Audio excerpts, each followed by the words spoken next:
Hello, hello. Alright, let's get started here.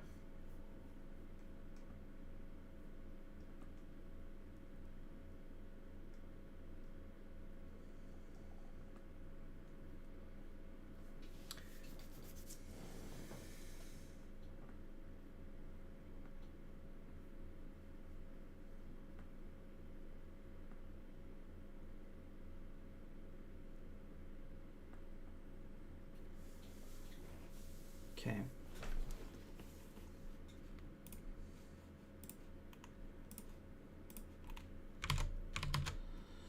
All right, so yeah, last time we did some LSP debugging. Got a little bit frustrated because it just felt like I was getting stuck. But in the end, we managed to pull through, and with the help of AI, got a clue to where the issue was. Or I mean, the AI basically probably just told me. But yeah, there was a lot of back and forth with where was the issue, and a little bit hard to debug, I guess. But we made it in the end, and now it works. So we can basically send messages back and forth to and from the LSP server, and yeah, so now we can build upon that. What I'm thinking right now is that I want to upgrade I want to switch out the highlighting thing for the tree setter implementation. So I want to change because right now the current highlighting implementation that the AI did is using like the old like Vim style highlighting configuration. So and that works good, but I ran into some issues with the recursive nested string interpolation stuff. So right now I'm looking, and I'm also been interested in this. So I'm looking right now at making a tree sitter implementation instead. And so let's and I've asked AI how to do this, and I've made a grammar. Let's see, let's open a new, and let's go to grammar. So we have this grammar JS file, and I asked AI to just make a stub here, but I think it actually added a lot of stuff. So it's a little bit more than a stub. It didn't really follow my instructions there, but yeah, it did add this file here, and yeah, and so you have this grammar JS file. Now I've read a little bit of tree sitter, so I kind of understand how it works. It's like instead of using Vim's kind of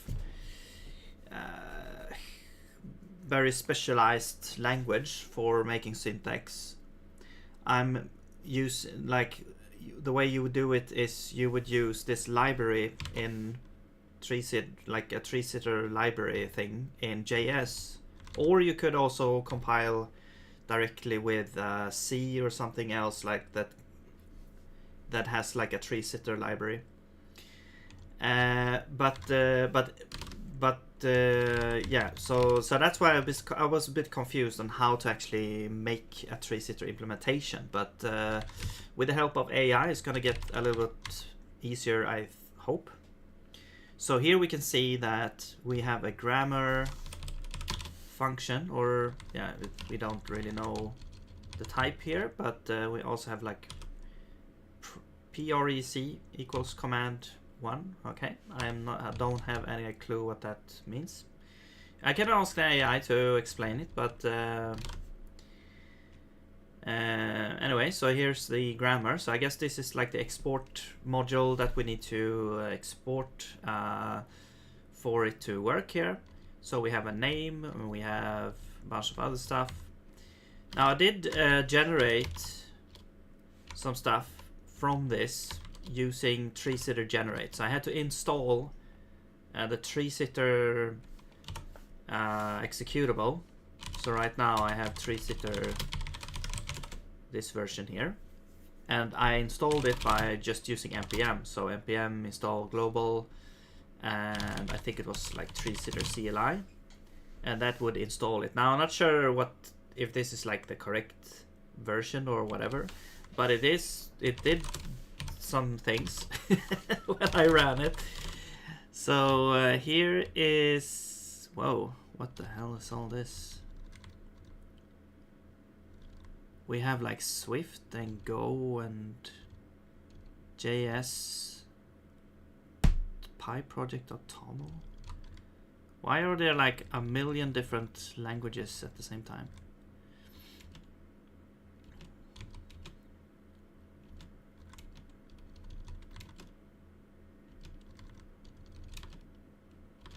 Is this what happens when you run the generator? I have no idea. Or is it...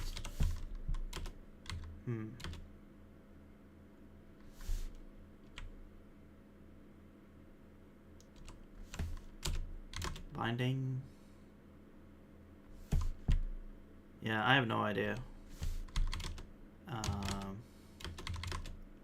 Yeah, here you go. Like, this is runic. Binding Go.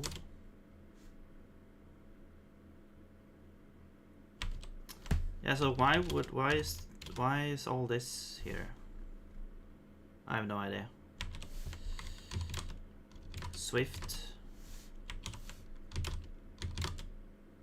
I've never seen Swift, by the way. Swift? I mean, I've heard it a lot of times, but I can't remember in what context. Okay, well, anyway, interesting. We get all these different things. I'm not sure why, or yeah.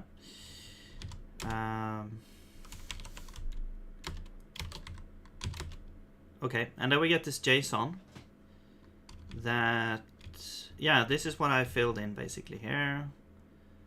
A lot of things. Here's like bindings. Zig false, what? I don't know what this means, like bindings to C, Go, Node, Python, Rust, like, I don't understand what the purpose of this is here. But I guess we could use AI to explain.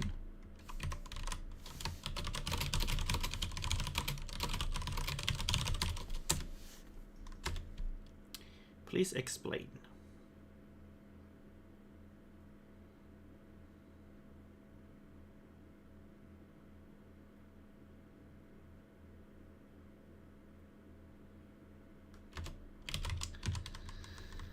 Let's have tree-sitter which host language bindings to generate for that grammar. Okay, well, I surely don't need everything. I just need it to be for I don't know, for NeoVim, or I don't know, is it C then?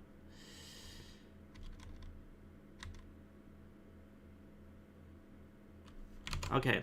Anyway, that's what we have. And then I asked like the AI, okay, what's the next steps? What do we need to do? What do we need? So I ran this generate thing. It produced a bunch of stuff. I have the grammar.js file. What's the next step to actually make it work with NeoVim? And this here's what it's telling me. Here's the minimal path to get your freshly generated grammar working in NeoVim. Assuming you use this. Yes, I do. Tell NeoVim about the parser repo. Yes. So I have this already. Oops.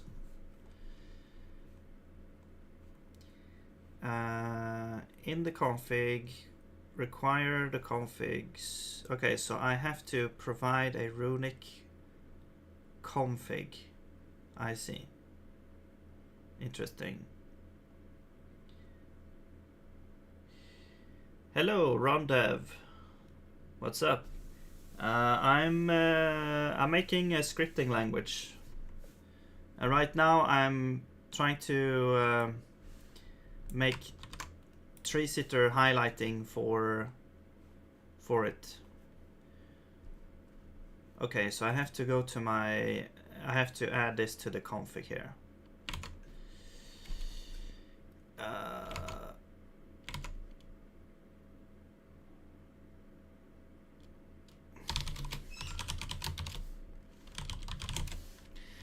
So we already have like highlighting here, like syntax here. Maybe we can just add it here.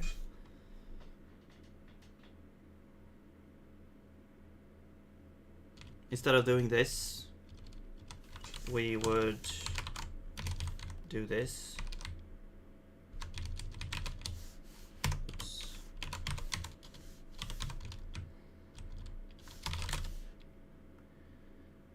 And let's see.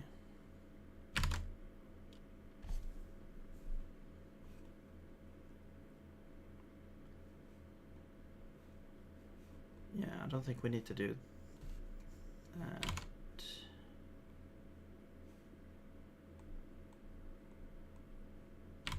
This should already be done.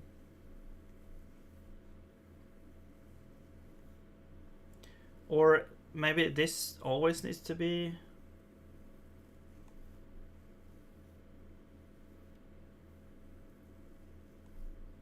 No, I think you need to open a runic file first, and then this will execute, and then you can do the install, maybe. Did you define parser config there? Yeah, I mean, this is the first time I'm doing this here. I'm just trying to make this work so I can just get like the highlighter to do something. Like the setup might not be perfect. I just want it to run somewhere. I don't just. I could just put it in the init function, but I have a little bit of structure there, so I don't want just to put it in this file. I want to put it somewhere, but I just put it somewhere where it will execute. No, yeah, I need to, yeah, that's what I was gonna do. I'm gonna take this here and import it here. Okay, so technically, if I now open a runic file, this should run. Oh, that's what you. Oh, I see. Yeah, sorry, I totally misunderstood. So, but this should run when I open a runic file, right? And then I can continue. So let's exit, open up this. Okay. So maybe the path is wrong here. Like, what is the... Okay, hang on.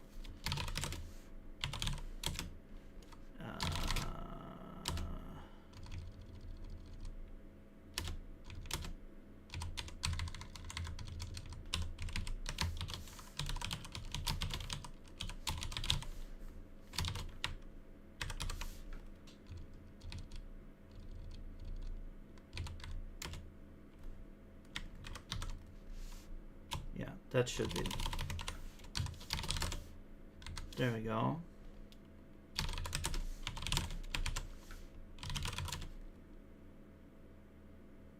Still. Okay.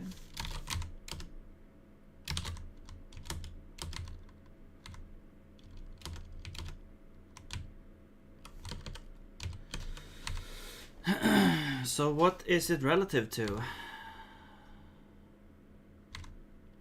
This should be correct here now.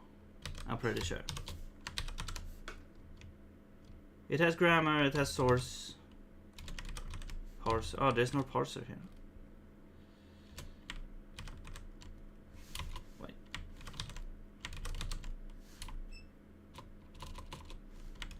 How do I get the... I don't have parser.c.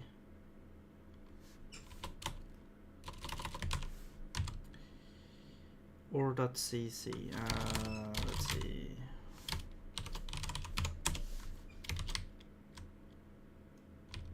So what I've done is I've done tree-sitter generate. I had the grammar.js. Isn't the configure trying to use Lua?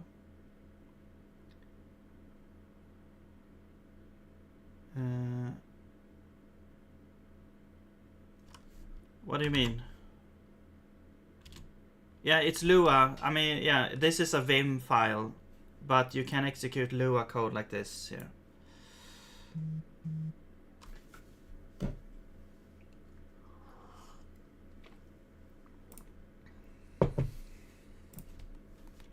This is how the AI did it. The AI spit this out here. I'm just using this file to run this here. They should still work. I'm pretty sure.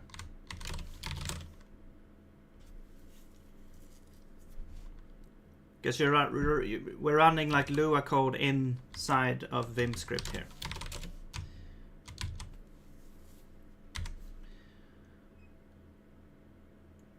But okay.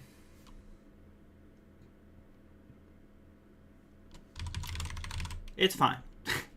It's just, yeah, I'm not trying to set up the perfect setup right now. I'm just trying to make this work right now. So let me just check here. So this one apparently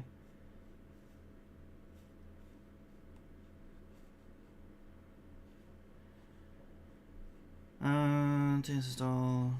This will compile. Okay. Yeah, but okay, I don't have a parser.c. I only have, so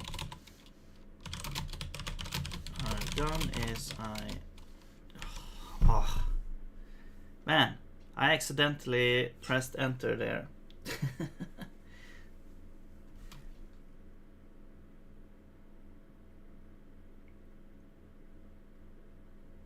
Check what it produced.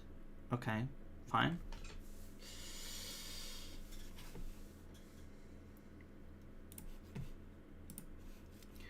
I thought it could help me because it was doing.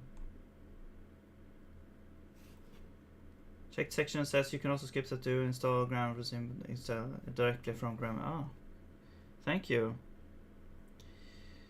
Yeah.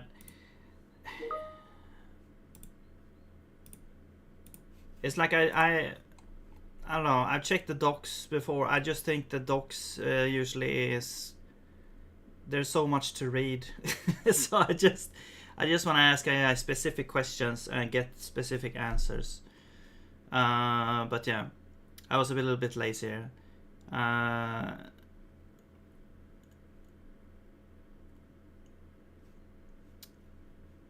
this just says like tree-sitter generate. And that did not like do anything basically. Well, it did a whole bunch of things.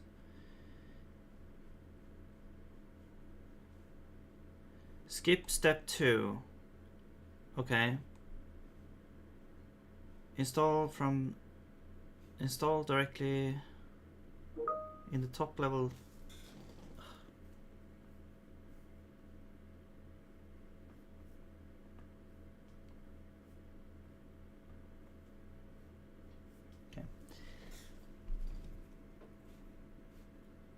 Specified by URL. Okay. Once the parser is installed. Okay, but then you don't supply the files, or do you have to have this anyway? Because it doesn't exist. Like the parser C file.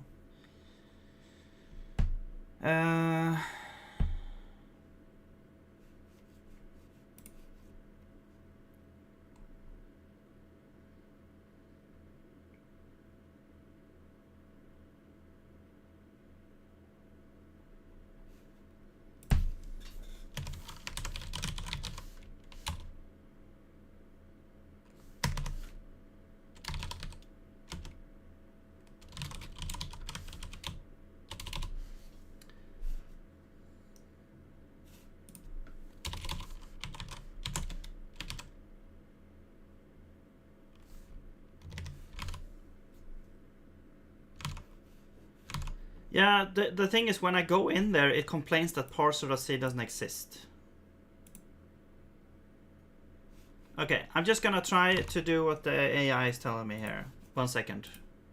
So, generate it in the right place. But I don't have a parser C anyway, so I'm gonna do this. ABI 15, okay, sure. It did tell me something about the wrong ABI. So, let me go there, okay. Now we're in the grammar there. I did run generate before here. And I'll just do this. Okay. There we go. Now we have something happening here. Cool.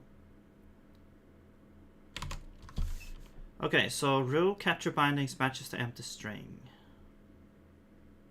Treesetter does not support syntactic rules that match the empty string unless they are only used only as the grammar start rule.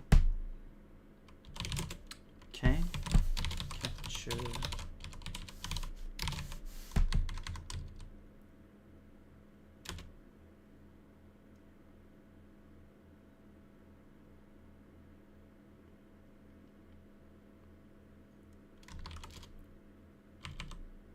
Capture clause. What the hell? Oh yeah, it's that one. Yeah, that's right.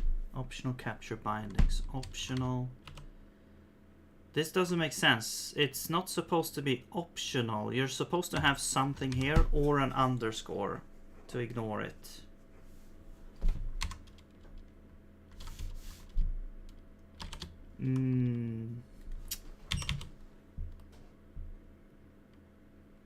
Everything here is optional, like, yeah. So how would you do, like, one off? Choice?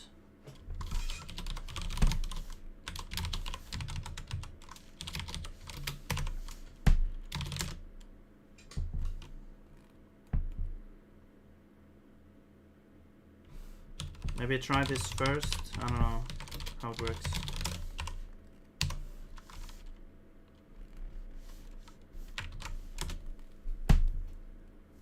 No. Sequence, identifier, comma. Oh, I see. So this would be like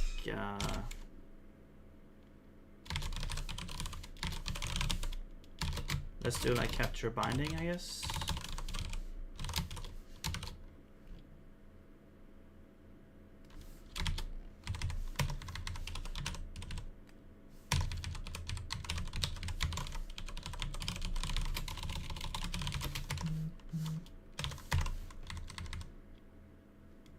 Why is it optional? I don't understand why it's optional. That's weird.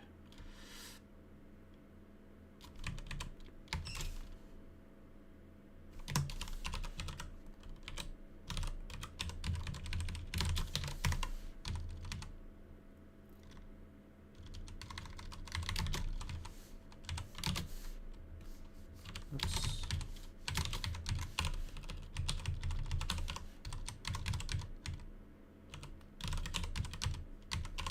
It should be like capture binding, and then we have an optional sequence, not optional capture binding. Okay, it only supports 2. Shouldn't there be an arbitrary amount? Okay, whatever.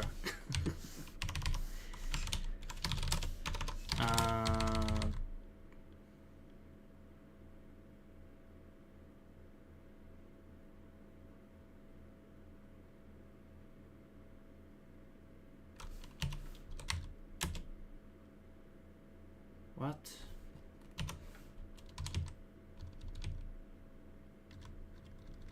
How is it matching an empty string now?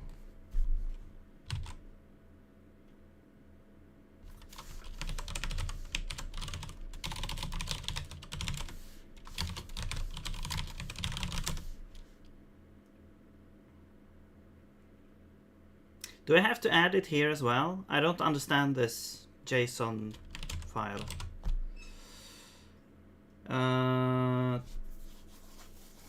What's your custom language? It's called Runic, and it's gonna be like a interpreted language that will run kind of like a mix between Bash and Zig. The highlighting doesn't work now, but oh. Hang on a second.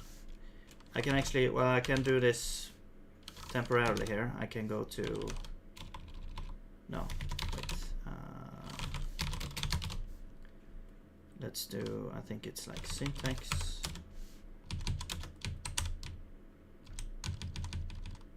I will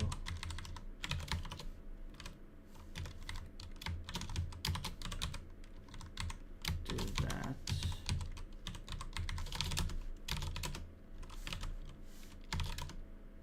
Okay, let's go out here.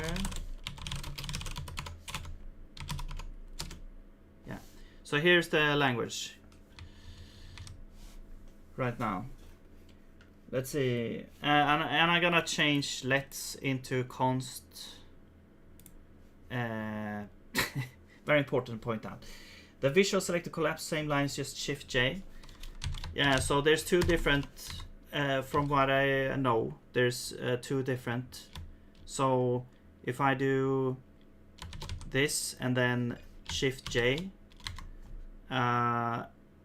it adds them, but it also inserts a space here.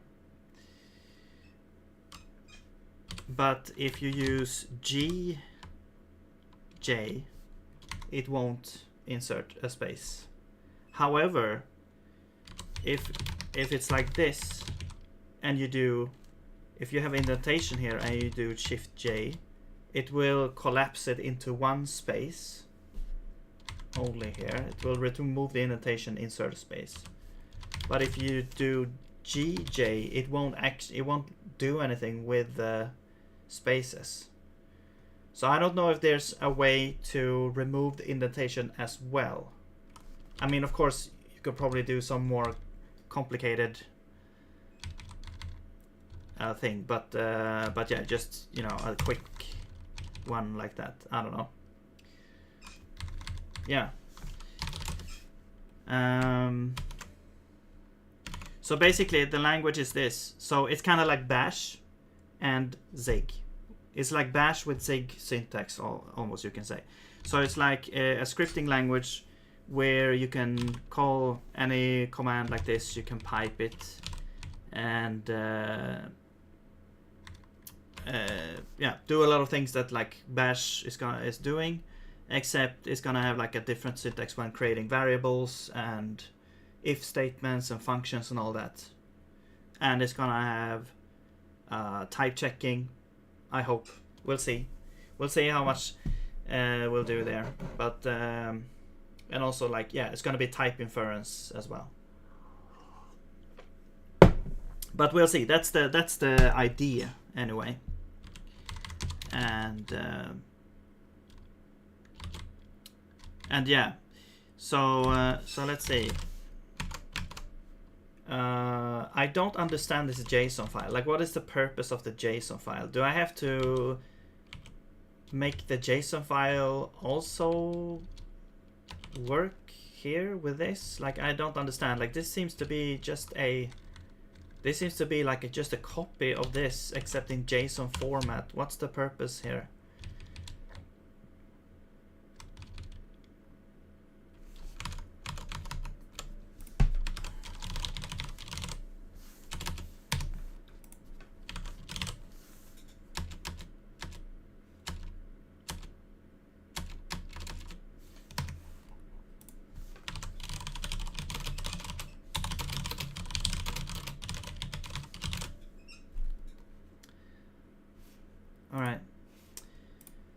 Grammar.json, JSON file describes syntax of programming language, defining all valid constructors with files is used by trees to generate a parser, which then processes the source code into a concrete syntax tree. JSON files primary purposes provide Instructions need to build. Okay.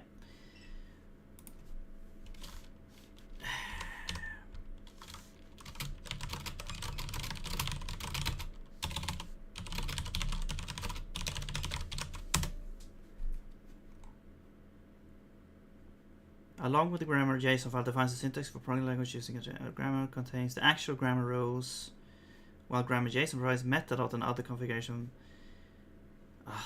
Okay.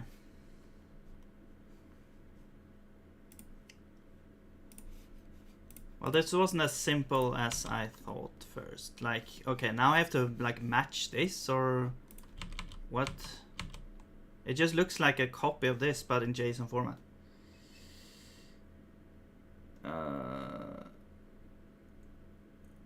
Type choice, type blank. Where are you looking at?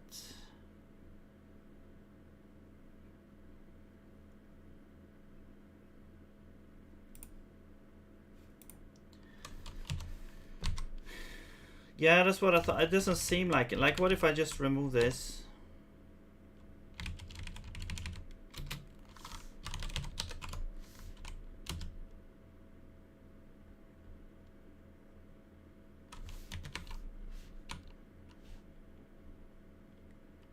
What?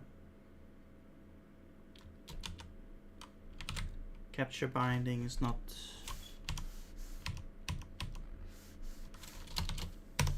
defined. Okay.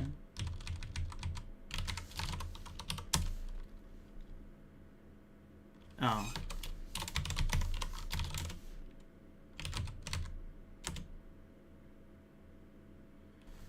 Error processing rule, assignment operator, unexpected rule, parse, regex. Where are we?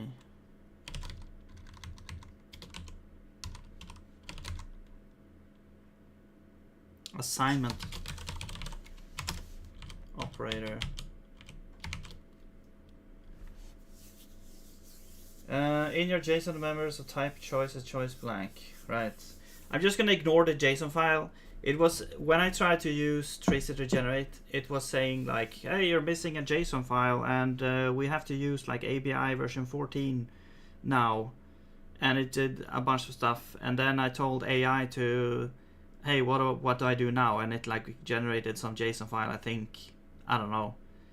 And then it told me to use the JSON file now, but I don't know. I feel it's probably I want to use the JS file because that's where I define the grammar. I don't know. This is the first time I'm doing this, so what's the issue here? Grammar error, unexpected rule parse, regex parse error. There's a parse error in the regex. Look around, including look ahead and look behind, is not supported. Oh.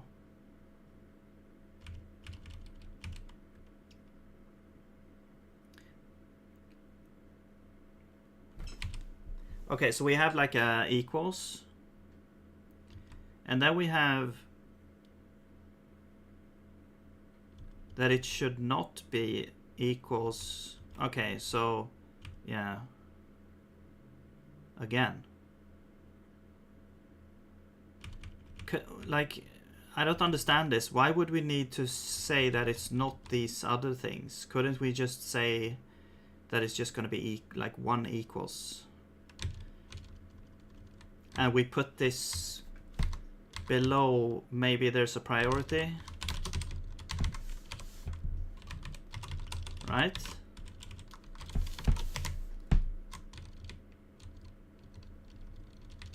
Or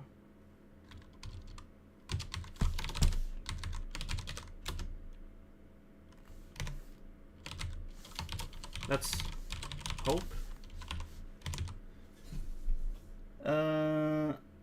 Apparently JS file defines grammar, JSON has language, metadata, and configuration. Okay. Well, it looked like just a copy of the... It just, like, why would you have to define, like, choice and sequence and everything in the JSON file? Maybe it's a different JSON file.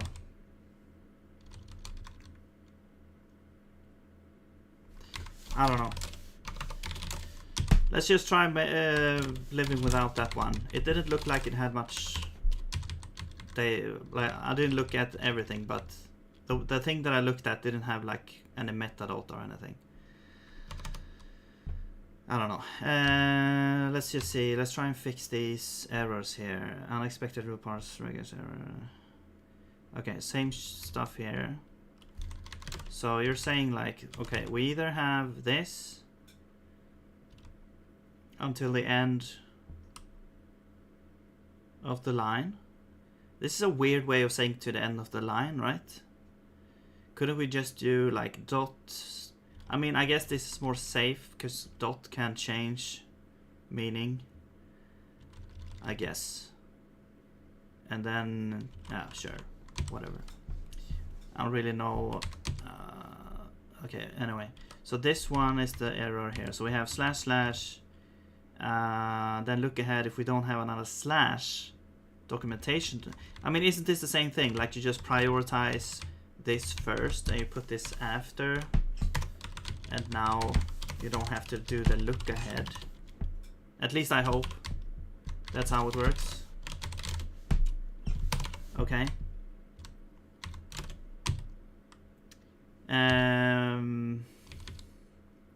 Unresolved conflict for symbol sequence. Identifier. What am I looking at here? Symbol sequence. Like where is this?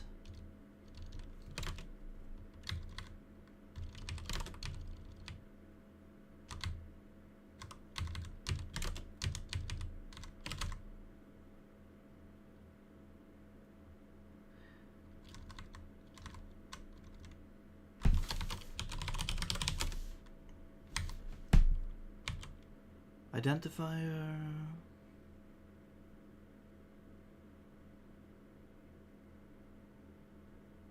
Capture. Okay, so capture and then pipeline, right? So there is. The thing is, capture should only happen after an if or a loop or something. It should only happen like.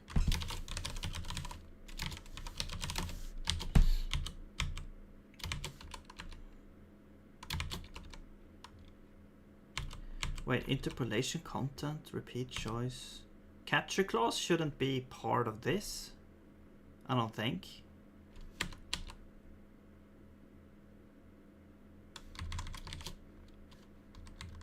No. Also, why is this optional? Okay, whatever. Capture clause. Let's remove that. Expression atom. Like capture clause is not an expression atom. What? Argument. This is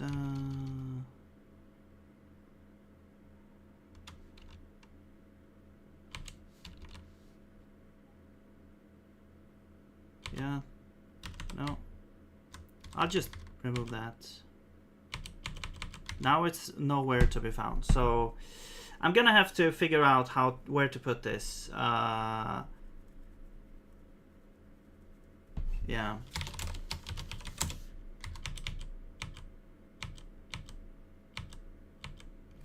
Okay, let's just try and make this work here. Unresolved conflict for symbol sequence. Not let. Logical operator sigil. What is this?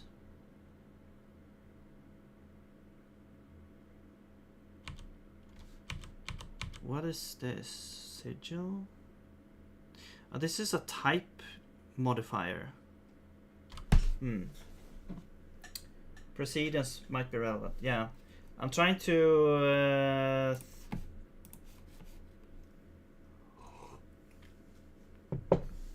like if the first one is expected first, or I mean tried first, and then the second one, and then the third one, then it should be good. Highly ambiguous. If we try to generate, it gives an error message. Okay. Okay, so high precedence. So you have to specify precedence.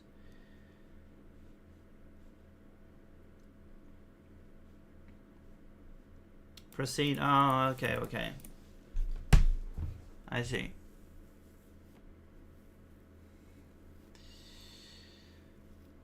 We can indicate that a certain sequence of symbols should bind to each other more tightly than others.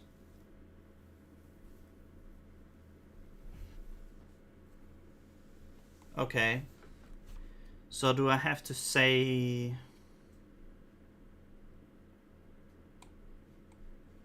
Thank you, by the way, for looking this up. I didn't show that, but okay. Okay, let's just do this one first, because this one is only for types, so it shouldn't be in here. How is it? Like, you shouldn't start with a sigil in here. I mean, I guess technically you could, because you might want to pass a type, I guess. But then you have a logical operator, not... So actually, the logical operators are gonna be... Wait, how is it in Zig, actually? Is it not? I don't remember.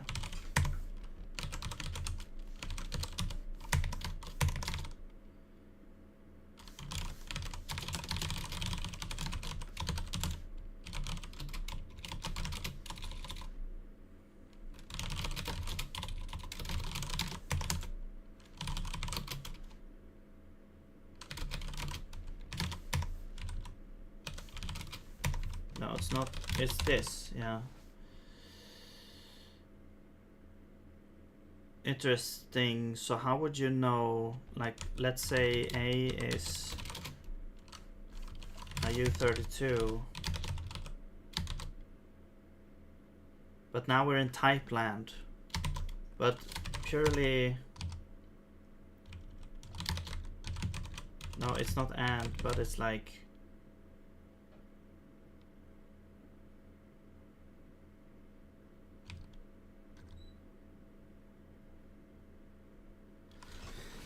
That's interesting. How would it know?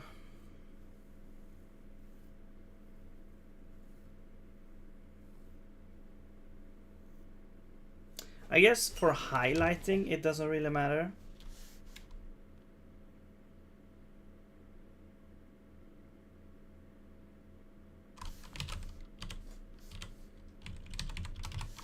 But this should definitely follow... Oops. Zig here.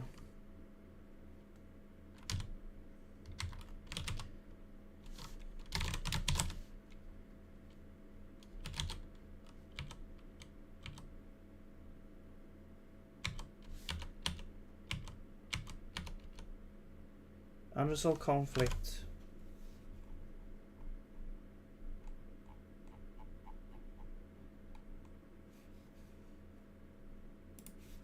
Okay, conflicts. Sometimes conflicts are...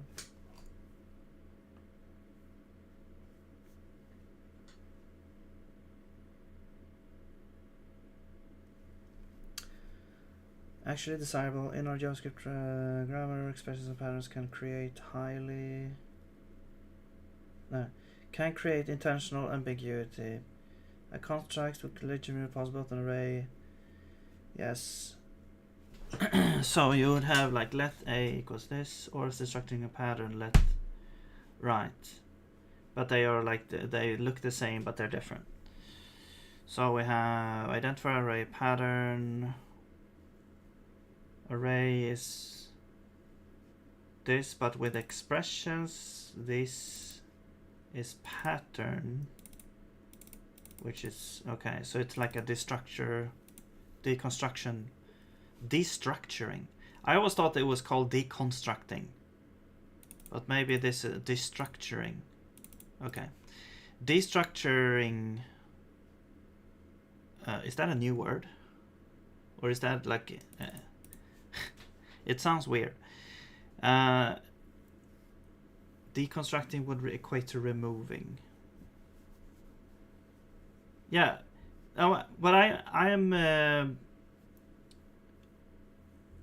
No, but that's destructing. A destructor. At least in like C++ classes, you have constructor and destructor. Right?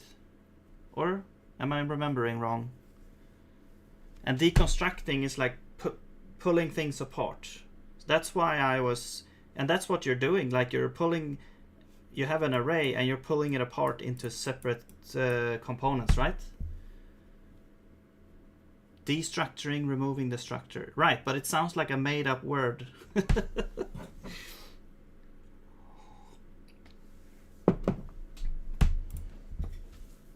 Okay, anyway. You have this pattern. Okay, so they could be same. Okay. In such cases, one parser explodes both possibilities by explicitly declaring this ambiguity. Conflicts array pattern. Okay. So what would that do? So we would try array first, or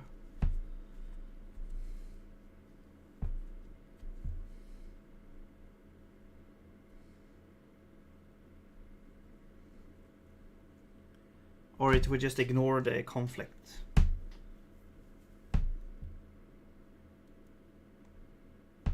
I don't know. Okay.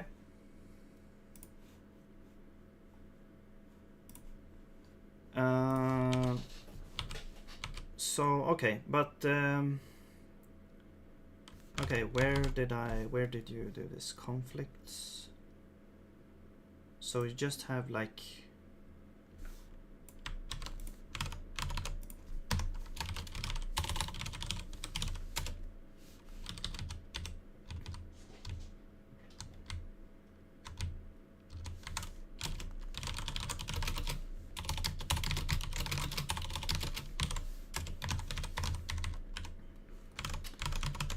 okay, so we have an array of arrays, and here's the one of the conflicts here. So we have like logical operator and sigil. Fine.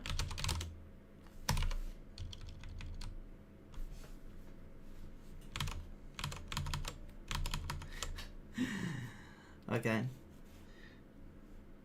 Destructure. Third person singular simple present destructures present participle destructuring simple past and past participle destructured to destroy the structure of something, to dismantle programming, to unpack data from one. Yeah. Okay.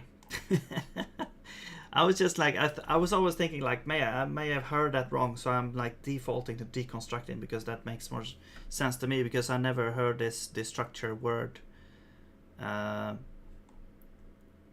But isn't deconstructing the same, basically the same thing? You're like taking things apart as well. I'm not gonna argue here. Destructure is correct, you know, in programming terms. I'm just arguing that the meaning could be similar, maybe. Anyway.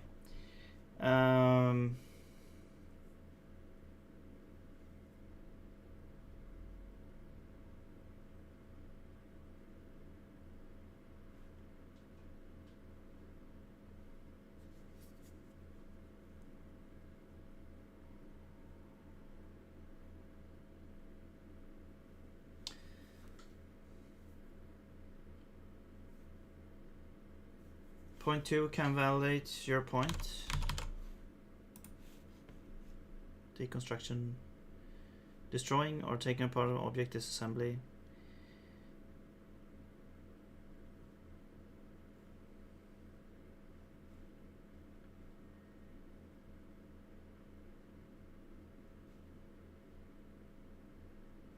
Yeah. Well, destroying, I guess. It could. It's like, yeah, it's like that. If it's like destroying something, it's not great. Yeah. So maybe, yeah, it fits more than destructuring, actually specifying that you're removing the structure. But I never thought about deconstructing as destroying, but yeah. My native language is not English anyway, so.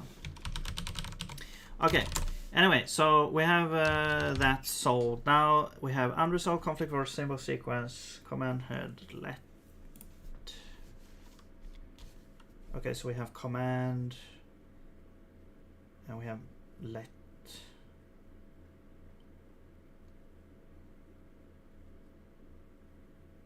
No, but let is not an expression.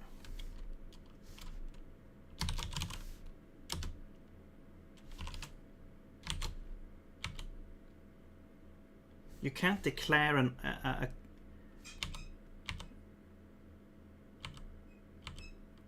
no expression. It's not an expression. It's a statement.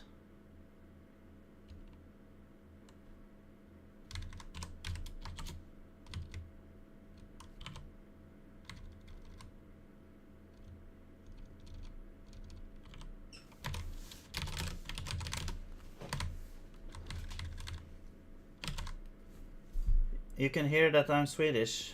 How?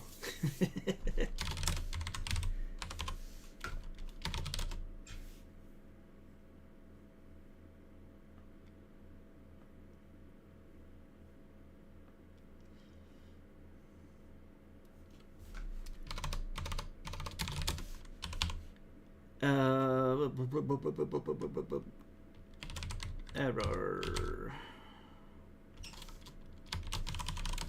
Keyword error. This is try catch. Okay, try catch. Yeah, I guess. Well, catch is not really. It's not supposed to be in an argument.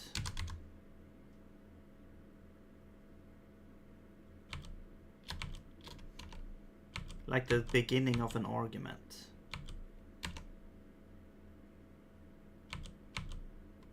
And what is this expression? Okay. I guess we'll just put you as a conflict, I guess. I don't know.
So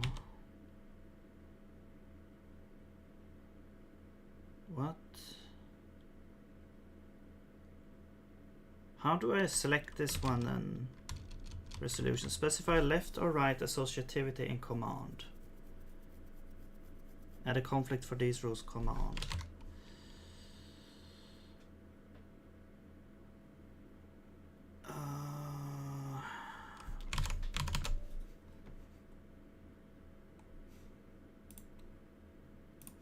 Where did the thing go? So let's see. Associativity. Applying higher precedence, unary expression, fix a conflict.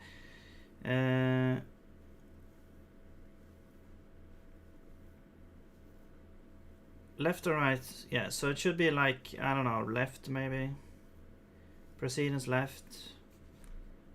Binary expression choice.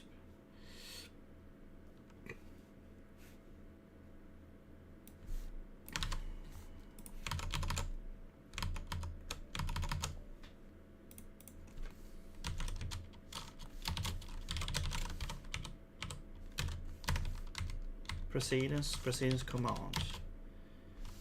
Arguments.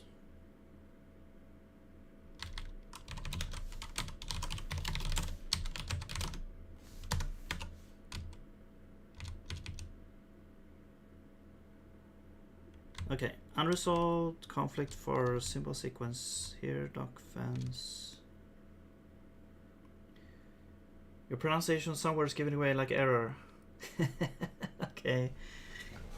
Error. Error? Isn't that... That should be some kind of dialect somewhere. Error. How do you say it?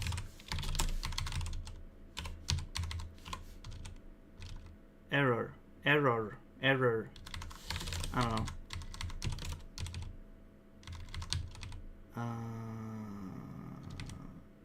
But yeah, I am very aware that, you know, I have a Swedish accent because I'm Swedish. But it's fine.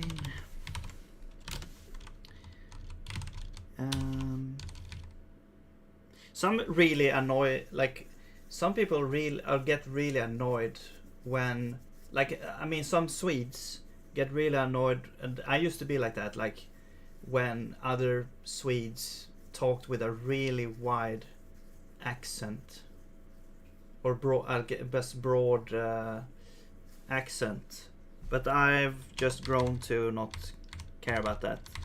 It's actually, I think it's good to have an accent. Yeah, it's just good. I'm not gonna explain why.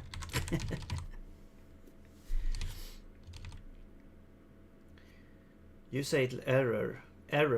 Okay. How do you say it? Where are you from? Are you Danish or Norwegian? Because you're using the there.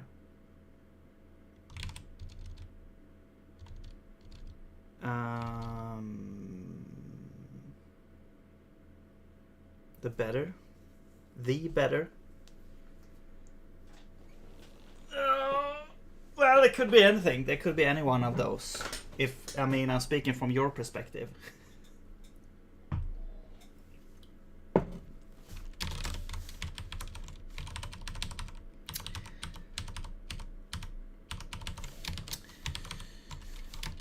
Slutt å tulle nu.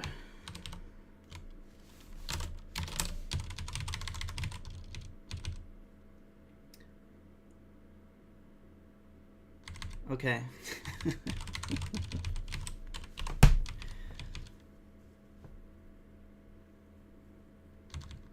That could still be anyone.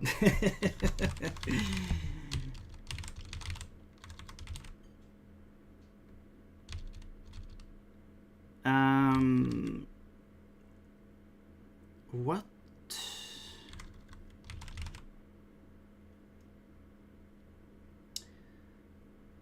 When you speak English normally, your accent is near undetectable in most cases, but when talking to Norwegian people, I tend to lean into accent because it is less intimidating. Right. Yeah, I see what you mean. Like, I can actually get annoyed with Swedish, like when you talk, because in my when I work with people and they have like, they're really trying hard to speak some kind of perfect accent in English, and it comes off as I don't know. It's not that important to me. Like, I don't really care about accents. Can we print images on terminal? I think it depends on the terminal.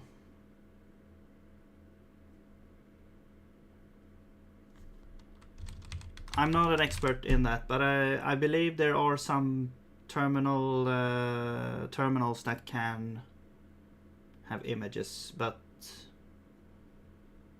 yeah.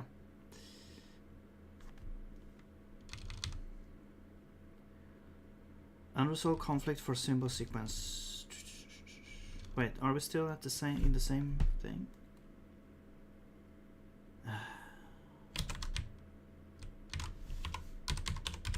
Also, this is wrong. Like the catch.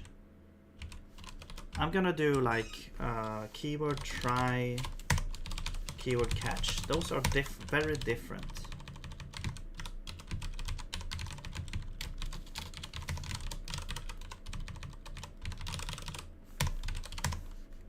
Like they're not used in the same. Like why are they even grouped together? And whenever we do this, we have a try.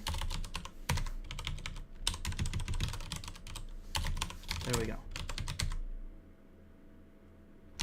Like catch could be at the end of another, but it's not like its own expression.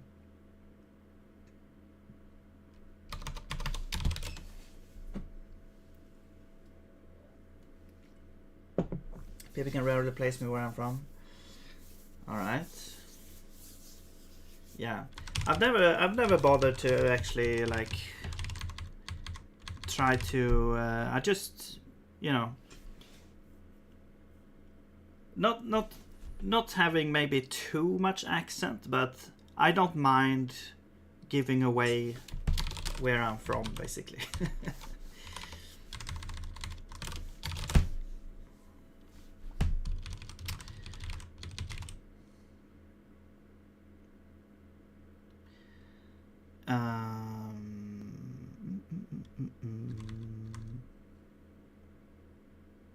And I can understand people who maybe if you move somewhere and you start to mimic their accent, yeah, or being online, speaking to people, I don't know. I just there's so many but yeah, I don't know.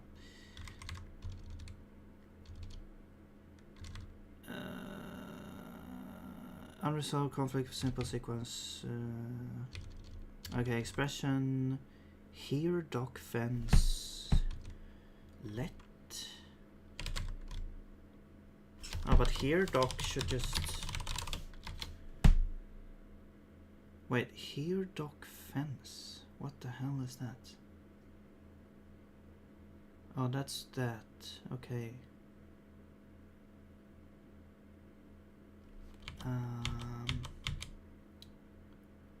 But let, why is let?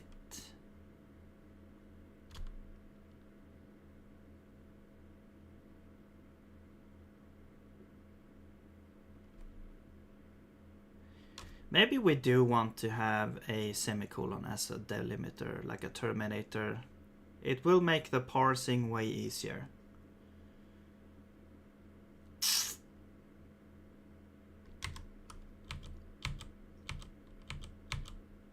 And it will probably get rid of like ambiguous situations.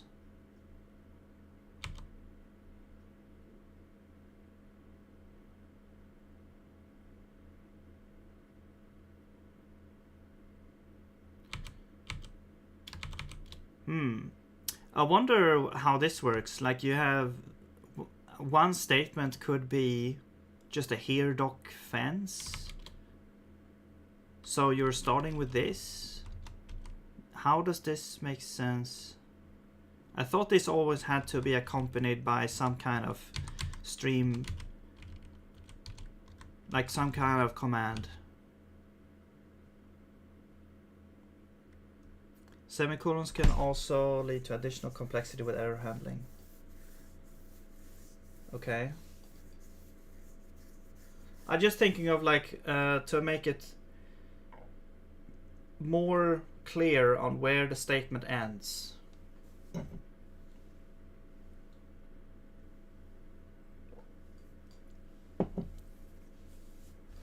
I'm just gonna grab a new cup of coffee. I'll be right back.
interpreter should have error output if there is a missing semicolon. Adds a bit of complexity.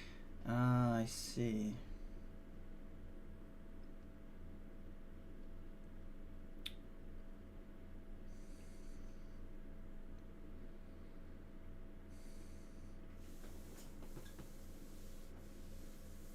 Yeah, the thing is, so I'm analyzing the script first. It's not gonna execute until the entire thing is analyzed. So there's you know, full AST. We're basically running an AST. We're not running, like, we're not interpreting the script file as is, I guess you could say. We're first turning it into an AST, then we're executing the AST.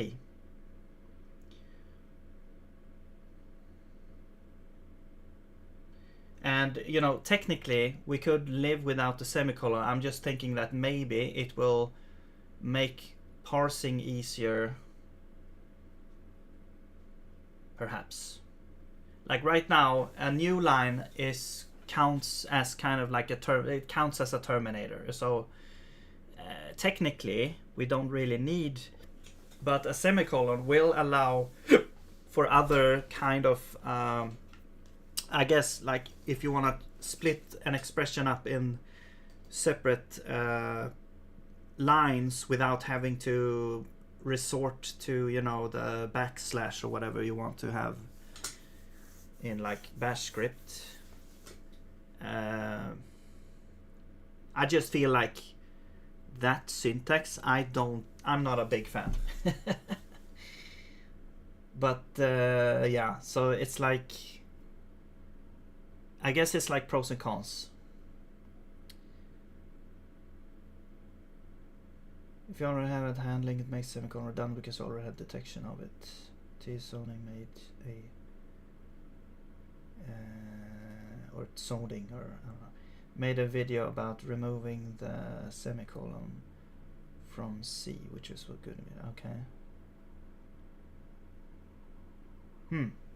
All right.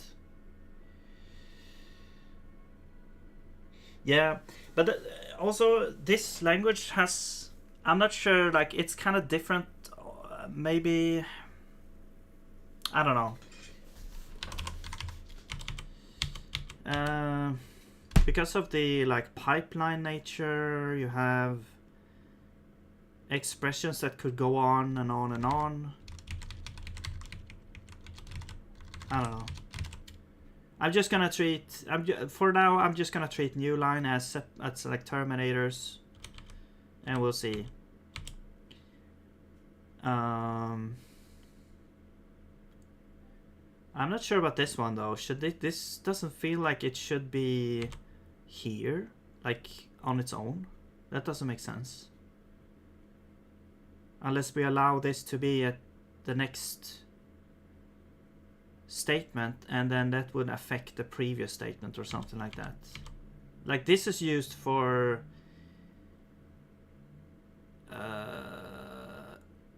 like making an input to an argument, like a multi-line input or something,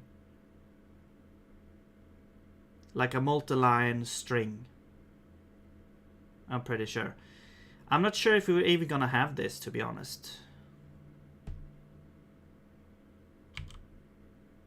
Okay, I'll just remove this from. I'm not sure if it like, doesn't make sense to have it here though. Yeah.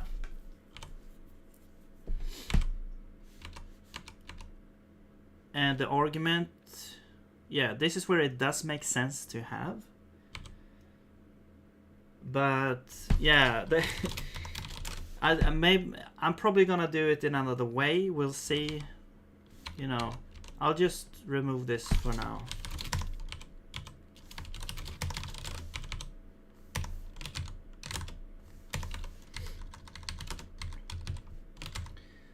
Unresolved conflict for symbol sequence. Okay, so here now we have like interpolation stuff.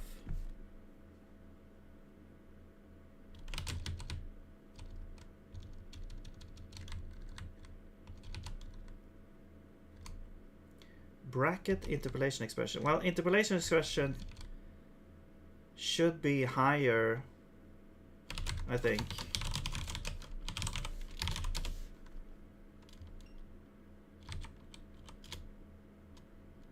Escape sequence.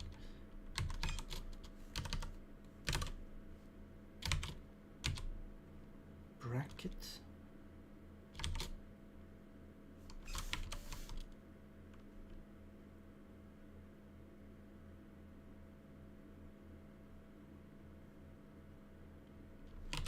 Wait, so this should come from the same thing. Or does it come from here? No, this spans that.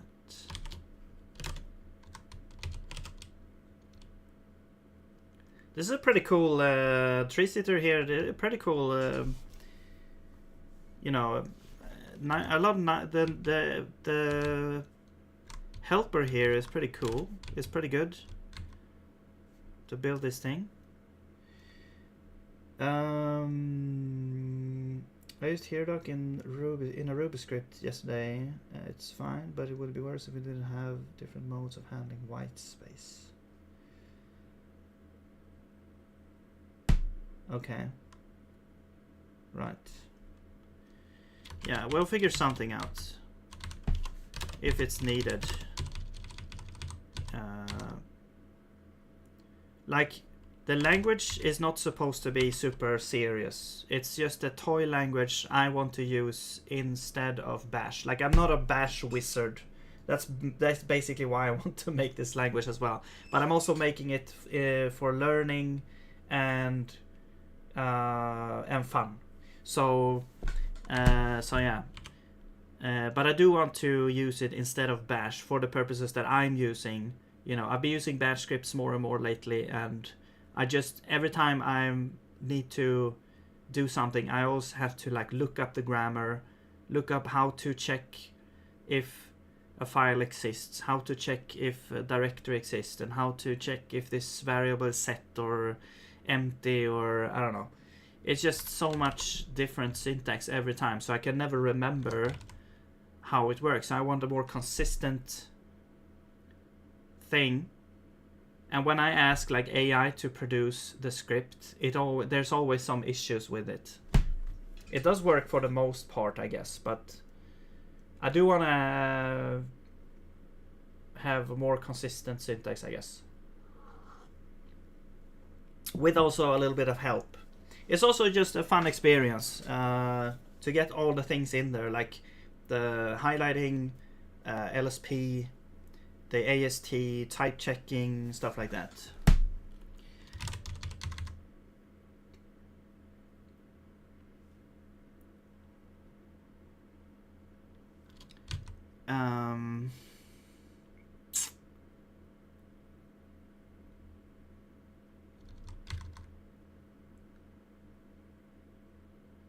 Optional content.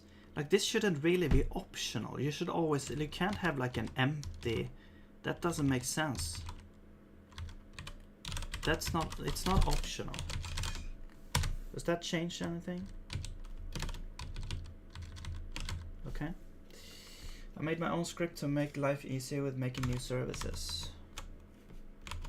Alright. I've never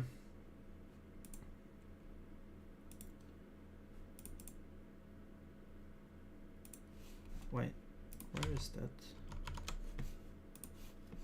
I've never looked into Ruby as well. There is something that deters me from getting into Ruby. I don't know why.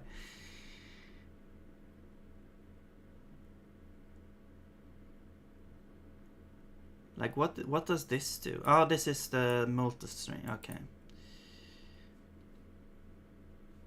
Okay, so we have interpolation here. Does this execute the thing? Is this a command here? Yeah. It has handling for synonym. Okay.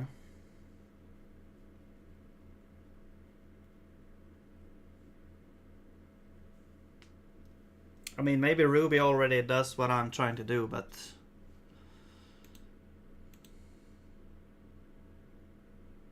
is Ruby is it interpreted, or is it both? Maybe.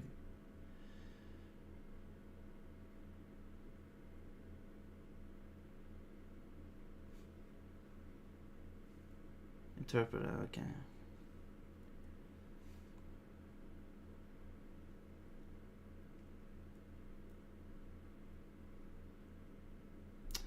Okay, but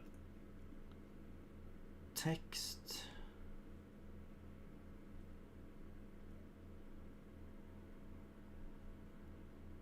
Right.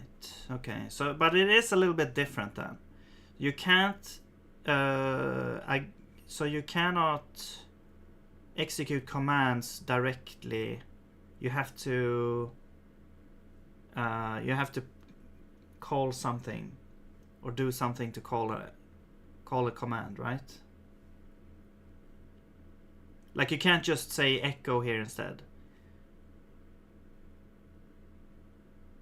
Backticks usually call command, yeah.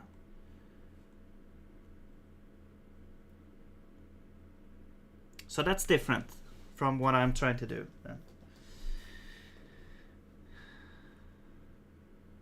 Okay, so here you have like different, so ignore prefix.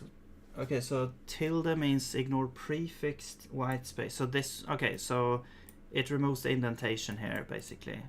Right, okay, cool. But this one doesn't, or? Okay, interesting, yeah.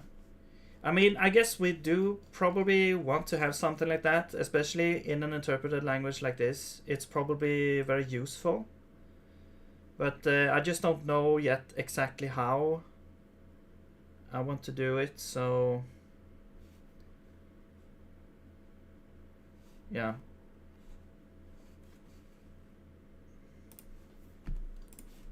But it's not super important right now.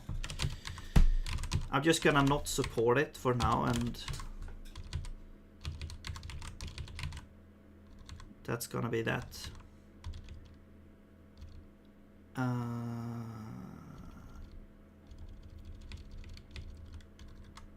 Okay, interpolation content. Repeat one choice. I mean, isn't this just an expression? Why do we do all this crap here?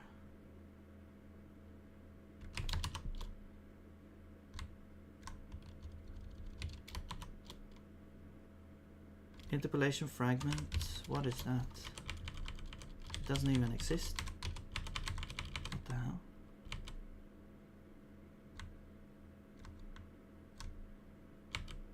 Or is it like, wait, interpolation. Where does this come from? Or is it a special thing with alias, maybe?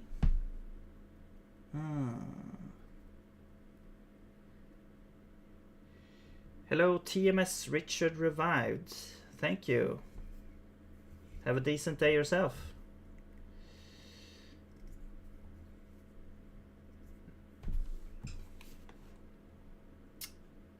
Doing commands raw can create collisions. Ruby is at least much easier than Babashka. I have no idea what that is.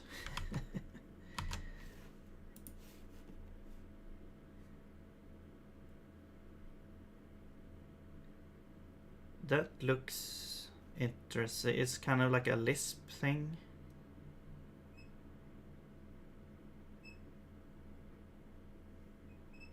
Closure runtime features fast startup. Okay.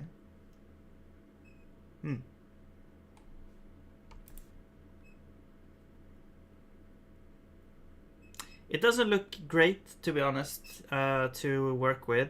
If you're gonna use it like a bash script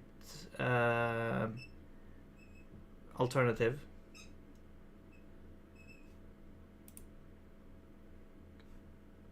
Just, you know, having to do like the arrays.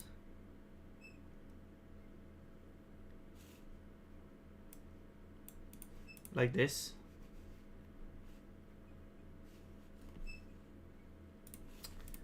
Okay, interesting. It's good to get some context. I've actually never looked. I mean, I just know Bash a little bit, and then I was like, yeah, I want to do something better. I want to, or better, but you know, an alternative, and better for me, I guess.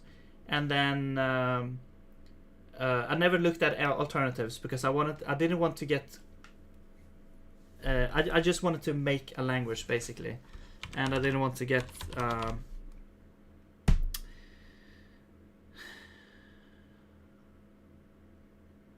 ideas from other things right now. I just want to make something.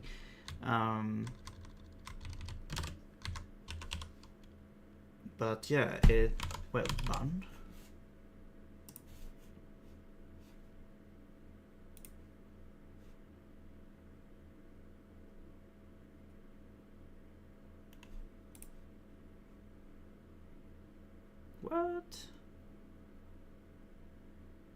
What the hell? I didn't know it could do that.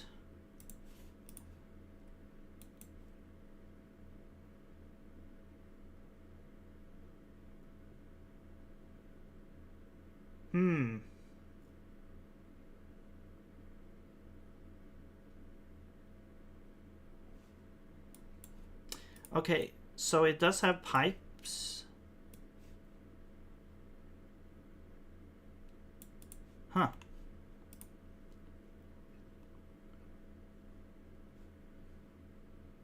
Interesting. Well, I'm not gonna get deterred.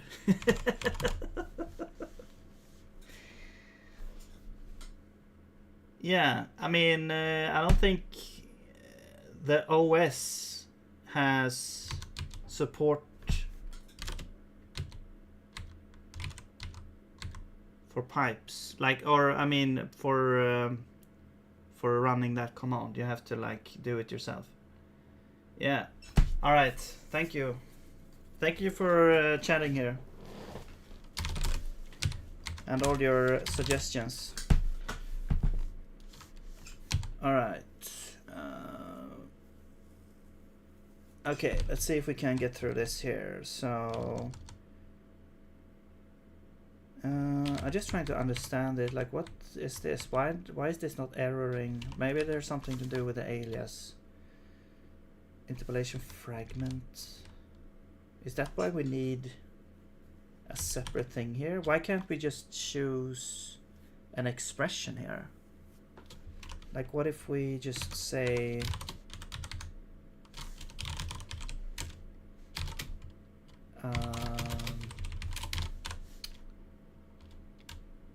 expression, or rather here we say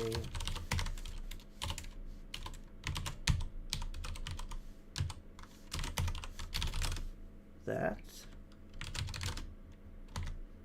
Hey, what the hell?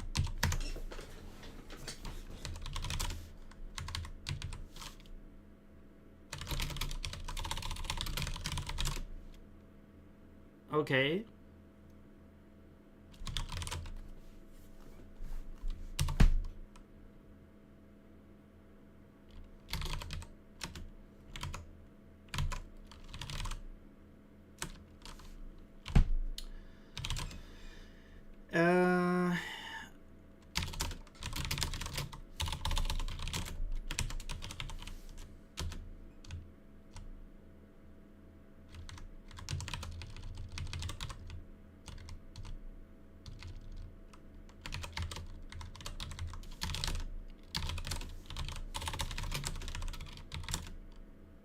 Now let's keep being in here, and I will use this.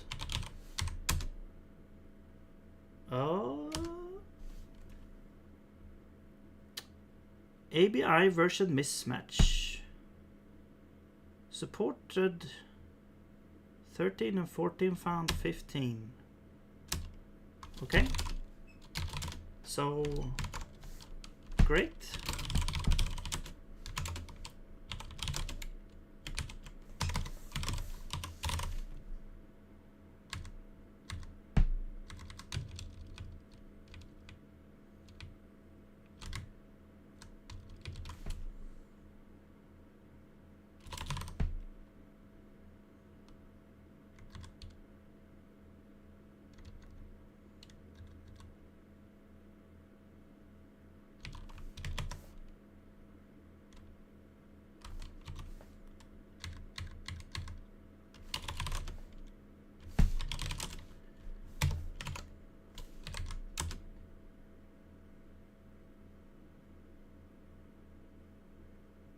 ABI version mismatch. Well,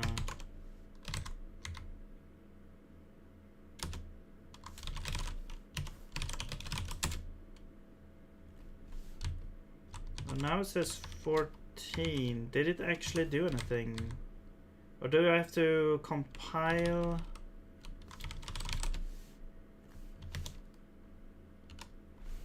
Build?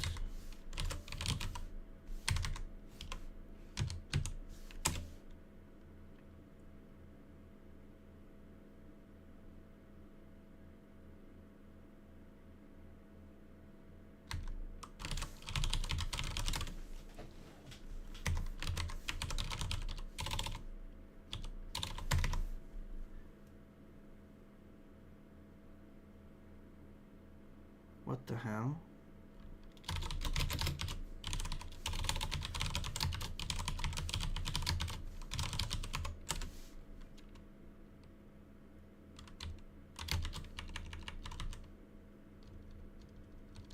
What is this?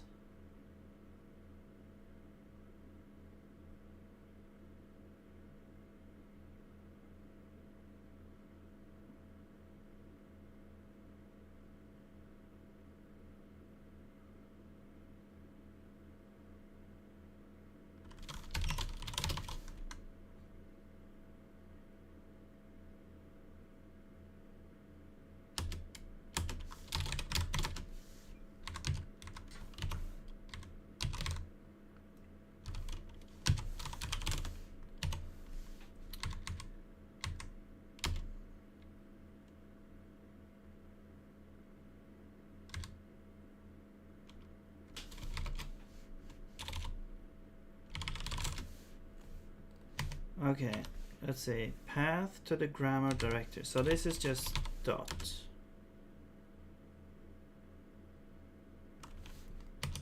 What? Options.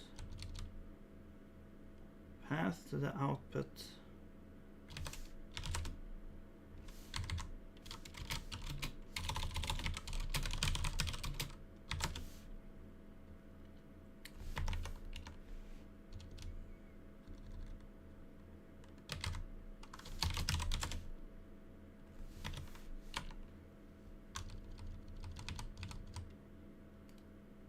Failed to open grammar JSON. Okay. Is it just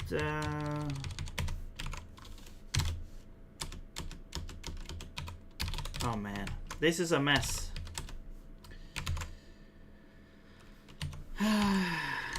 Okay.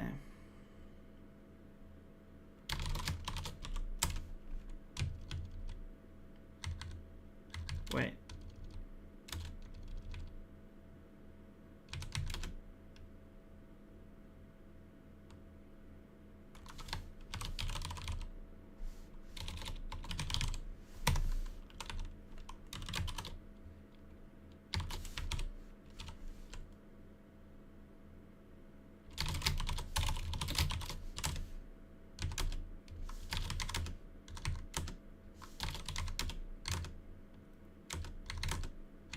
Okay.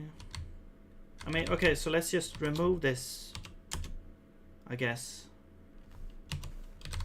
And we'll do like generate. And then we go here. No.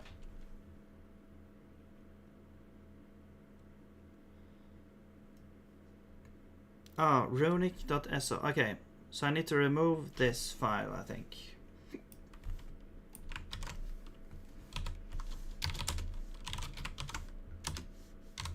Oh shit.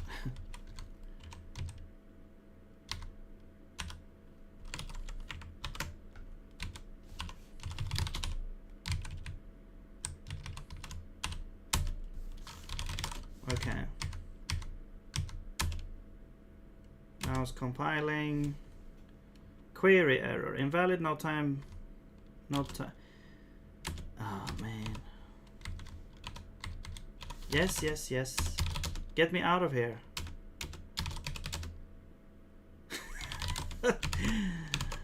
Okay. Let's remove this again.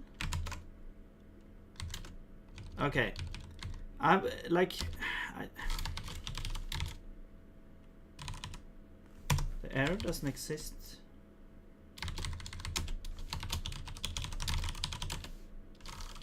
Where is keyword error at this point? It's not here.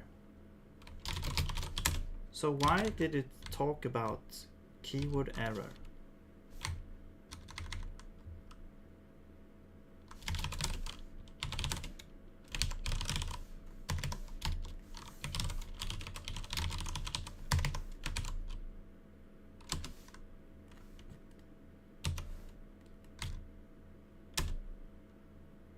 Like, what files does this actually produce?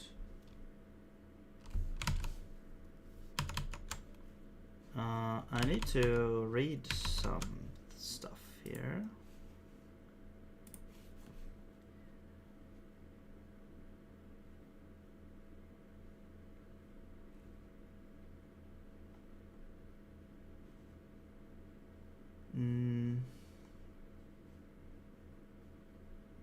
Generate. Most important command you use is treeset to generate. Command reads grammar.js file, creates a parser.c. Okay. The grammar path argument allows you to specify a path to grammar.js or a JSON file. Okay, so the JSON file is optional, or it's like you can either have a JSON file or a JS file, so I shouldn't have both. Or if you're using a parser where grammar.json was already generated or it was handwritten, you can tell the CLI to generate a parser based on this JSON file. Okay, this avoids relying on JavaScript file and avoids dependency on JavaScript runtime. Okay, so it's gonna generate the JSON file, right?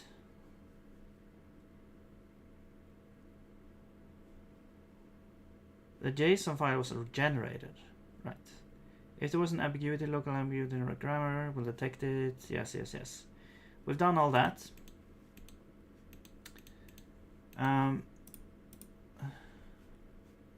ABI default is 15, ABI 14 being a supported target. Okay. Only generate grammar JSON, no types JSON, no parser. Okay, output, yes. Okay, so generate. Okay, so generate actually does the thing.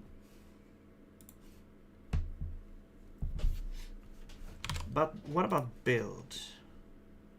Build.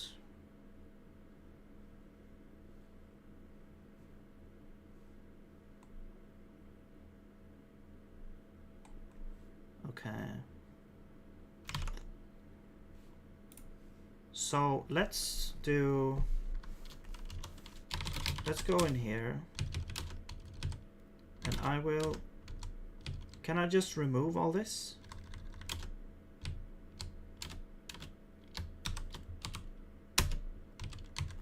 And then I run this.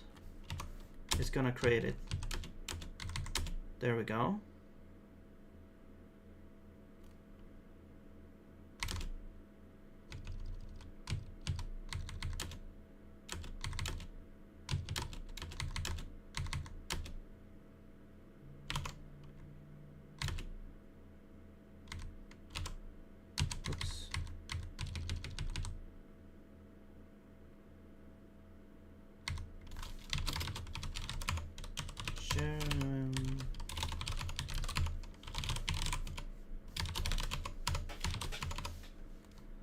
Okay.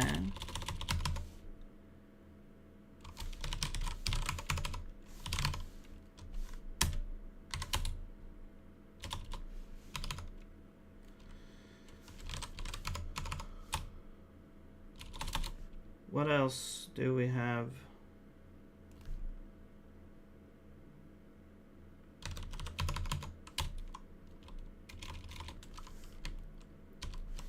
Okay.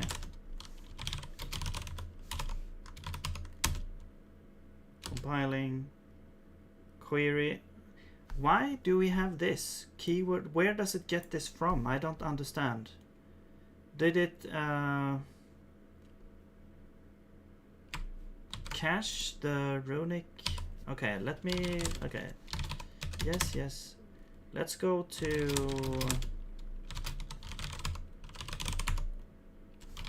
here.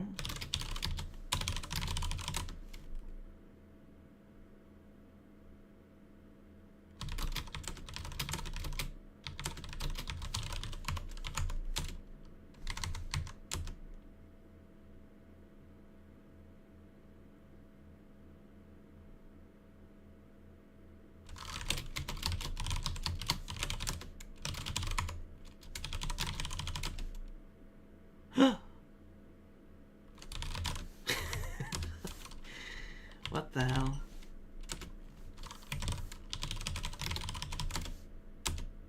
Oh my god.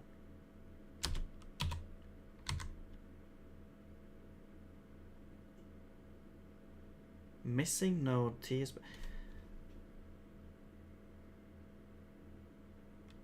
Can I like disable?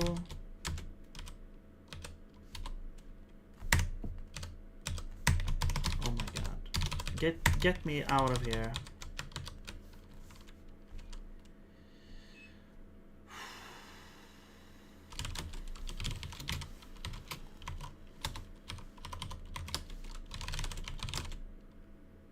Okay. Let me. Okay, where was the thing? Keyword error. Let's open it with this.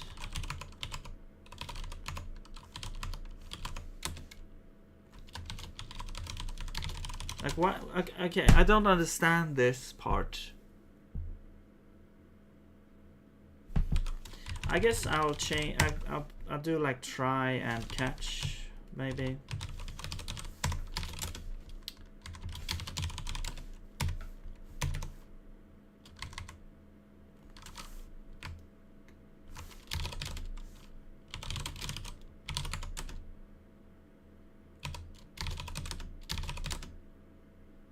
Wait, but there is a catch.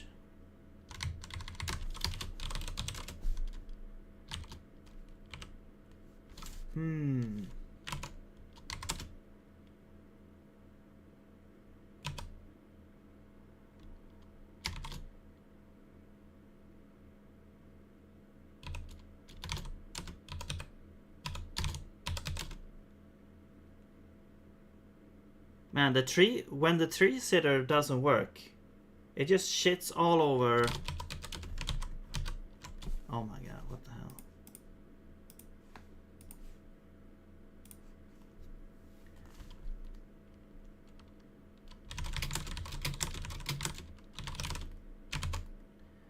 Okay.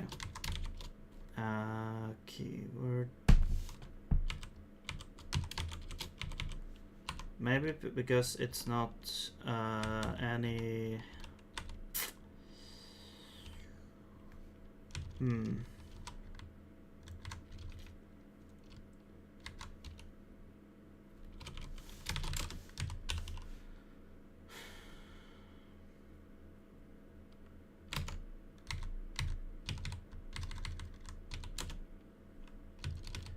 Okay, I'll just remove this.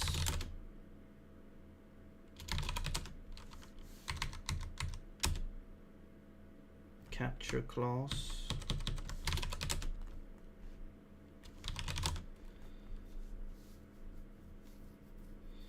Hello, Kerry Velia. How's it going? Thank you.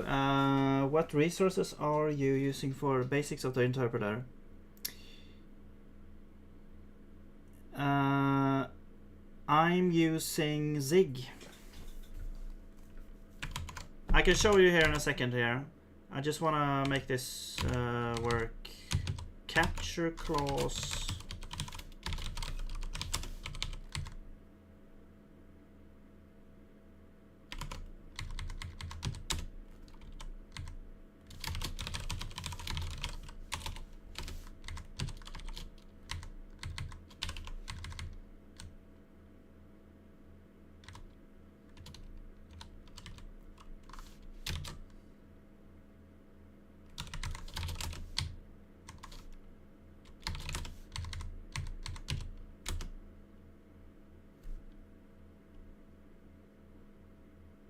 Invalid node type capture clause. Is it because it's not like, it's not part of the tree or something?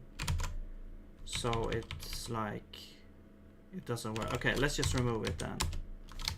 Capture clause. Can you have, I guess you can have comments here. There we go. Okay. Okay, but there's no highlighting.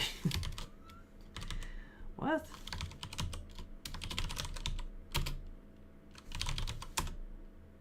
Yes. Okay, why is it not highlighting? I more meant if you're orienting yourself in crafting interpreters, for example, or something else.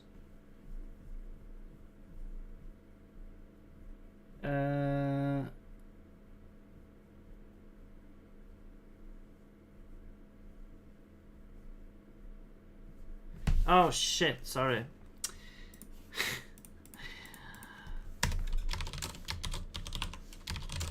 Man, yeah, I forgot that. Okay, but we got the tree sitter thing. So I don't really understand your question. If you're orienting yourself in crafting interpreters. No, this is this. I'm actually trying to. I'm developing a game. And also an editor to make the game, but right now I went on a little excursion to create a scripting language. So that's what's going on here.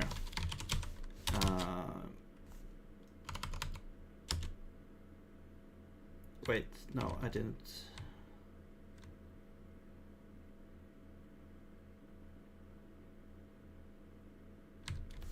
Okay. Enable.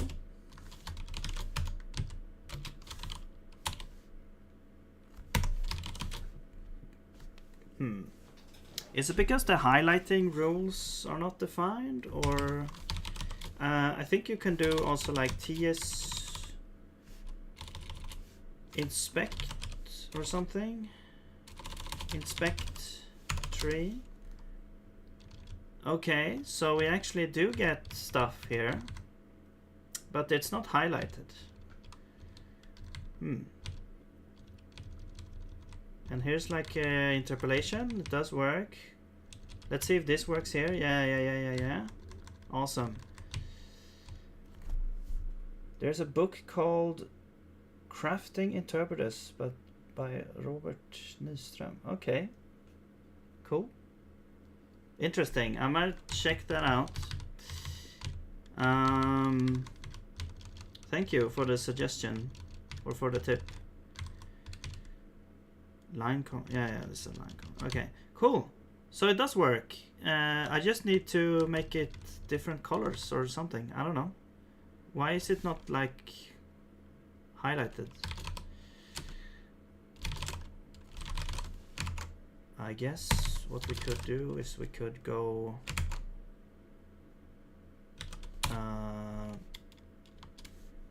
okay, the tree sitter is all set up now and installed for the language, and we get tree sitter parsing, and we can inspect the tree in Neovim, However, there are no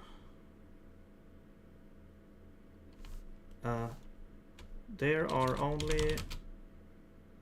are no highlights. I guess maybe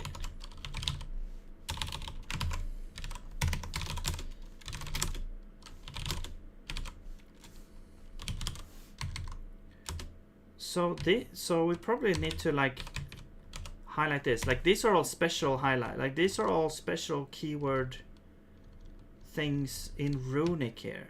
So we need to map them to other highlights, I think, is what we need to do. So that is perfect for AI because I don't want to do this all manual here.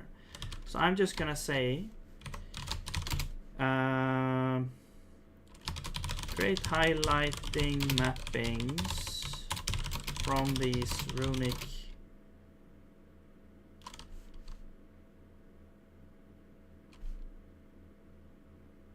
captures or whatever it's called into more common highlights that we should already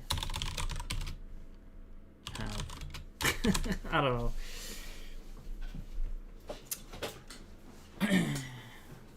But basically you would create like highlight rules, and you would do like links. So you would do like highlight link, and then this would map to something else which corresponds to this type of thing. And so most of these probably does have some kind of, you can map it to. Yeah, see, we're creating links here. So we're linking operator. Why do we have matches? Oh, it's just checking, I guess, maybe. So that's what I was probably gonna do, is gonna link these two, because these are specific to Runic, which is kind of unnecessary layer to have, maybe, I don't know. But we do want to map them to highlights, normal highlights, so that we actually get the common like colors that we want.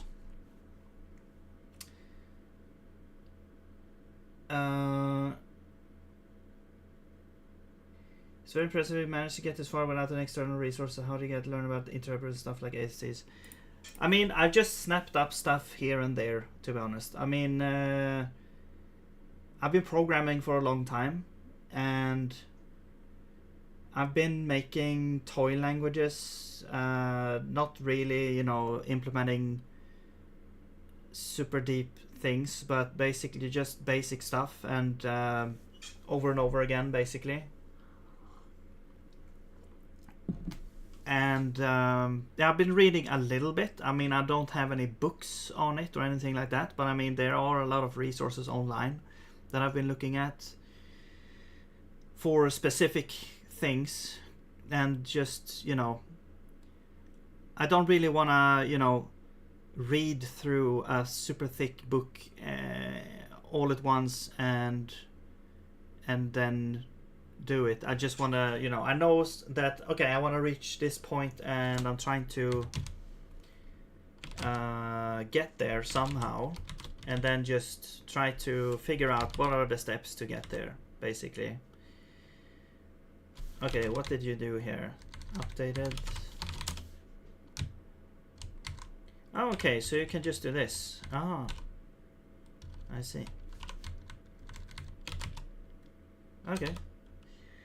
So let's try this again. There we go. Awesome, except this doesn't work really. Okay, cool. What about the strings? What's happening there? It's a string.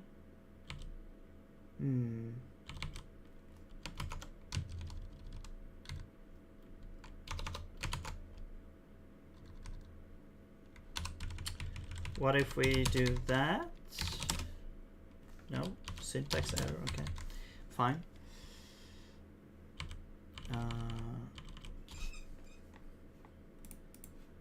But yeah, to be honest, the basis, like I probably could have gotten this for myself, but the basis of this project, I was also testing out AI tools, and the AI made sort of the foundation of this language here. How does the type checking work? So the type checking is not implemented yet, and I've actually, that's going to be new ground for me, so that's going to be very interesting. But that's going to be more like a layer on top that I will try to do once I've got all the other layers, because yeah,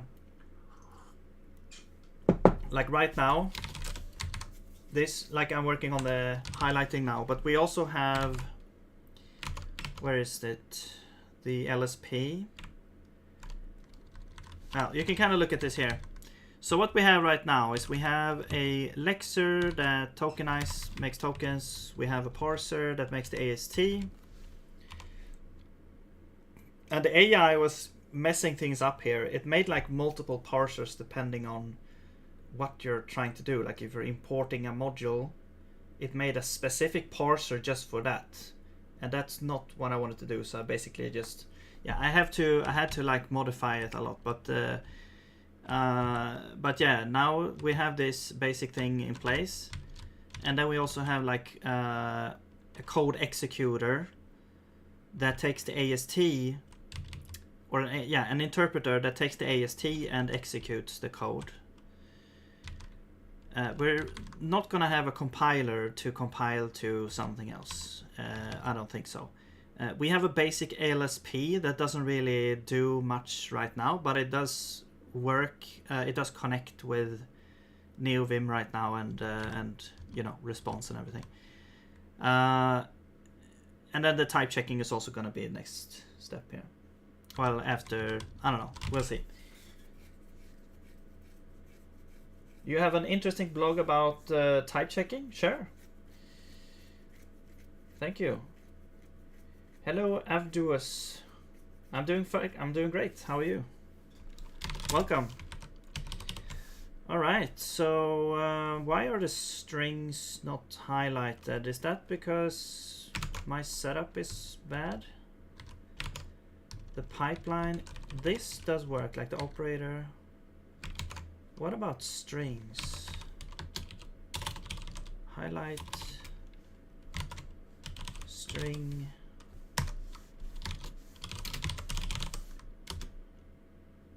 Links to string. String just... Does it look like that? That looks bad.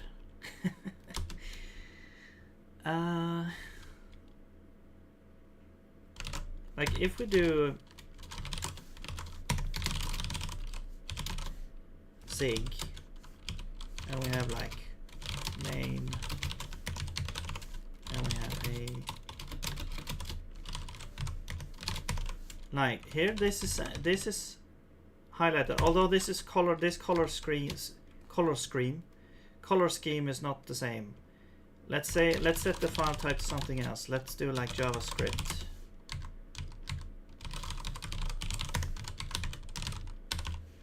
Yeah, why is it, oh, but this is also not the same.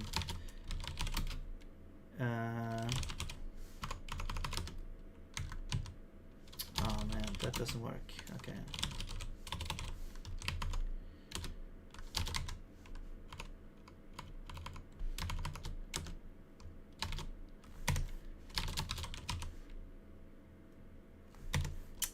Okay. This may say intro to compiler, but the type checking can be used for interpreter too. Right. Yeah, I think it's gonna be like you get the AST, and that's gonna have like the type, you know, type information in it as well. Except it's not. It doesn't know anything about the types, I guess. I don't know. I don't know really actually. But then we're gonna put it through the type checker to check that everything matches up. I'm also gonna have, like, I do want to have some sort of type construction happening to make like structs and stuff, because that's how I plan the modules to work. Like just that, like in Zig, every file should be a struct type with the functions and stuff on it, because that makes it so much easier to talk about modules and importing modules and stuff like that.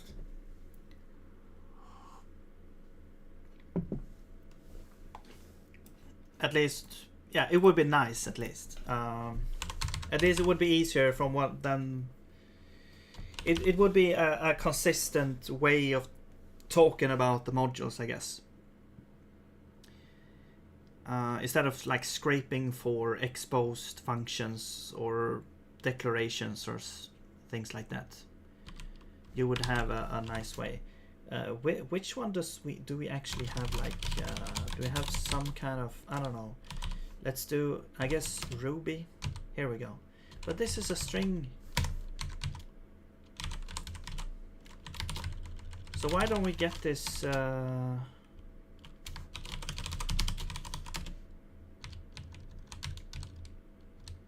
String. Yeah.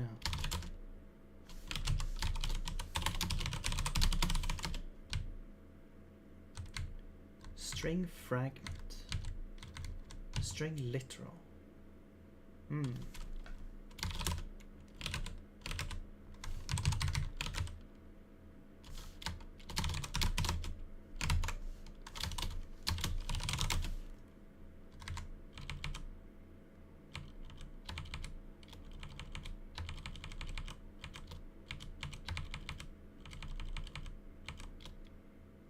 Yeah, I don't know.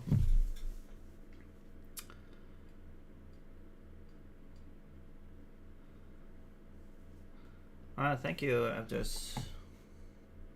Well, you never sent the link, Caravelia. Or I'm not seeing it. Yo, bro, can you call the scripting language zingers? Well, it already has a name.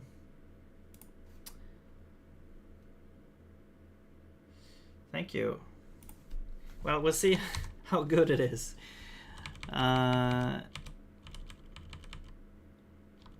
Okay, but why are we not getting this highlight here? String literal, and you're saying that this is a string literal here, but then we have a fragment. Maybe the fragment also needs to be.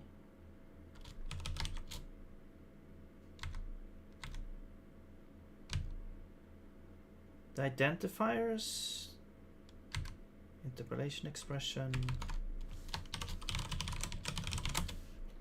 punctuation special,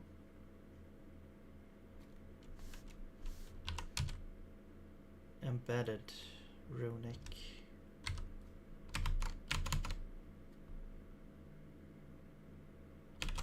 Right, so if I put like true here, does that work? Yes, okay, cool. Awesome.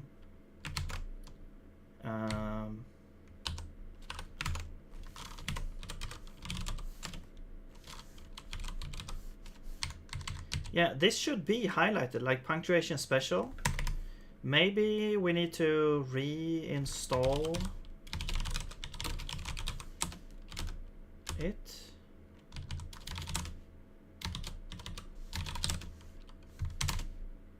No?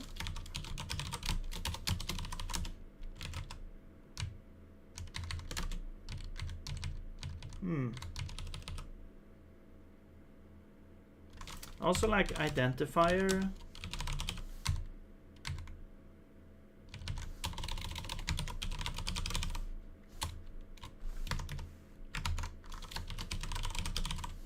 Is a type?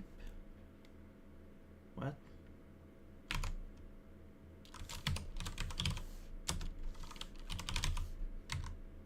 Yeah, so why is that not highlighted? I don't understand.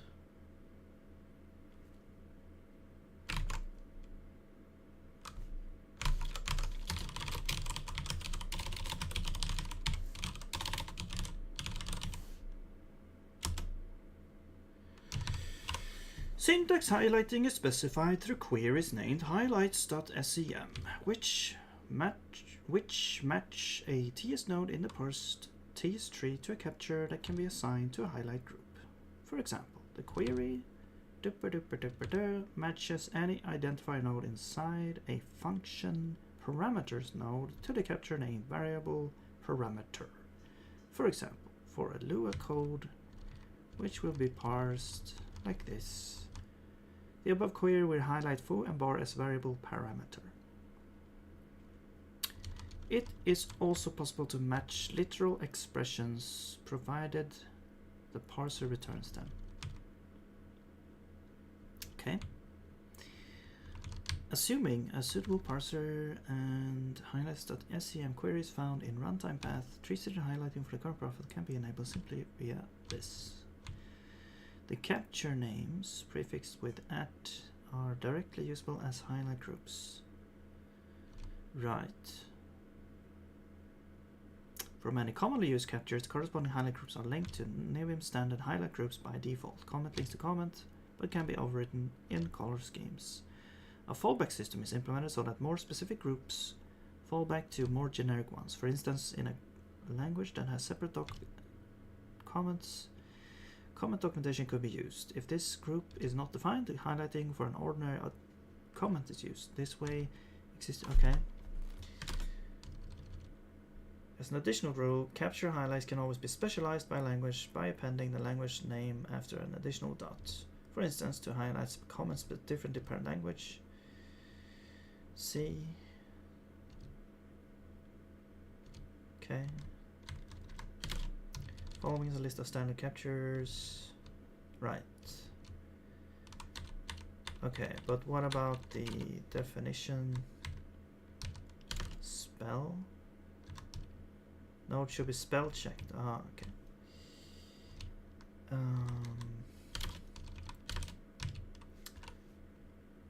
Conceal. Nodes to be concealed, captured by conceal, but any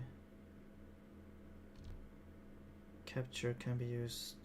Hide, block, code block delimiters and markdown. Oh. Replace a node with a single character. Okay. Cool. Tree-seated uses this to set highlights with default priority of 100. Injections. Right.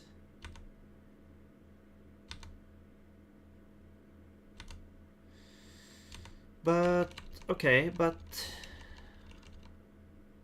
it doesn't explain what happens if you have multiple groups here. I guess it maps to the multiple things, but it doesn't seem to work that well.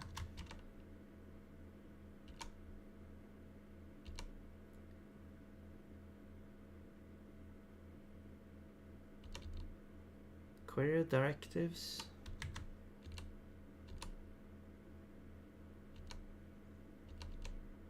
There's a lot of things here. Query predicates. Right. Queries. Okay, it's kind of strange it goes directly into query predicates. It seems to kind of jump the gun here, I feel like.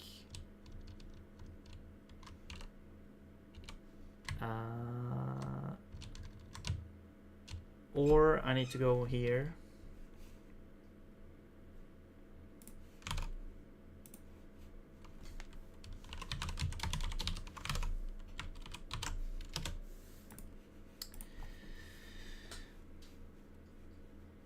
Wait.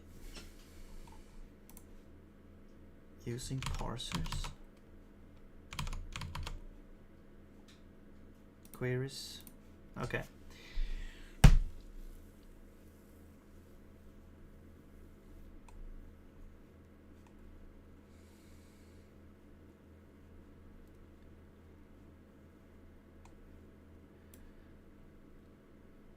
So these are used both as like actual query stuff and highlight groups. Missing.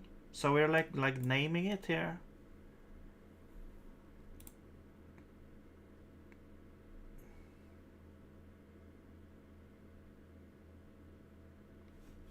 Okay, you know what? Let's do this. Let's just not have runic specific stuff. Let's like for everything here, I'm just gonna say, like, why do we have like .runic everywhere? I don't think that is very great. Maybe, do we want to keep this? No, I'll just remove this. What I'll do is I will just, if we have something, if we have like at, and we have something .runic,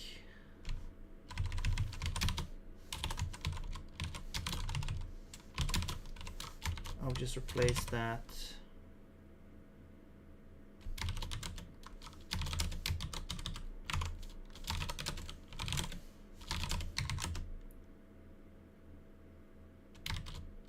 Okay.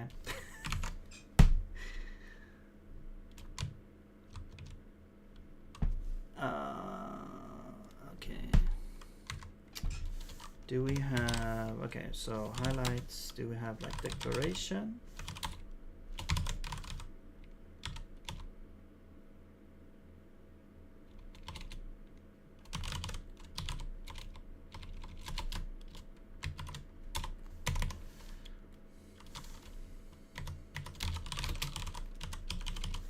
Tree sitter query highlight. Okay, so here are the like the built-in highlights. So let's start at declaration.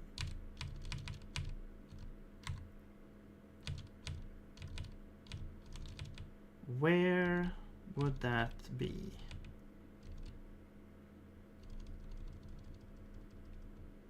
Keyword,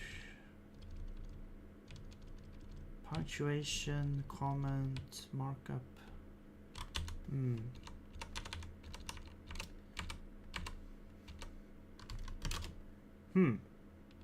Wait, variable, built-in names, parameters, special. Okay, I guess this is just a keyword. It's just like declaration, the declaration keyword. So keyword,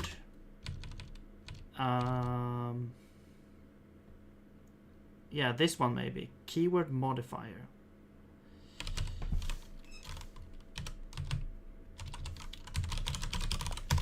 Okay, we'll start here. There we go. Okay, I could just update there and we'll, that's fine. What window manager are you using? So I'm using WesTerm. This is not, I'm not running on Linux or anything. I'm running WSL on Windows, so it's like Linux on Windows, and then I'm using WesTerm as a program in Windows to run a terminal in WSL.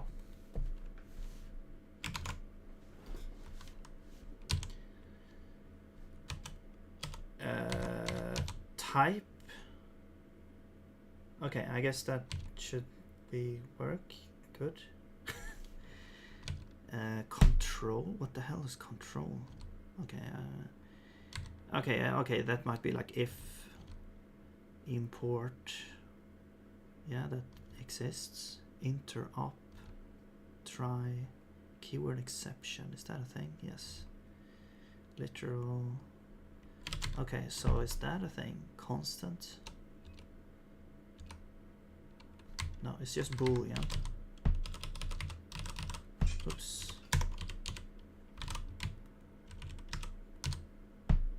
No.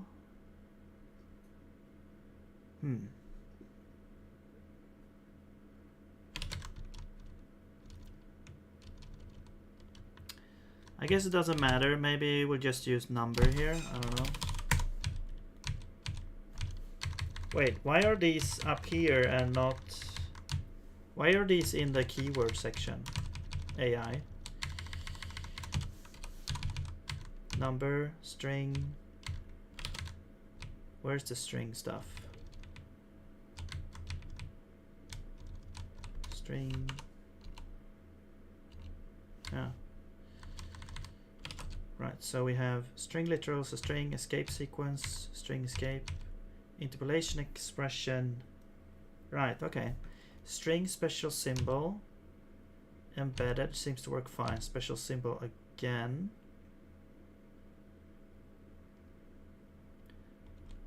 Rune literal, what? What is that?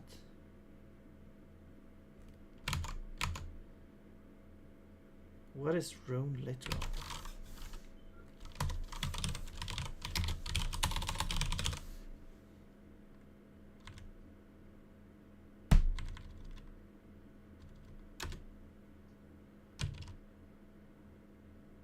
A byte?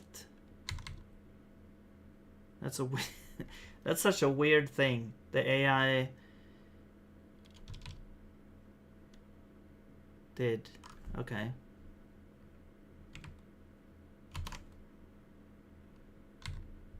Sure. Built-in, function built-in, function built-in, yeah. Type identifier. Oops.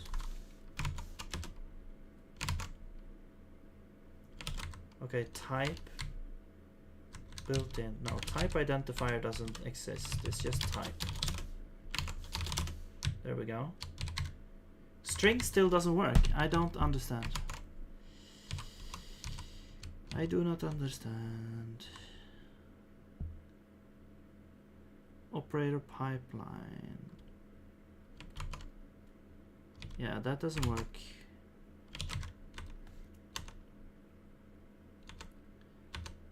Operator.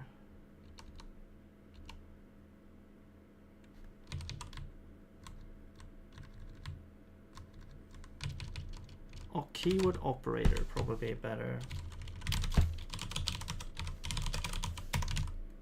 Process.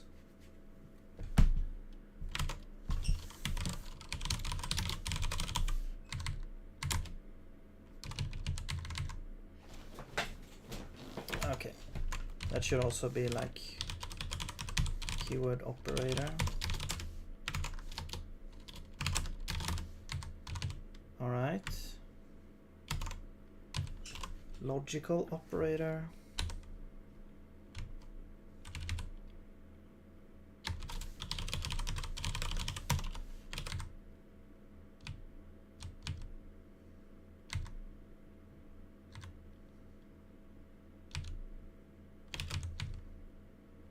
Assignment.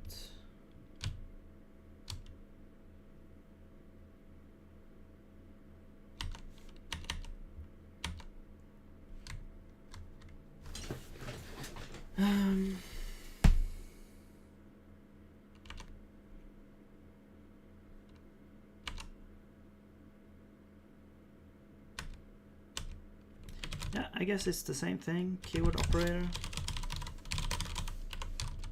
Comparison.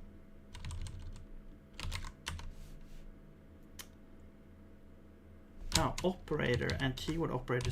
Okay, I'll just do operator then. So maybe keyword operator is more like if it's a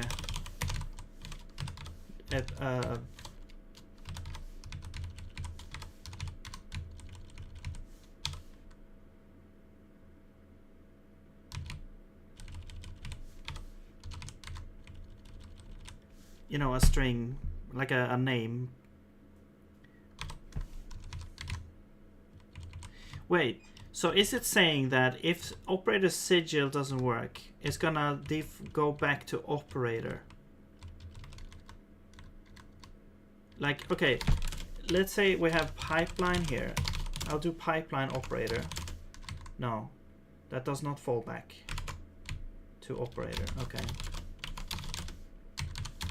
But this one doesn't work anyway. Wait, doesn't have to be keyword operator? Okay, that works. So what if I say pipeline now? Okay, that works. So you can have specific, and it will fall back to like the previous.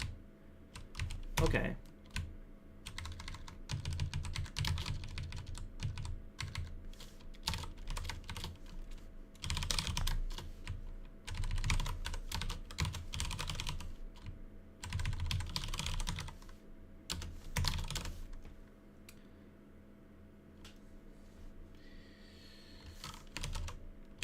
I'll just increase this a little too so we can see.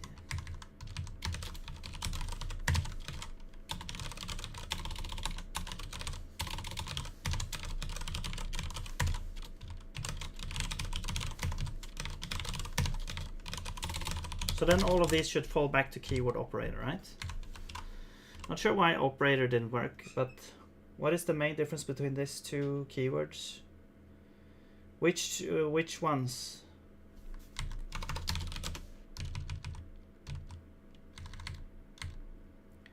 Sigil, bracket, punctuation, bracket.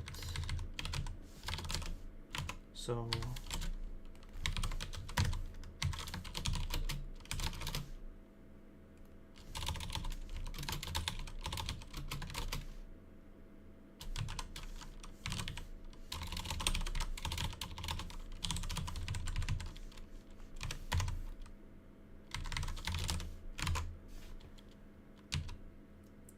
delimiter,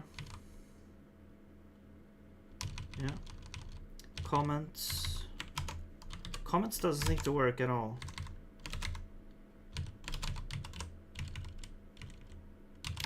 What if I remove that? Will that work? Okay, I don't understand this fallback thing. Yeah. It might be that it doesn't actually work like that. So I'll just remove this to be...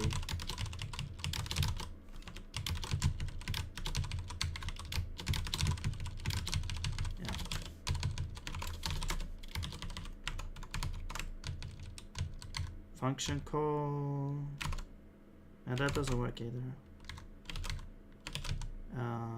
Punctuation special. Oh.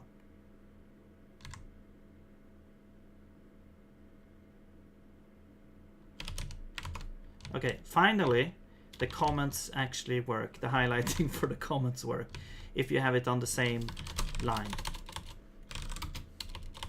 Why am I getting like warnings here? Oh, the LSP doesn't, yeah.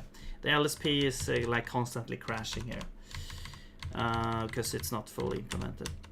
Okay, was that all of them? But yeah, the strings doesn't work still.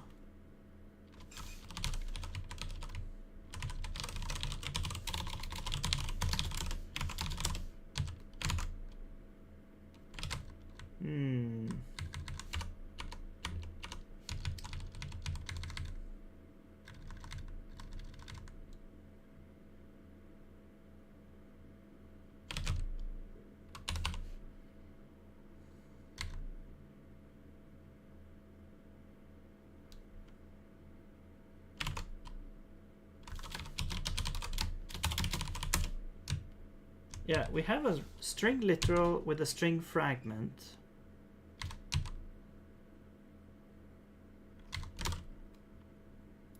So what if we build like a query that looks like this? But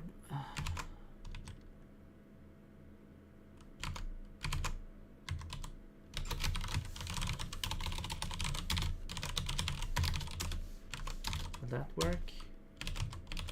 Oops.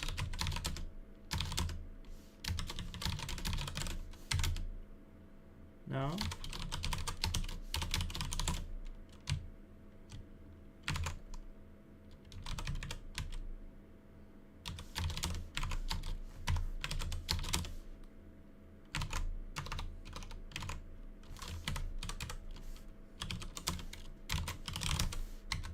It's supposed to be this. Why do I have string runic? Still.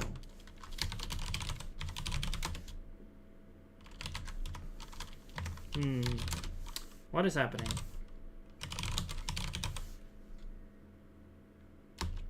Oh.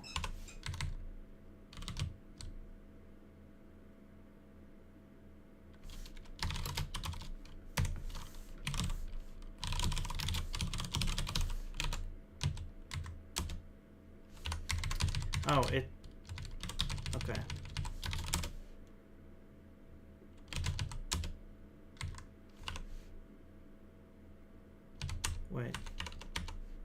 And then we have this one as well.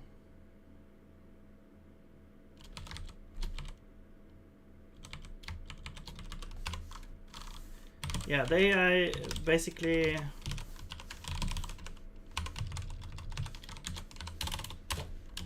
did a bunch of stuff. Okay, so now that's good. Okay.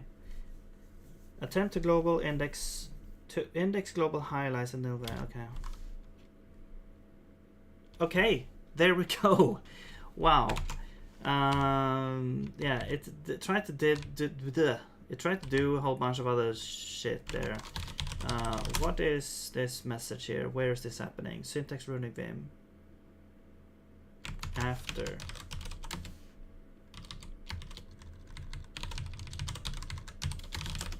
I don't know what this does here.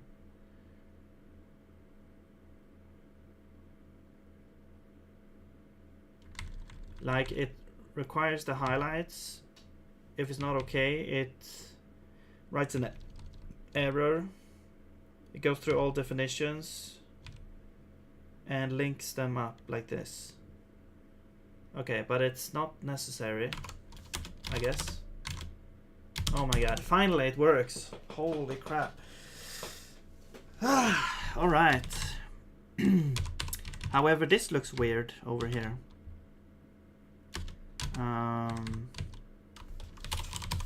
But that still works. It's just the identifiers get like string color.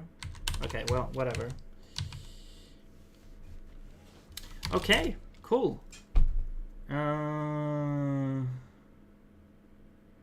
Yo, Ron, how's it going?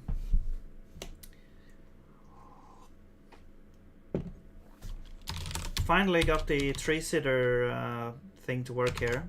I'm just gonna clean some stuff up here, so let me remove this crap.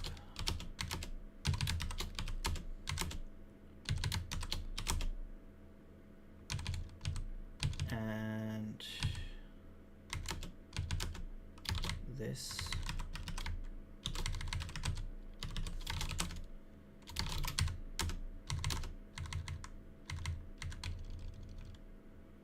Where is the highlight stuff? Now that is what we want to have. Runic highlight.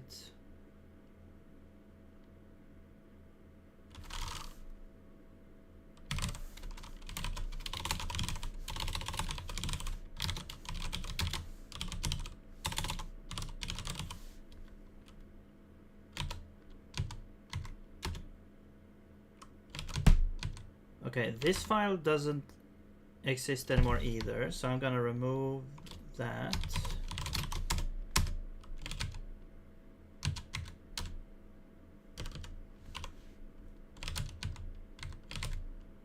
We don't need this.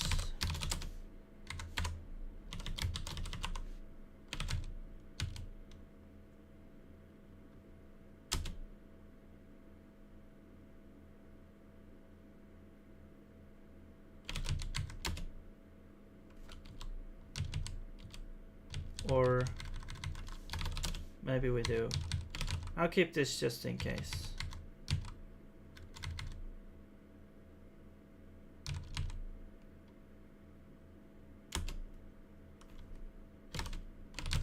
Okay, the plugin is okay. Lua. Yeah, we don't need this.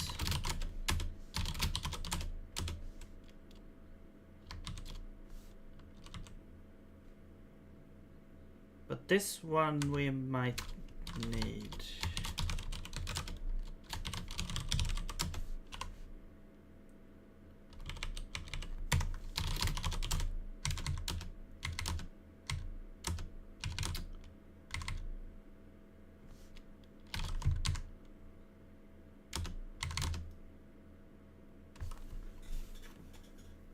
Hey Exodus, how's it going?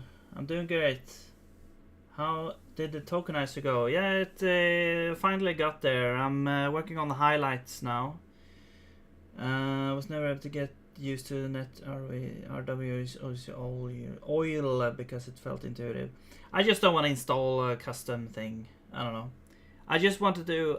So I went through a phase where I basically I wanted a config that was stripped down as much as possible, and then I got nice things that I believe that I needed to have, or that was extremely useful. And then I went back to, the basics to learn more, like, okay, well, there is a built-in way to do things, so why don't I just learn that and then, go from there. So I just, I stripped it down and tried to make it start up as fast as possible and stuff like that. And I have seen oil, and it looks nice, but I don't really need it, so to speak.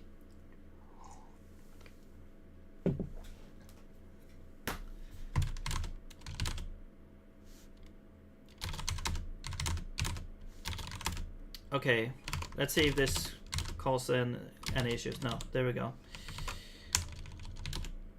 All right, cool. Great. So that should be good for the plugin, I think. All right. Nice. Okay, so next up is gonna be LSP. So yeah, let's see. Do we have anything in here for capabilities? Text document sync. Open close. Completion provider, trigger characters, dot, colon, result provider, false.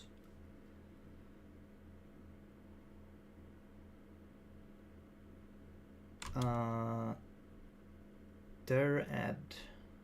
I don't know what that is. I'm here at the maximalist when it comes to editor config.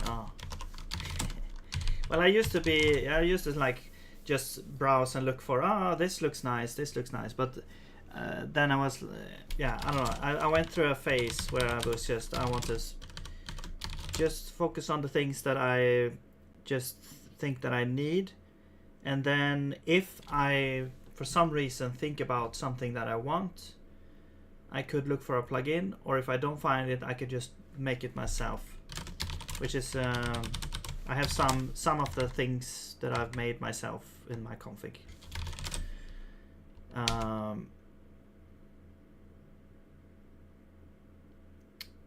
Okay, so the LSP, like if we open up here and we say like,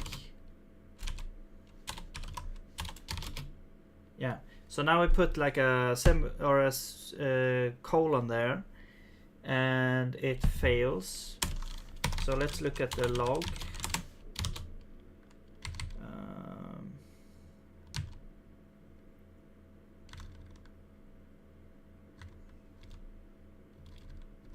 Handle completion. It's kind of, this log is also really weird to look at always, but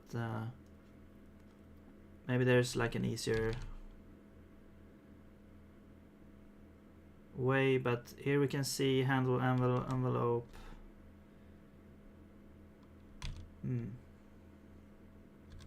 Send completion results. Handle completion. Okay, so there's something going on in here. Write completion. Write all. While. So hard to see where the error actually is. Okay, there's something in, now we're in the standard library.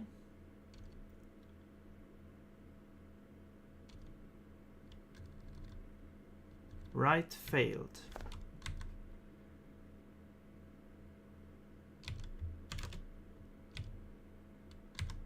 Okay.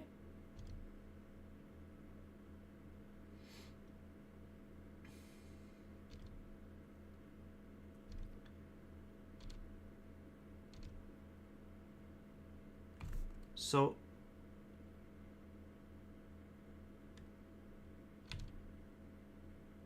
where is this? Server 329.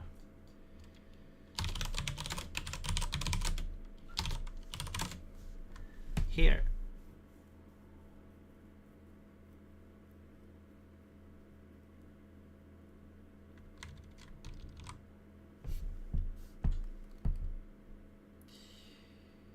Okay.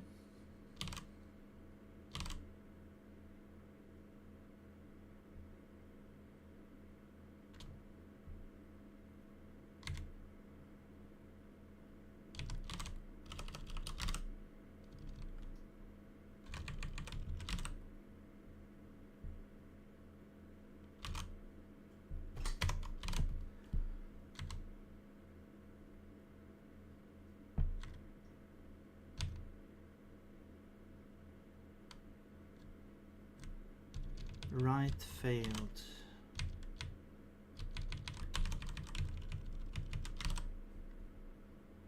Where is that? Drain. Oh.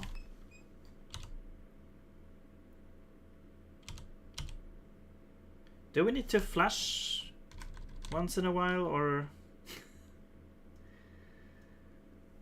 Hee hee.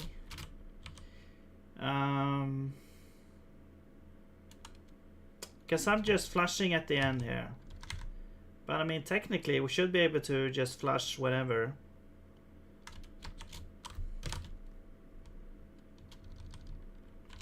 Like, how big is this? Oh, that, okay. That's just a U8. It fails on this one, like, doesn't seem to be that much. I guess this one, maybe symbol name, that's just a string.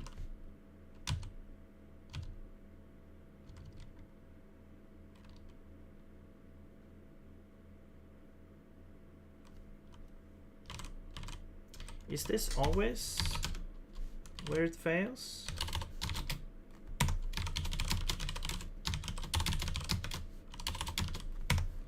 Okay, LSP start.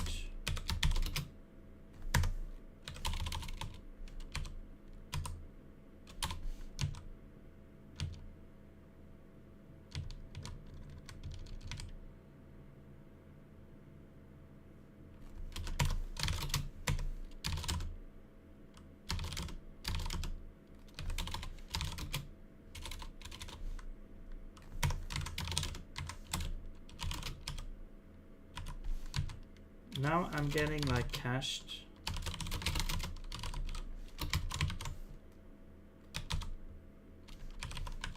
Stuff.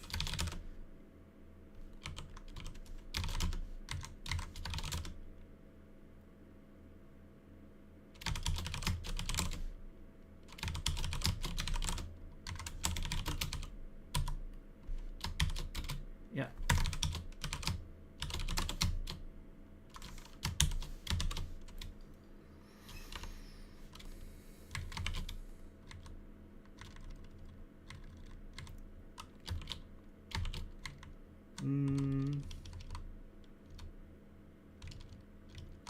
Yeah, it's the exact same place.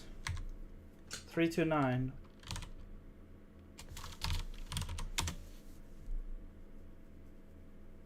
Huh.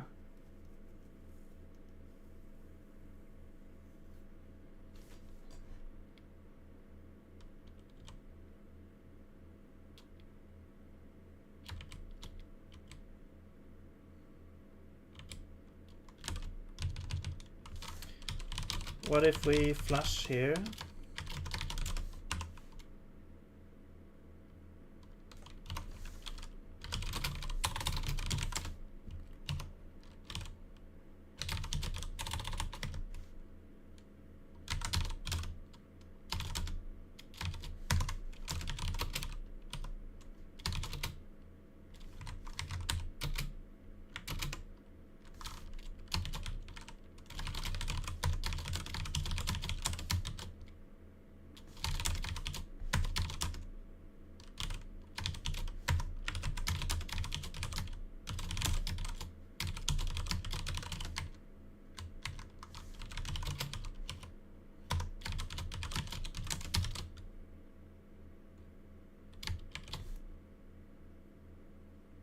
Wait, did it just crash again?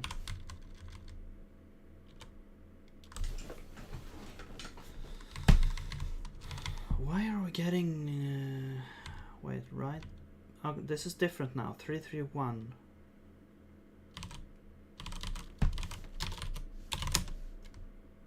Now we're crashing over here.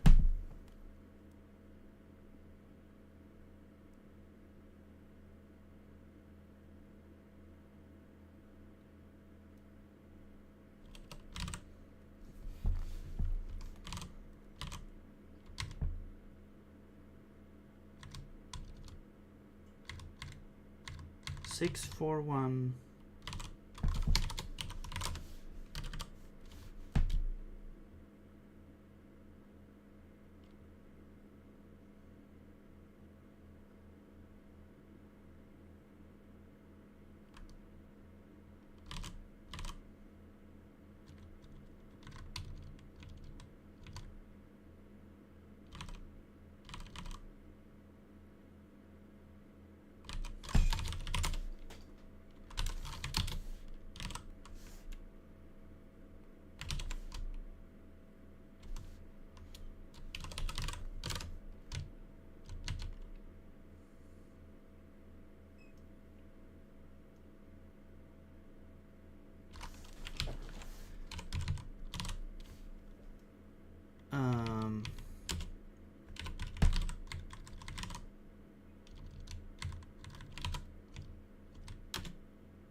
What is happening?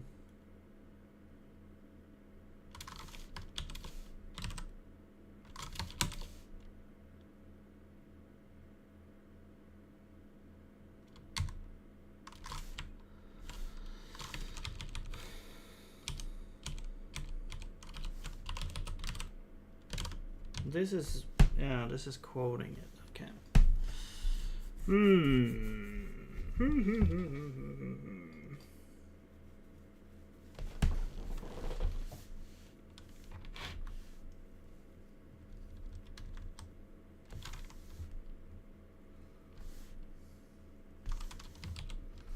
Like, why does it fail? Do we have, does maybe NeoVim send some sort of error message back and we're not handling it?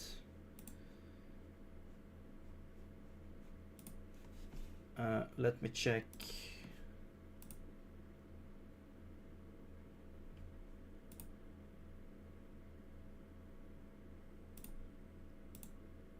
Let me check something here.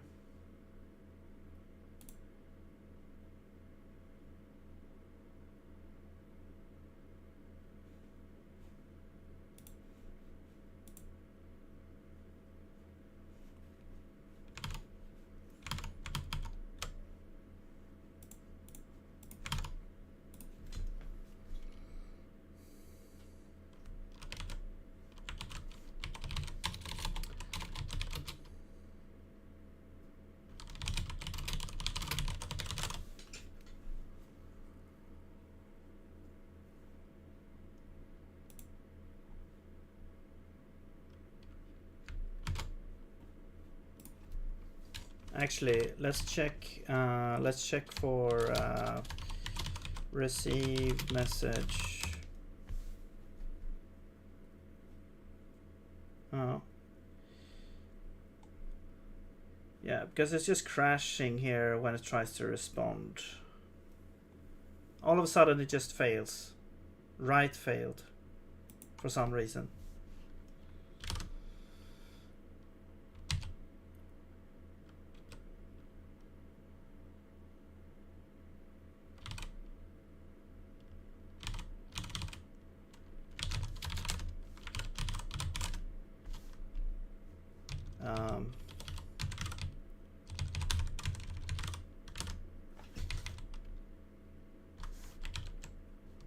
yeah, the V table is standard file system reader.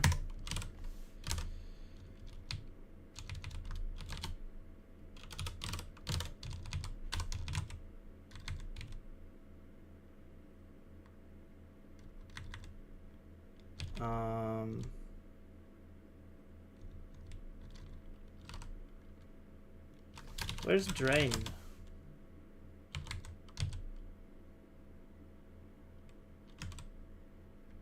No, this is writer. Sorry, writer. Yeah. Drain. So we get write failed here.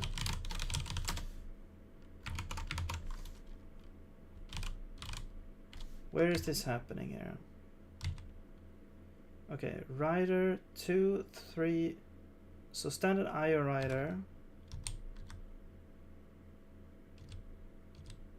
2, 3, 4, 8. Standard IO writer.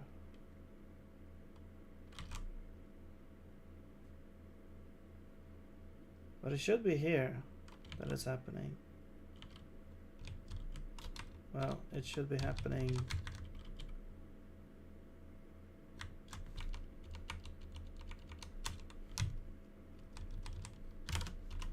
Is Windows? No.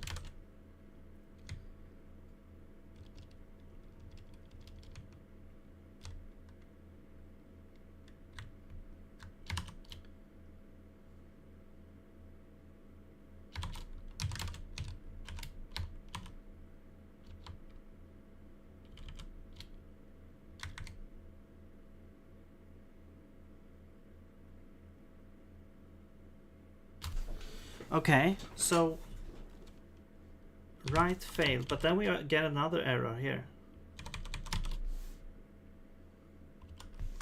So we could look at that,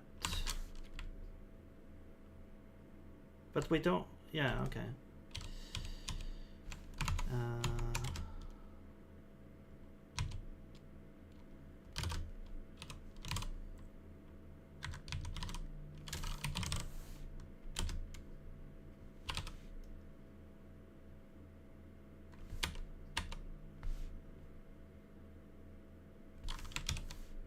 Oops.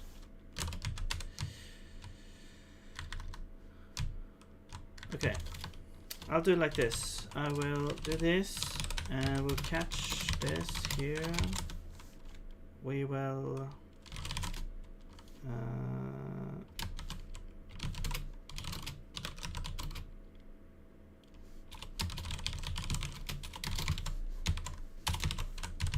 error.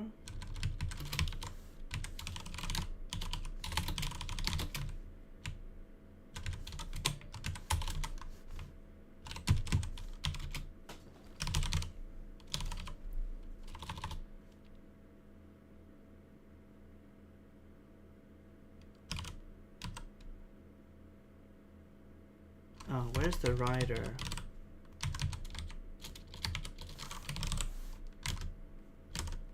Do we create the writer here?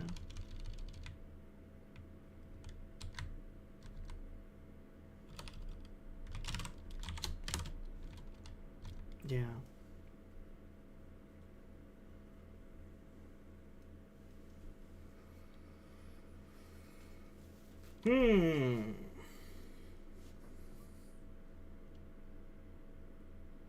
So I guess we could store this writer.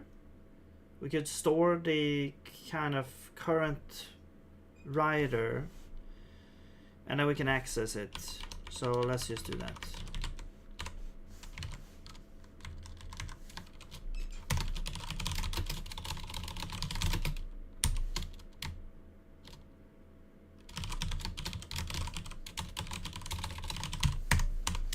But this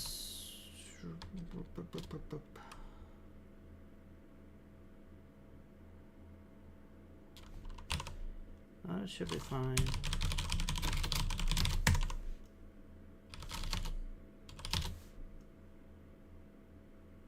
No, this needs to be like a pointer or something. So I will say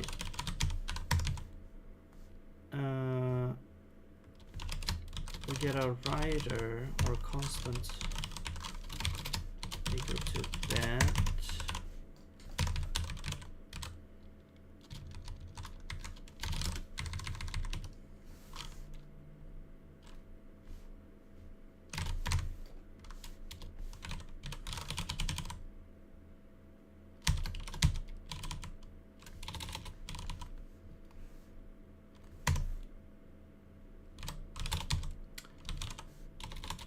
Wait. Oh no. It needs to be the file writer. Right, okay.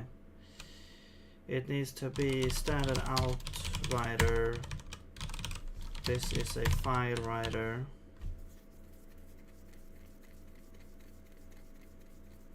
Couldn't we just keep a writer around?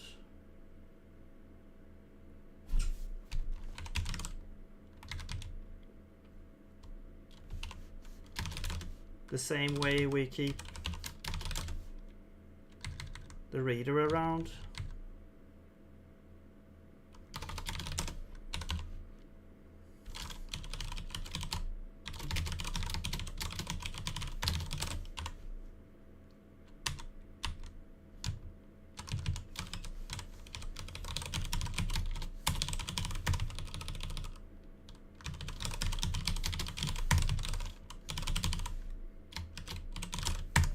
Let's do streaming as well, I guess. We don't do multi-threading anyway.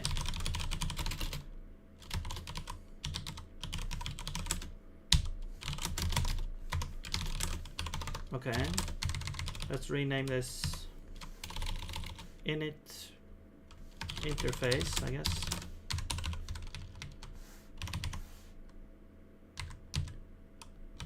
And now this would be standard out writer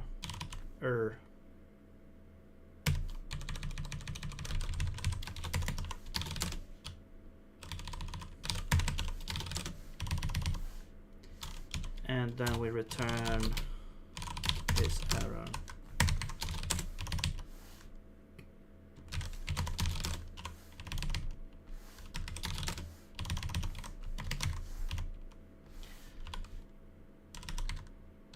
And we don't actually need to do this now.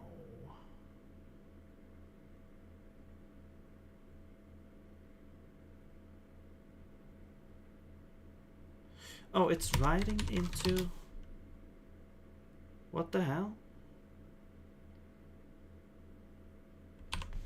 Why can't we just... We should be able to just write into standard out directly. Why do we need a buffer? We don't need a buffer, right? We just write to standard out.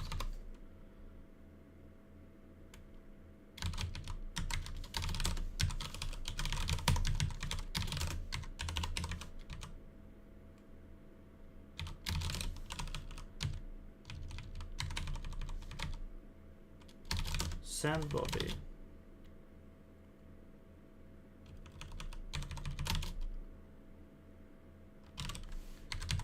Oh, I see. This one maybe... Right, we're print... Okay. I see, I see. We need to know the content. Okay. Fine. Fine. So this might be the issue, that we're exceeding this limit here. We should really not be max line here. And the writer is actually... Okay. So this is... Okay. Writer buffered... No. Fixed. Buffer. Okay.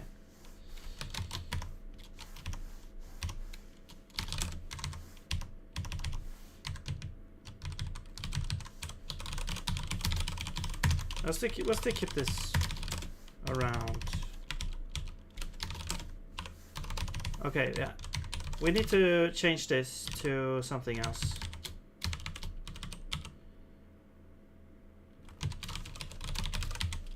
Max content, I guess.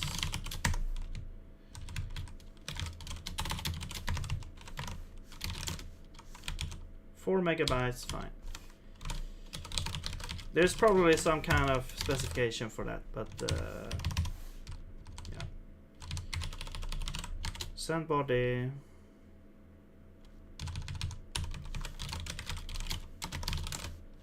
Same thing here.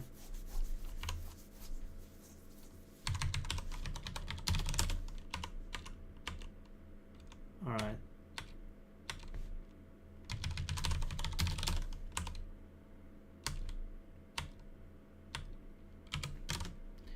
Now, here we don't need to create a new writer. We can use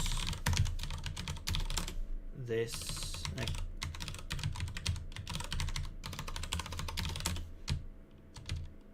And same thing here.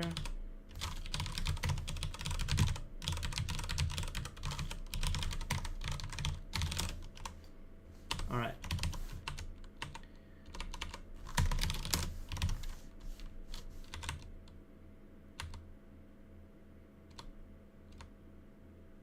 I'm just scanning. So much stuff in here. Okay.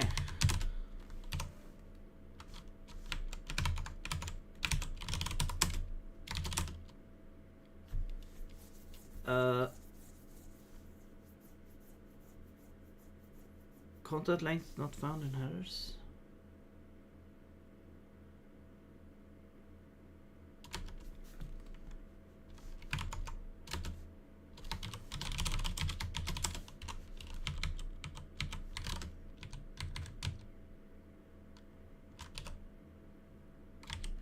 Oh. No, we don't need to flush here.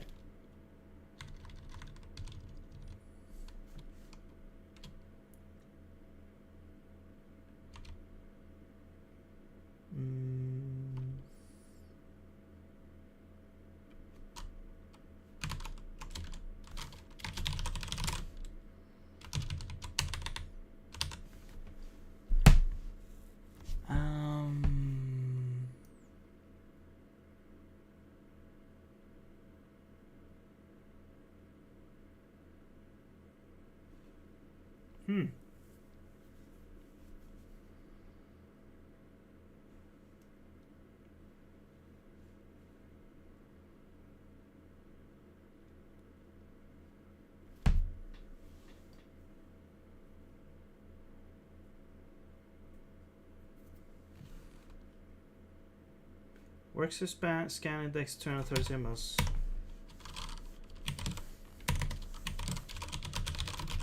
So we cannot log into standard out because that's reserved for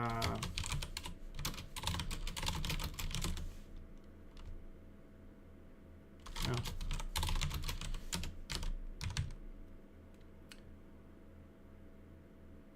Oh, right. This is wrong. This should use standard error. Right.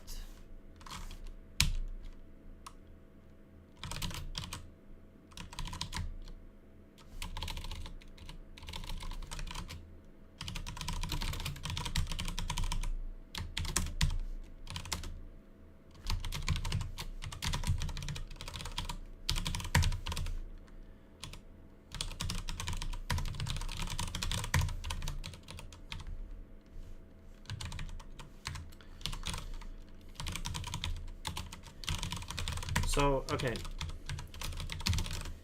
right, because the LSP communicates with standard error, or I mean standard out and standard in. So if you can't send logs to standard out because then the client will think that it's some kind of message coming in, like an LSP message. So you have to you have to log to standard error.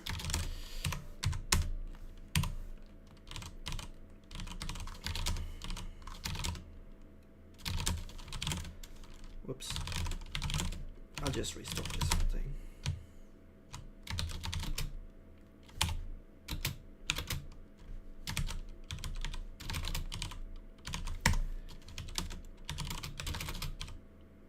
Oh hey, look at this. I'm not sure what this comes from. This comes from like different files? What the hell? Okay, so it works. Not sure what this comes from. Okay, so it's like parsing all the files, I guess. I'm not sure why it decided to do that, but yeah, this works. Cool. So we got some basic, you know, LSP stuff in here, but I don't want to parse everything. It's just gonna parse. I guess this could be good if you want to like import something from something else, but like auto import.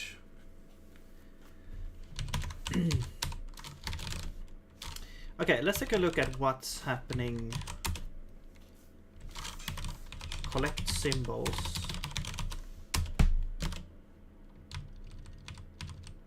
Skip trivia.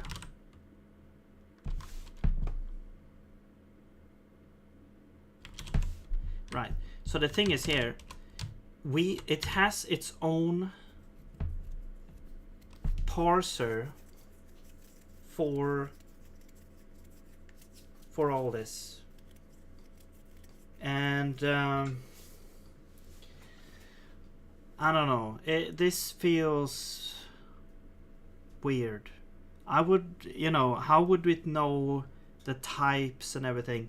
I would rather have it use the existing functionality in Runic to parse a file into an AST and then collect the symbols from the AST instead. And then we might have some extra functionality for like auto importing or something like that. But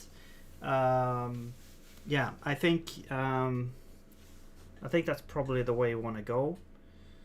Instead of having this weird specialized parser, which is, you know, it's faster to do it like this, but then you have to re-implement this whole thing, and you don't get all the information maybe that you want. So this doesn't feel very nice, to be honest.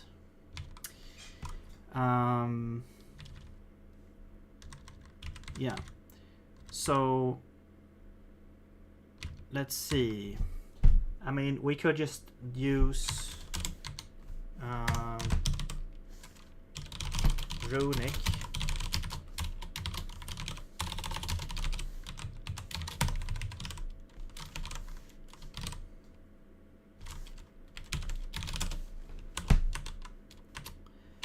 And the content. So we have the file. I don't know what the detail is. Was that like the file name? Relative to the path that you're in or something? And then we get the list that we need to modify. So let's just do this for now. And we have a parser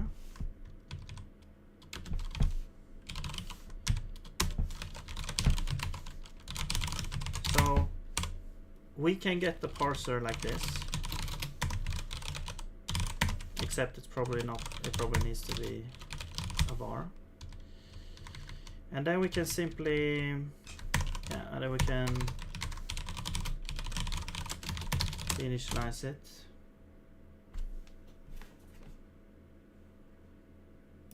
Good morning. For me it's like one... Wait, how do you say it? Okay, I always get confused when trying to say... Okay, well, it's 12:50 for me in a 24-hour format. I can never remember how AM PM works. Like when you cross the 12 Is it 12 p.m. now then for me?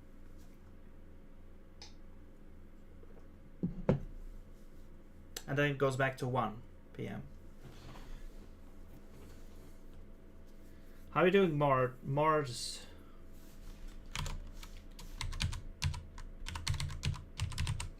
Let's see. I'll just be right back here. 1 second.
All right. 0, 0, 0, 0 is AM. 12 is PM, right? Anything after 12. Yeah. Well, I kind of knew that. I was just more like I always get confused because it starts at 12 and then it goes back to 1. I was always confused by that. Like you go from, or is that the case? Like you're at 11 a.m. and then it goes to 12. It goes to over to PM, and then it goes to 1 p.m. and then 11 p.m. it goes to 12 a.m. I was confused about it. Like I understand when you look at the clock and you count 12 as kind of the limit or the breaking point where it goes over the, but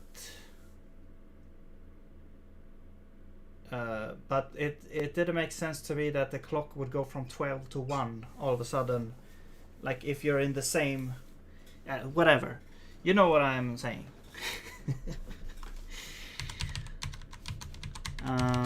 It didn't make sense to me, but I kind of know how it works now, because I didn't grow up with that system. I grew up in a 24-hour clock system. So anyway, but we still say, like, it's interesting because we have a 24-hour clock system, but we still say like 1 o'clock for 13. We don't say 13 o'clock, we say 1 o'clock. You know, and then from context you would know when it is. Because we used to have, I mean, we still have like 12-hour clocks,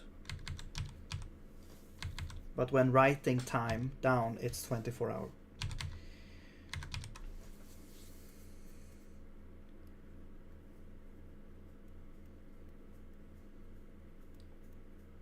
Okay, so we have the parser. So let's now parse the thing. We should get like the AST out somehow. Where is that thing? Parse the script. Parse expression. Why is there no different things? I guess we'll try that. What if something goes wrong? Yeah, so how would you, yeah, okay, so this is, I guess this is where you also would be able to report diagnostics. I would have to figure that out as well. We'll just do a try for now. And we'll get this AST out there. That's the script. Okay. What about, I'm curious, like parse expression.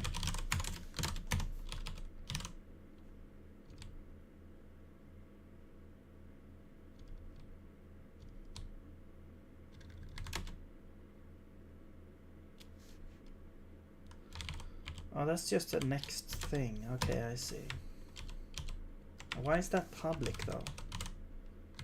Why is this public? There we go. Okay, parse script. Okay.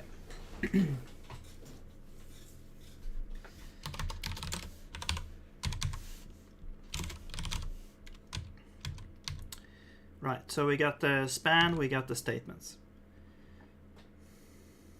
Okay, now comes the question, okay, how would we now do this? So instead of doing this token thing here, we would have to loop through all the statements and look for, I guess, declarations and functions and everything.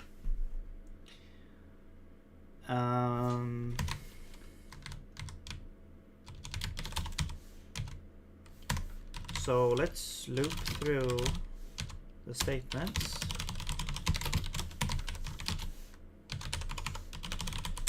And we will, I guess, yeah, we can switch on it. It should be a union enum, so we're gonna have to switch on it. And we have all these different types of statements, although I'm not gonna worry about some of these. I'm gonna put you, and you. We don't have function declarations yet, super supported, so I'm only gonna worry about, so these are gonna be non-supported for while, where's the if? And import. I'm gonna say these are not yet implemented. Okay, then we're gonna have expression. So expressions don't really declare anything,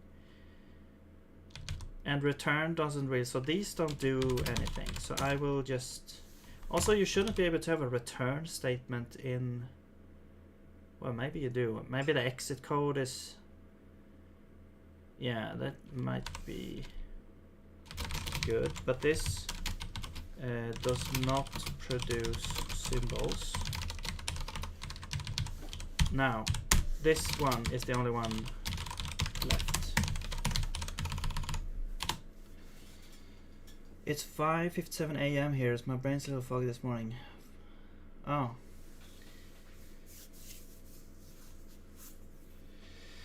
Right. Where is that then? That's like 8 hours. No. Wait, 9? No, 7 hours away from me. Okay, we got this one. So let the what? Why is this a statement? What?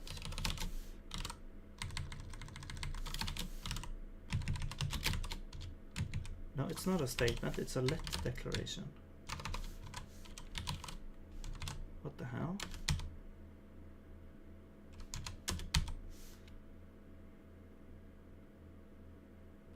Oh, I see, I see. I need to switch on the dereferenced. There we go. Yeah. But that's still weird, but okay.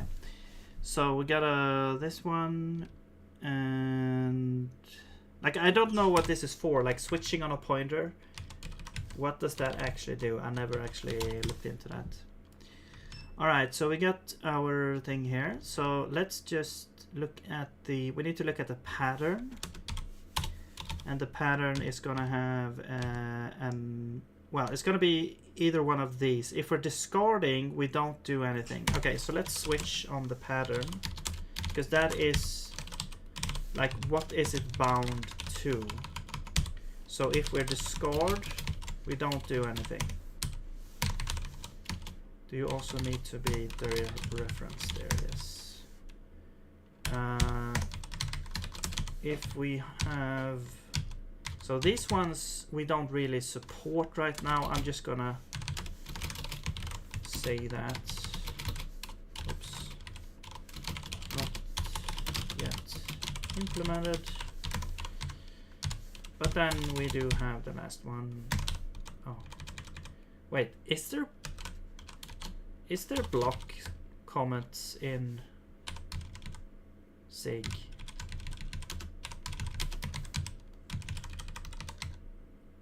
I don't know actually. Identifier, so this will be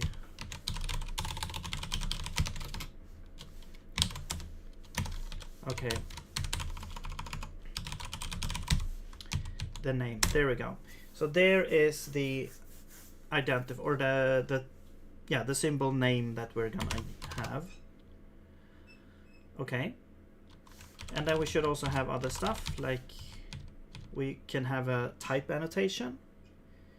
That we can actually just I don't think we actually have a type annotation, to be honest, because we don't have a parser for types yet. So this is always going to be null.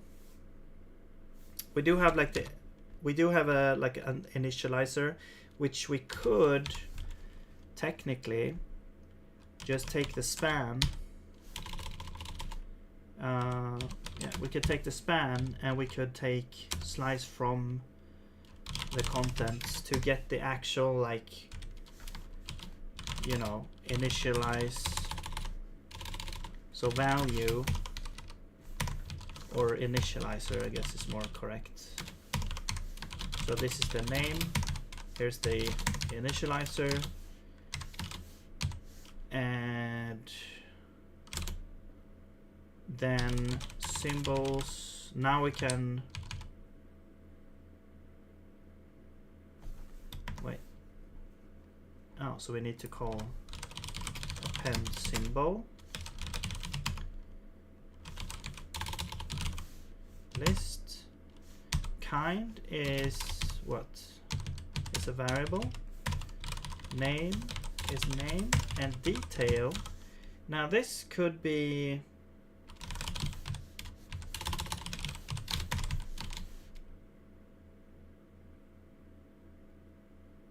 I guess in this case we might just care about the short description, like this is where the file is from, where it's from in a file, and we don't have more information, I guess, on it. Maybe, I don't know actually.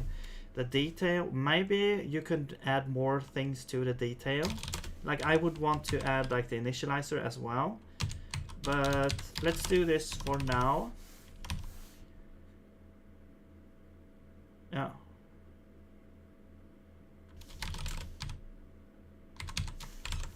Hang on. Don't we have like the... So that's the runtime and the CLI. The LSP should import...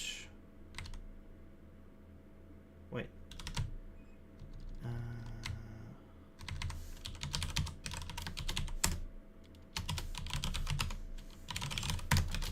Should import that.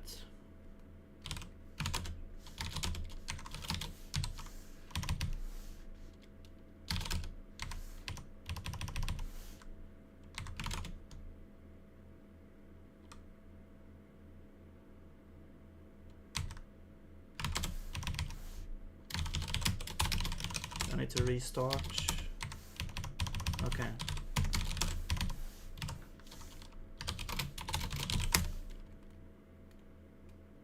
There we go.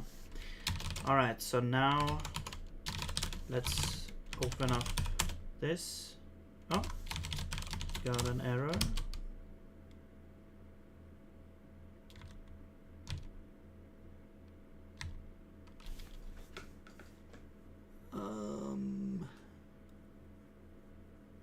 Kind of hard to see what's happening here. Walk there. Workspace.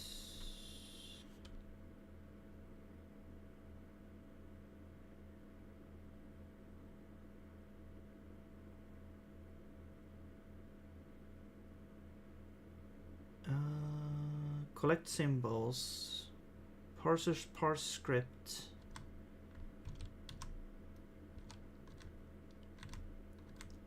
Statements. Okay, so there's some parsing error here. Maybe. Fail expected tokens. Unexpected token. Okay, let's see if we can try to get the LSP to report diagnostics.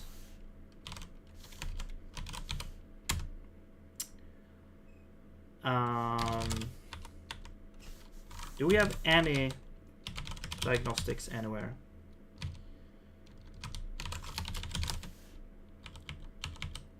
Nope. Well, okay, let's search for diag. No. Okay. Interesting. So I would go to. Let's go to the good old specification here. Where is it? There it is. Sorry, I don't have like dark reader or anything like that, so you have to live with this brightness. Unfortunately. Okay, so trace, I don't know what that is. Document synchronization, miscellaneous, language features.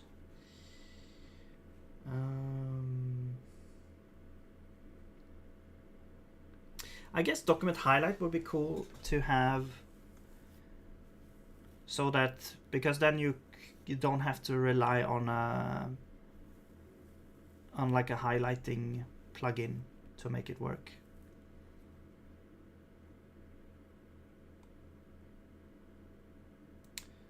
Let's see.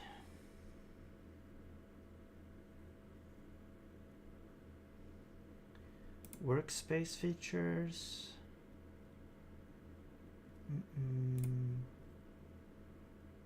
Okay, maybe telemetry.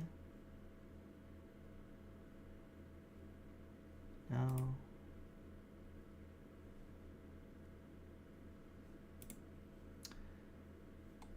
Where is the diagnostics? Maybe that's not part of this. Maybe that's a special kind of thing. I don't know. Here we go. Diagnostic. Represents a diagnostic, such as a compiler error or warning. Diagnostic objects are only valid in the scope of the resource.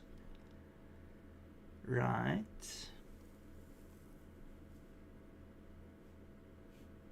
Okay. You know what? Let's just ask LSP for some help here. Or I mean codex here.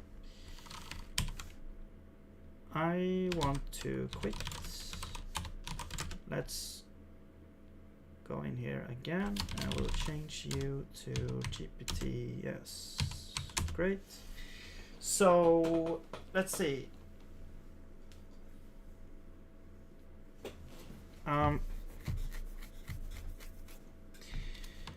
In our LSP server, how would we go about implementing diagnostics messages to the client.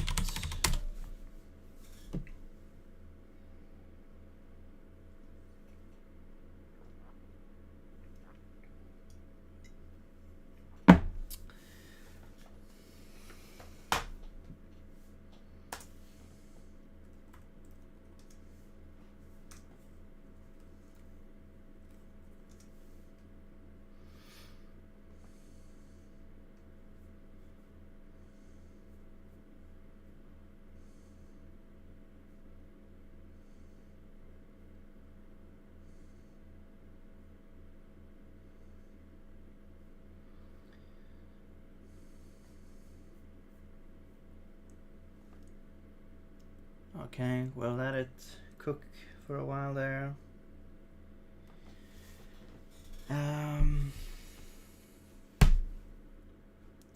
guess I could try and read some in the meantime. Like, this is good and all, but I wish it would have maybe examples of how to actually, when to send it, how, and stuff.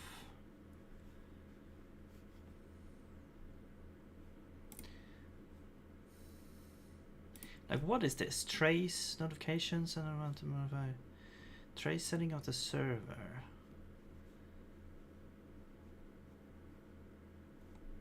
Okay.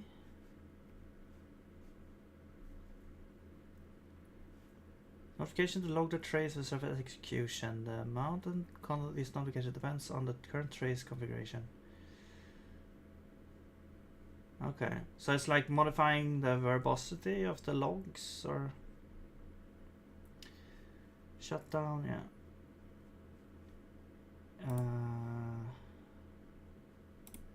Okay, maybe it's part of these things.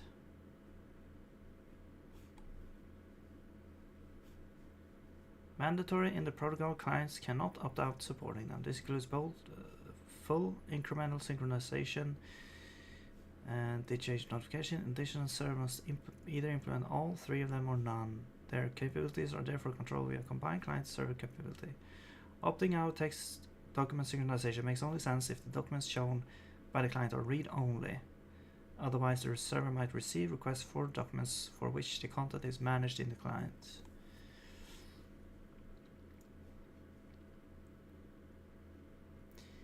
Okay.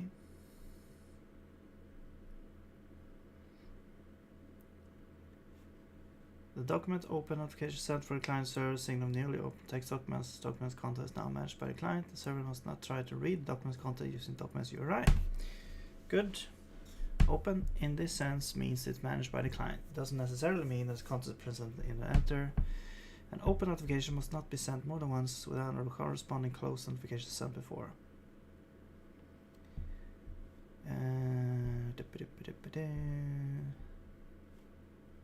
Okay, let's just search for diagnostics here. Language features.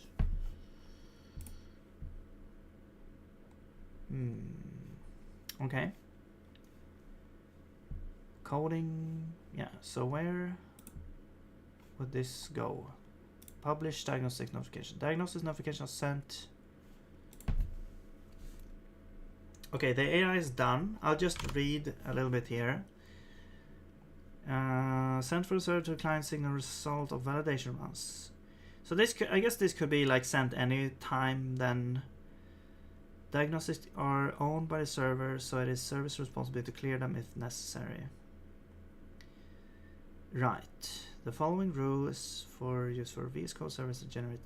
If a language is single file only, diagnosis is cleared when the file is closed. Please note that opens closed events doesn't necessarily reflect that the user sees in the user interface.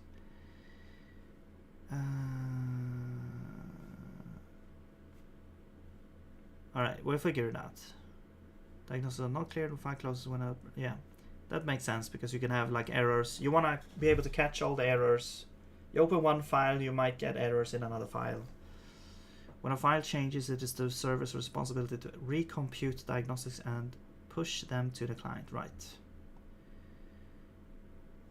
Okay, well, let's see what the AI has to say here.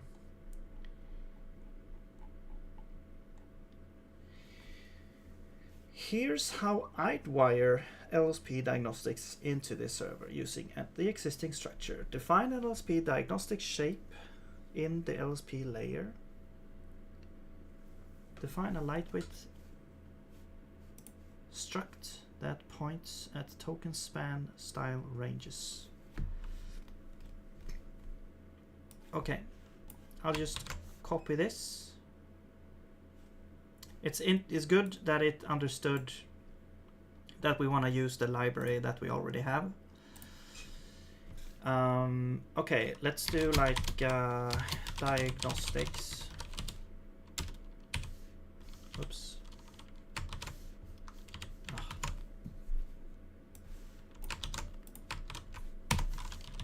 All right. Diagnostic. Is this a diagnostic?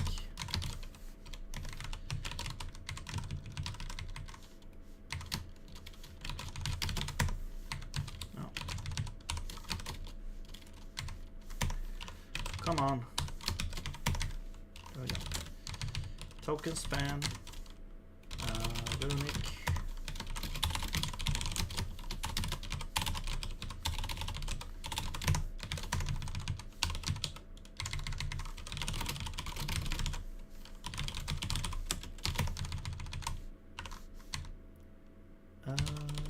Or pre-mapped line character range.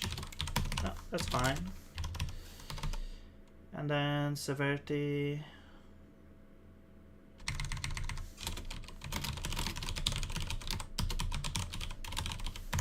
You could also do this. Severity.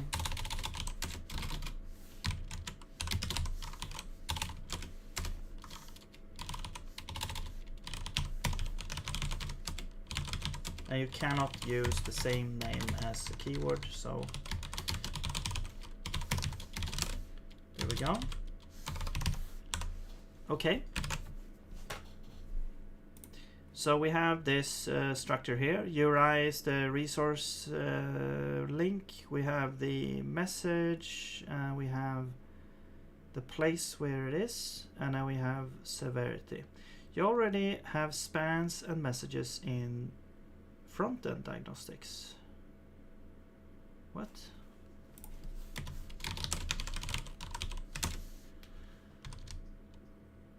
Oh, I've never actually seen this before. And that what happens when AI is doing a whole bunch of stuff here. Okay, so we got this thing already. I guess maybe this, yeah, okay, so this is where if you're like trying to run the file, it will show you this. Yeah, so I might have seen this before actually. Okay, so what's your plan here? You already have spans messages and the parser type checker. Okay, I didn't know that. The LSP layer only needs a neutral struct that can be serialized. Right. Wait. Is this like step 1 or option 1? What's going on here? 2. Map runic spans to LSP ranges. Okay. LSP wants 0 based line character spans are 1 based. Yes. Okay, well, fine. Clamp to the buffer length if needed. Okay.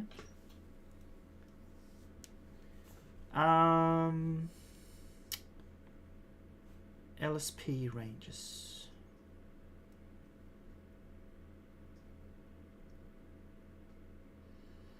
Okay, let's yeah, okay, this is fine, I guess. So this is like a range. Okay, let's just take this and put it here.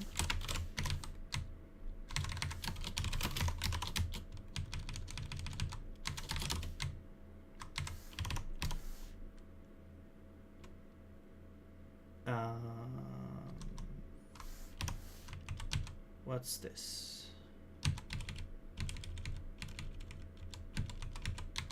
Oh.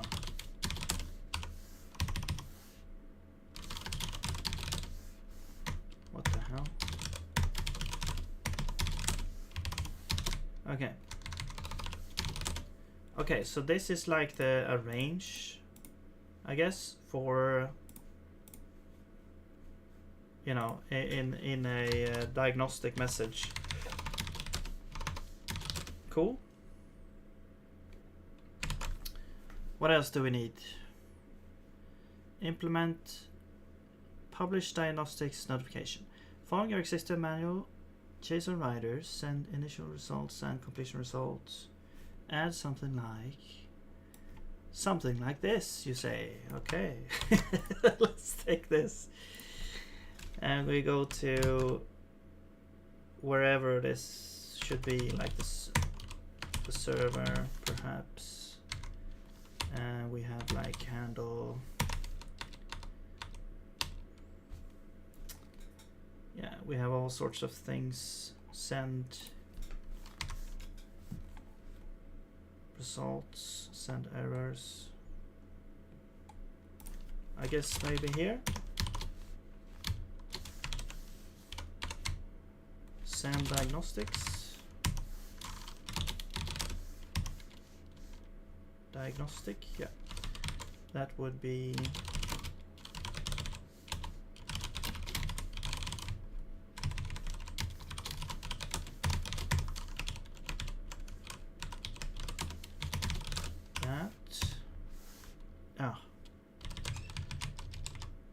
I'm just gonna call it diag, maybe.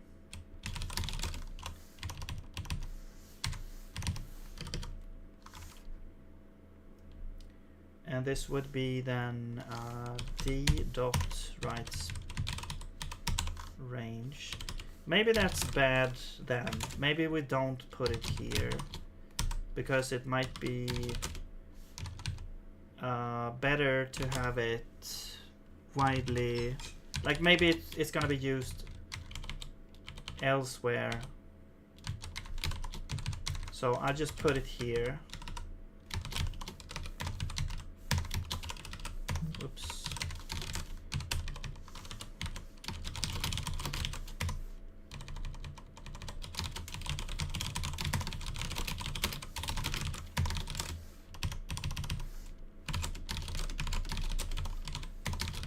Okay.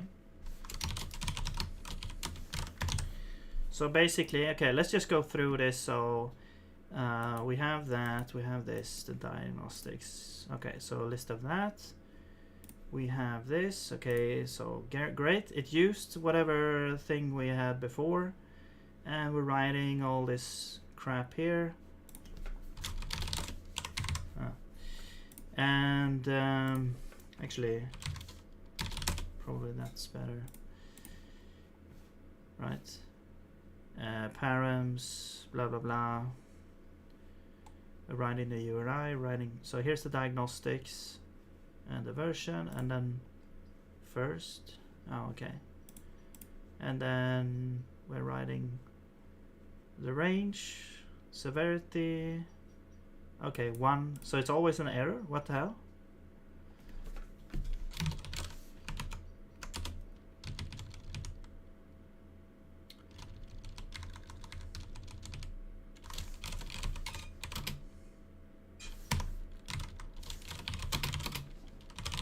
Let's do a format function. Not sure if this is a pointer or not. No, probably not. Writer. This is a pointer, I think. So I'll make a this writer or format function, which can then be used by. This is like the standard zig way, or yeah, of writing a formatter function, which can then be used by any writer to format this type. So it's kind of like a, I guess you could, it's kind of like an extension method almost, you can say, or an interface, I guess. Not okay. Extension method is the wrong term here because that's defined outside of the actual type. But this is defined inside the type. So this could be. This is more like an interface, like but it's not explicit. You know, you don't have interfaces in Zig basically, not like in the traditional sense, I guess. So, or I mean, I don't know. Okay, never mind. Let's just do this. So, so we have to map these to the severity. So let's check out what that is. And so here we look at the documentation. We can see that error is 1, warning is 2, information is 3, hint is 4. Yeah. So we'll just map these to what it should be. So let's just switch on self. And if we're an error, let's just have n as like the number or whatever. Warning is 2, and then info is 3, and hint was 4. You could also just map them directly here, I think, but whatever, I'm not gonna do that. And then we simply write we can write an integer, I guess. Oh no, we have to do endian. Wait, int? No, this is bytes. Okay. We have to... No, we just print. Yeah, we just print n here. There we go. Alright. So that should be good. Now we go back here, and now instead of doing this, we can say F for format, using the format, and the severity is the severity. So now we're using the formatting function of severity to be able to print here. Okay. And then we have like source runic. Yeah, that's the LSP, I guess, the name of the reporter. And then we have message, and we're writing the message there. Okay, cool. And then we're sending this there. Okay, nice. So we have this send diagnostics, and okay, what's your next plan here? Yes, very good. Produce diagnostics from the runic pipeline. So for a first cut, you need to do syntax only diagnostics. After did, open, did change. Take the document text. Document store already holds it. Okay, run parser on it and catch parse errors. When you hit the parse error, construct a single diagnostic using... Actually, I think maybe we should save the AST. We should save the whole AST. And then everything you have, whenever you have a change, you would re-parse it and update the AST. Yeah. When you hit the parse error, construct a single diagnostic using parser current location. Right. Okay, so we need a pipeline basically that we're parsing. Whenever we parse the document, we are producing diagnostics basically. And so but we already have we're already trying to, when we collect the symbols, when is this called is the question.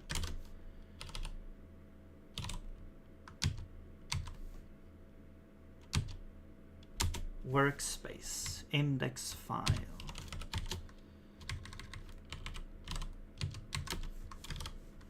Walk directory. This just reads everything, I think. Scan root. Refresh.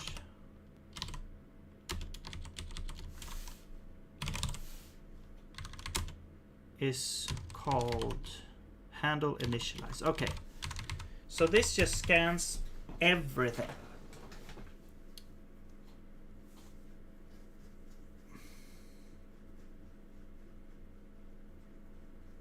All right.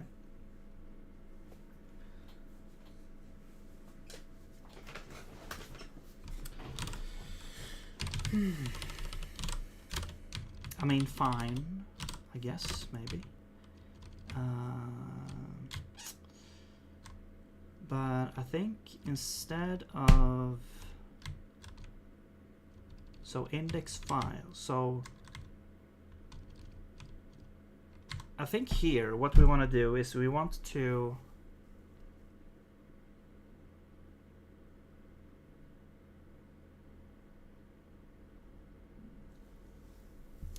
so also we want to make sure that the current message is not like we're not currently sending a message, I guess. I don't know if that's the case here. This is like in the initialize function, so when we're initialized, so basically if we're getting errors here, we don't send them directly.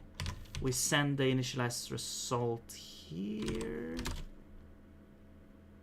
And then after that, we can go ahead and send the diagnostics, I think. So I think if we get errors here, we actually collect the diagnostics. So we collect the diagnostics, and when we can send the diagnostics, we basically here we can basically we could say like send diagnostics if we have diagnostics. So send. So basically we're flushing the diagnostics here. We're flushing the diagnostics. What is this integer? Request ID. Or I mean, here. I guess we might need this maybe. I don't know. No, maybe not. So we're flushing diagnostics. That means we're grabbing all the diagnostics we currently have and then sending them away. Next time something changes, we remove our diagnostics accordingly. And yeah, next time we want to send them, we're doing it here. Maybe we don't even do it here. Maybe we do it in the server loop or something like that. When is the Emacs major mode for Runu coming? I have no idea what that is, to be honest. I never used Emacs in my life, and I probably never will. Well, never say never, but yeah. So yeah, so I think that should be what we want to do. Maybe Workspace has diagnostics then? Should Workspace have diagnostics? We only have one workspace, so it should be fine. Emacs with evil mode is my home currently. So is that like the Vim mode, or? I've heard stuff about it, but yeah, as I said, I've never used Emacs. As I understand, it's like Vim, except it has Lisp instead of Vim script, and then it has like you can have like different. It has like a graphical interface. Vim mode, yeah. And that's basically the differences as I understand it. There might be way more differences that I'm not aware of, but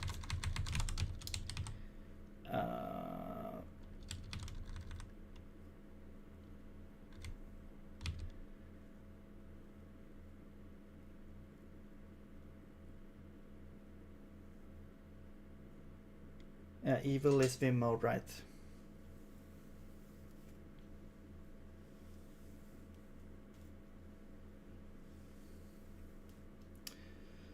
Most basic expansion of modes in Emacs or packages get attached to a buffer to be able to interact with it. You can have one major mode. Okay. And many minor modes. Format is okay.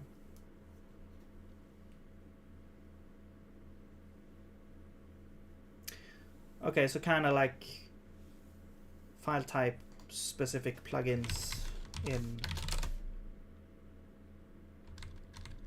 Vim. So the major mode kind of takes over it, I guess, or has more.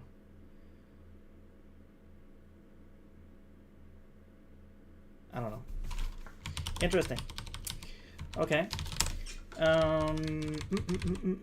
Right. So should we then store the diagnostics here, maybe, and then flush them? Is that even like? Yeah, I mean, fine. Why not? Diagnostics.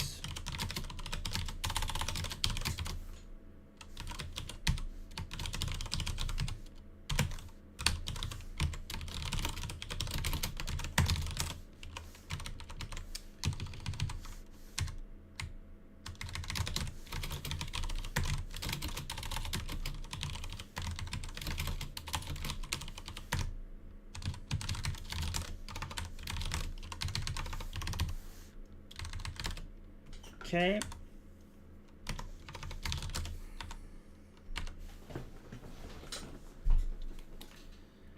Clear index.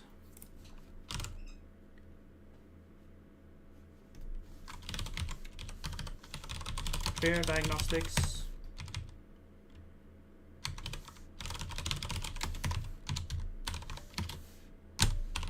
Doesn't really have. Hang on. You have a message. The message is definitely... I'm not sure about the URI. Maybe we should just allocate both of them, just be sure. And we'll add a deinitialize.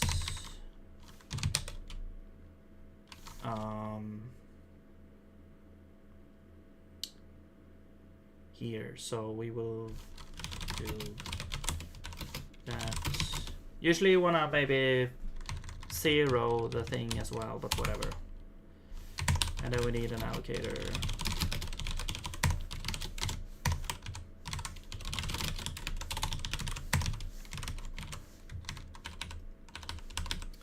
Major bonus usually mode is most relevant to the current context. Okay, okay.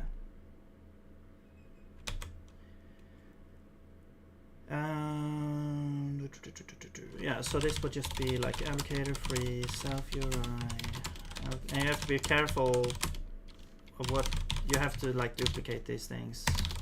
There we go. That's it. Span only has like primitives, so, or yeah, simple. So that's fine. Okay.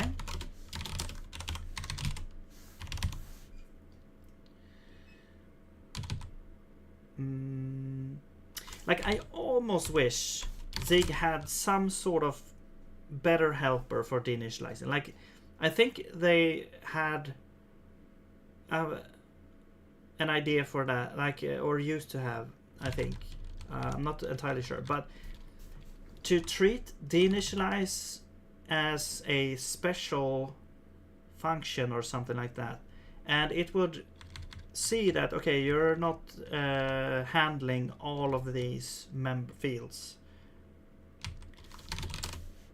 So for example, what could happen now is we introduce some kind of memory allocation in the span, and if that happens we add a deinitialize function on span, but we could easily forget to free span here. However, what you could do to kind of guard against that is you could add an arena here. So you could add, yeah, an arena for the whole diagnostic and free their arena, I guess, something like that. Or just, yeah. Yeah. So that's what you could do, but anyway, it's probably not going to be a huge issue. Okay, so we got this. We deinitialize it using the allocator. Why is there no defer on struct? What defer on struct? How do you mean?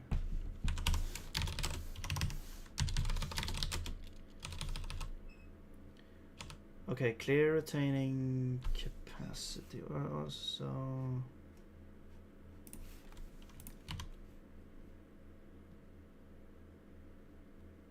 oh yeah, thank you for the follow, by the way, Rondev. And by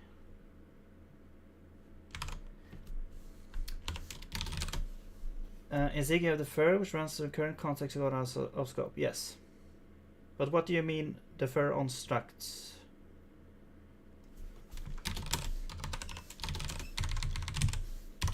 So basically defers can be in a function. You don't have defer anywhere else.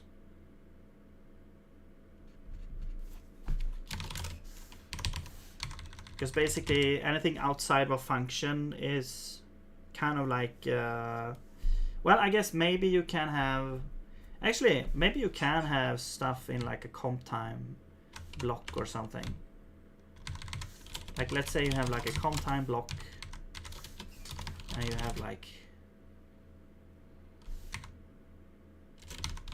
var I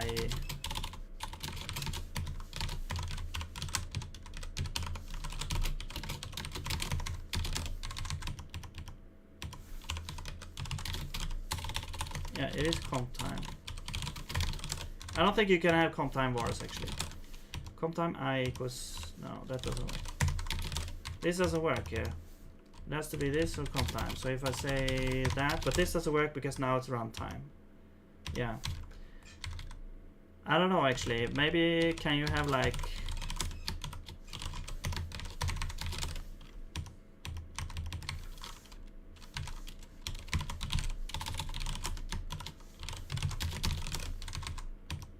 okay. So you can't do this.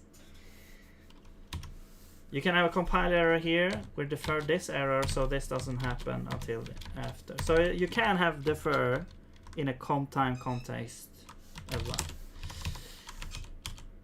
Alright. Do you manually have to clean up the struct? Yes. Unless you have an arena where, I mean, the thing you clean up is really these pointers here. But if you allocate them using an arena, you can just deinitialize the arena. You don't have to clean this up like individually.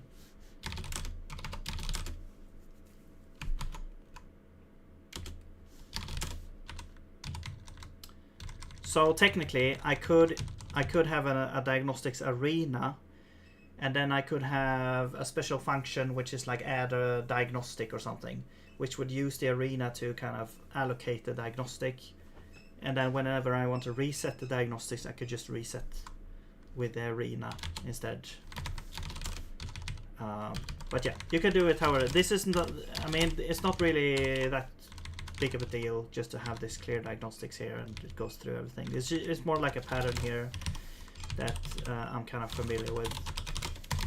And then diagnostics, clear retaining capacity. So this basically just sets the length to 0. Yes. It has such a fancy name, and yeah, but all it does, it just sets the length to 0. And that's fine, kind of funny. Actually, can I just remove this ignoring swap file? I have another neoim process apparently that is reading this, which I'm not aware of. Oh, maybe it's the okay, yeah, maybe it's the other workspace. Okay, but anyway, so we clear the diagnostics. This happens in multiple places. Alright, so clear diagnostics, there we go. And here we also clear diagnostics. And we scan the route. We walk the dir. We index the file, we collect the symbols. But before we collect the symbols, I think what we want to pass in here is the AST and not.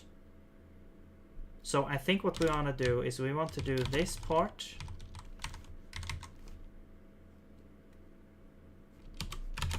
Here.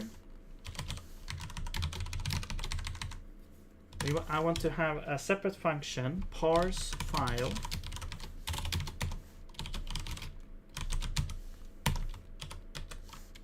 which will take the contents and it will parse the file, and it will also put it into the AST for that file. And so we need like a map, maybe path to AST, or maybe we don't. Maybe we just have this lying around. But if the other doesn't change, if the documents doesn't change, we don't need to parse them again. No. Oh well, let's just do this first here. It shouldn't be that much more difficult to statically analyze and add automatic cleanup for the allocated fields or something. Well, where would you put the cleanup? Like that's the whole problem, I think. Like with garbage collectors, you know, if you were able to do that, then no program language would need to have garbage collectors or like manual memory management. The whole problem is like, where would you put the cleanup? Because you might want to keep it around. You might want to, like, if you allocate a pointer, you might want to keep that pointer around for some time that is outside of the life cycle of the current scope. So you want to, for example, just a normal example is like where you want to return a pointer to something, a newly allocated thing, and then use it elsewhere, and then it becomes unclear where to actually clean it up later. It would automatically tag the fields in the struct unless you specify don't kill, please.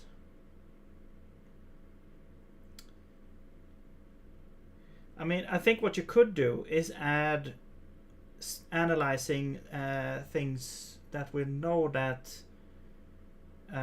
if you call, let's say you call the initialize, and that the initialize doesn't access every field and deinitialize every field, that could be the, like, let's say a field that does have a deinitialize function on it, and we don't call the function for some reason, like we missed it, then it could like report a warning saying that, hey, you forgot to call the initialize or something like that.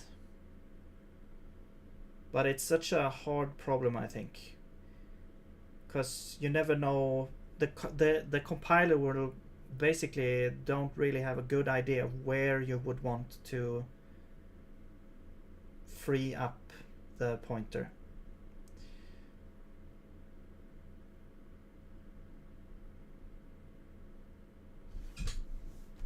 That's the problem, I think.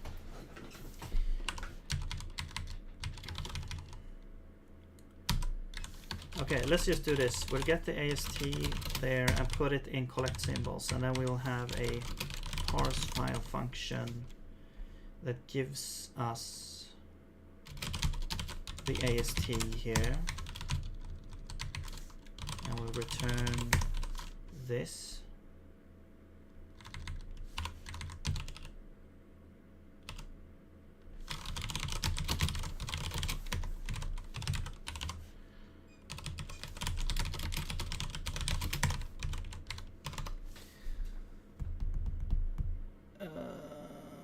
I'm just a silly Rust dev. All right, but I mean, doesn't Rust have manual memory management? Manual memory management. So the whole thing, like, if you could statically analyze that, you wouldn't need any kind of manual memory management in Rust either.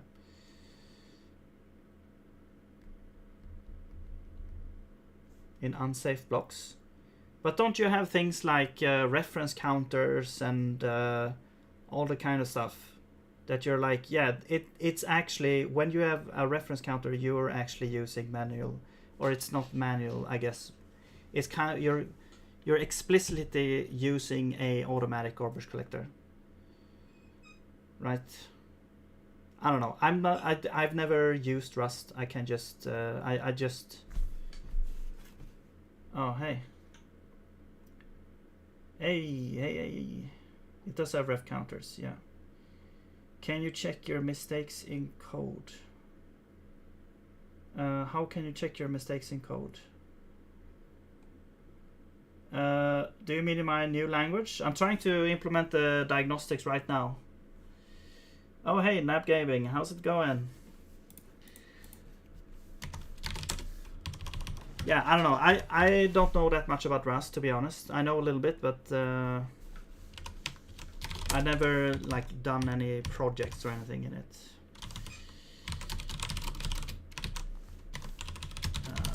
Import. No, wait, this is Runic. And this is, let's just call this the script. So we'll put the script here. And do we have an allocator? Yeah. Now the thing is here, I'm not sure if the initializing the parser will cause the script to be bad, like invalidated, but I guess we'll see. And this should be an error variable. Rust doing to focus on borrow checking. You have to manage lifetimes for a lot of things that get allocated. Right. So I don't know much about the borrow checking, but I realized that it has to do with stuff like that. So you're doing something. You're basically giving the I guess you're giving compiler a bunch of hints on how to deal with it, I guess. Why would it cause script to be bad when it runs defer after return? So the issue that could be here is that the AST that's produced, the value that's produced here, could be using something from the parser, some kind of allocation from the parser. I'm not sure if it does. It probably doesn't, but it could be. I'm just saying the risk. There's a risk here. So this produces some kind of value. The parser is initialized here with an allocator, and then produce the value here. We're deinitializing the parser. So this will free some pointers from the parser. Okay, but the result here is a pointer in itself. No, it's not. But it doesn't matter. The contents could be, you know, have pointers in it and stuff. So we have basically this one statements is a pointer. Two, it's basically an array of statements which themselves are pointers. But the point is that when we deinitialize here, we could be like we have an arena. If we, for example, allocated something in the AST with this arena, that would mess things up. We're deinitializing the stream, which means all the tokens, everything there gets removed as well. So that's why there might be an issue here, and there might be invalidated pointers in this result. But I guess we'll find out, because then the whole thing will crash.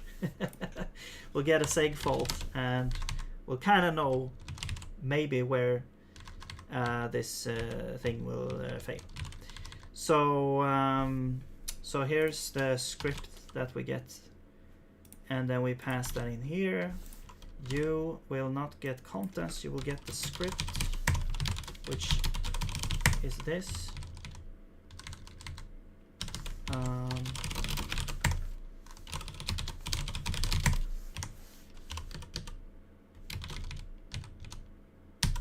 And so you will now be script statements. There we go.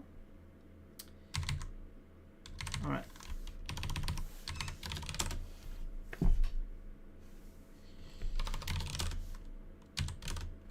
So I guess technically this could also be like reporting errors, maybe not actually. No, it's the parser that's gonna report the errors. In most basic Rust, you don't need to worry about ref counting in most cases. Power Checker has enough context to manage cleanup on its own. All right. Yes, I have a very extreme trick with that. I don't know why.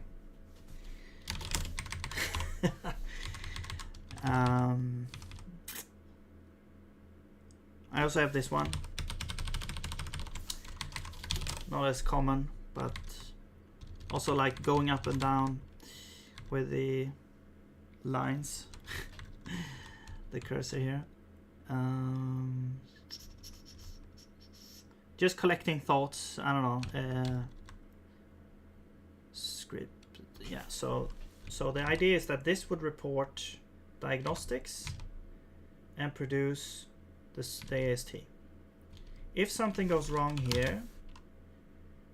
Now this part, I think what we want to do with parse script is actually also collect errors, because I think this parse script, we need to change this to be able to report multiple errors. So basically each statement should be able to report errors, like at least one error per statement basically.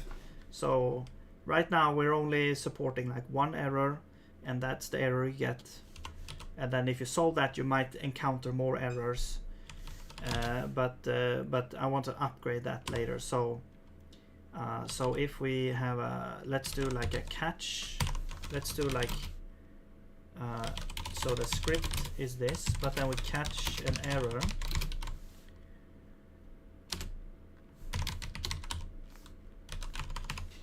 And now we should produce this diagnostic here. So what is this? This error is like unexpected token or something like that. We have more information in like, yeah, we have unexpected token and we have expected tokens. So we could basically, we could also write expected tokens. We can, let's see, where is this happening?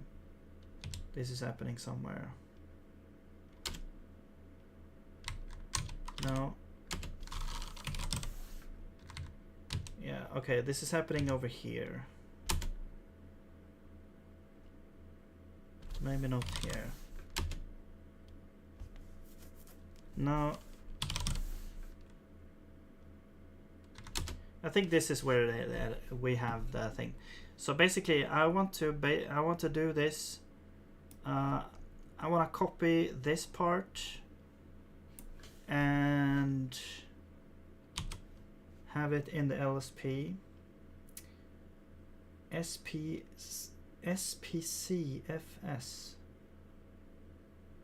I used the save files of both Neovim and Emacs. That's way too many characters. Does that save everything, or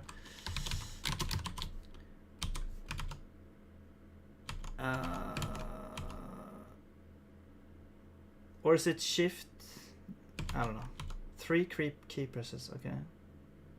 Space. Oh, space. Oh, okay. Space F. Okay. I see. Right, because space is the leader. Right.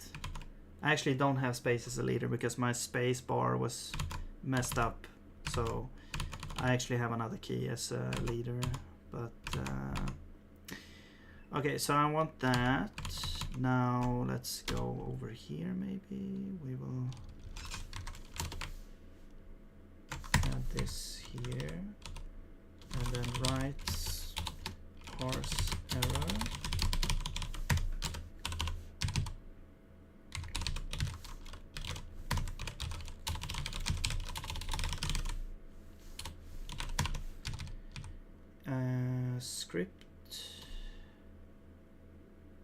Script invocation.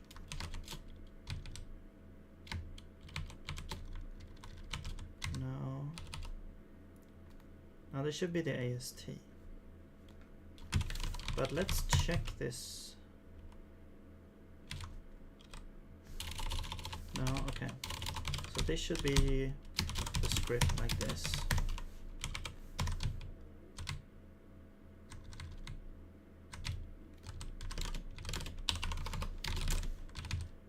Now, yeah, we should have the contents. That should be available to us. Okay.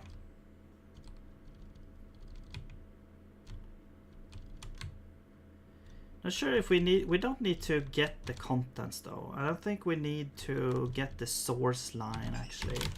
So we'll just remove this. And we don't do this.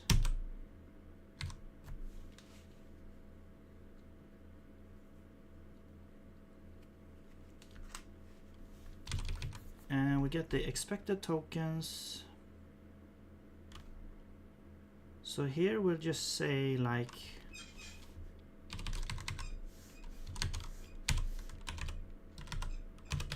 just expected token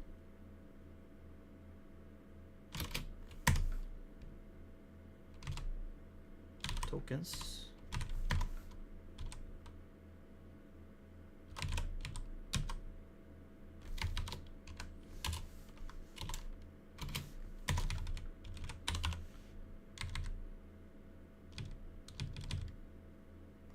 And we don't do this. Source line, we don't do that.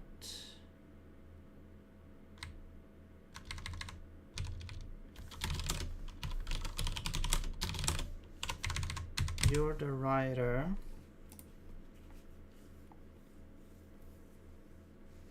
Only bound to save current file. Save is not all what I want.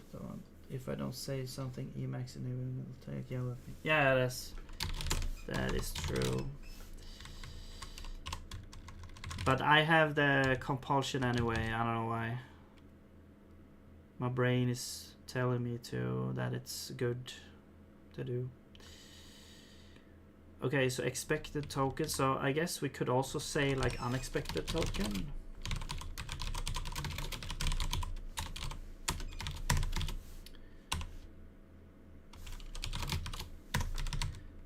You can do if unexpected token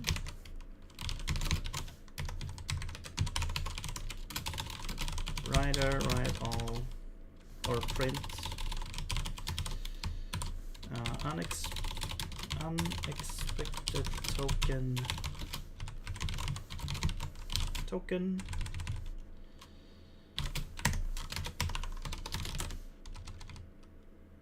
expected token.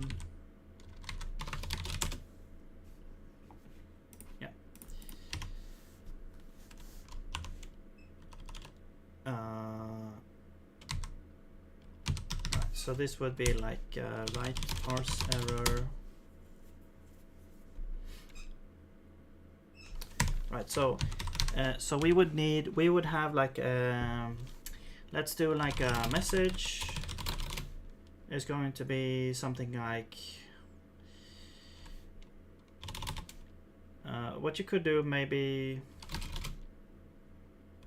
I wonder if you could do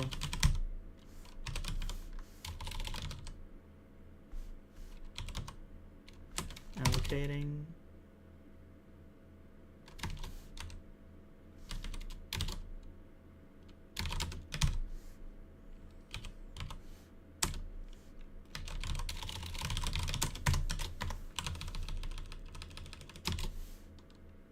Okay, we got an allocating. And then we can do write parse error, parser, contents. The writer is message interface or what? Oh, writer. Okay. And then the script. Wait, we don't have the script though.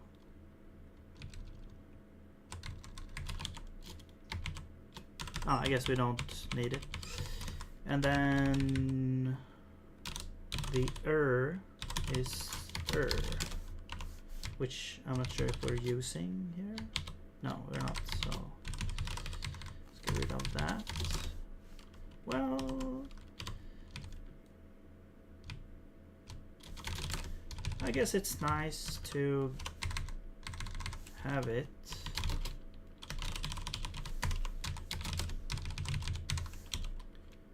So let's do like writer error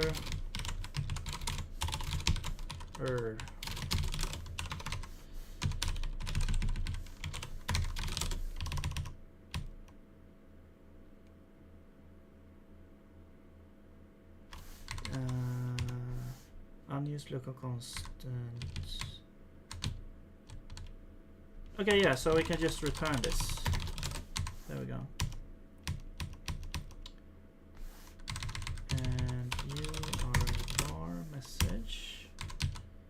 Yeah. So we're writing it to the message. Then now we need to produce a diagnostic here. So we'll do like diagnostics, append, and here's the diagnostic. So we have the URI, and we need to get the URI somehow, which we will duplicate. So let's duplicate that. Then we will do like message equal to message dot what would this be here? Written. Okay, and then we'll duplicate. I guess, wait, is there a to owned actually? Yeah, to owned. There we go. And then we will do, what else do we have here? Why am I not getting this?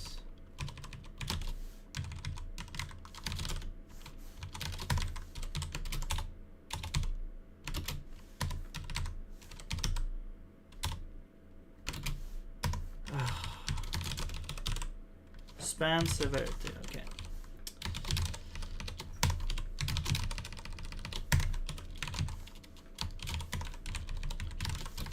So span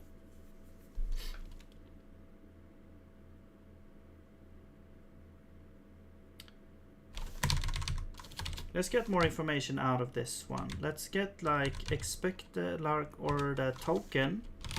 So this would be the unexpected token. So let's get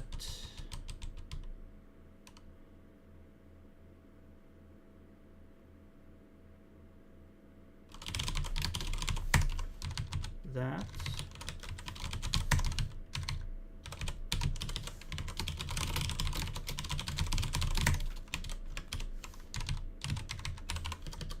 Now these things, this doesn't necessarily correspond to where the error happened, because this corresponds to where the Lexer has read ahead at the time.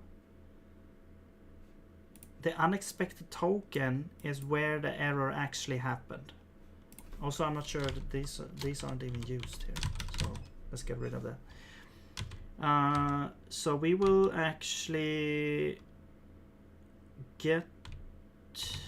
We will return that.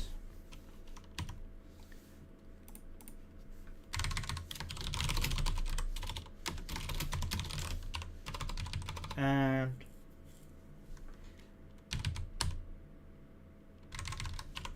or we could actually we could return a span actually.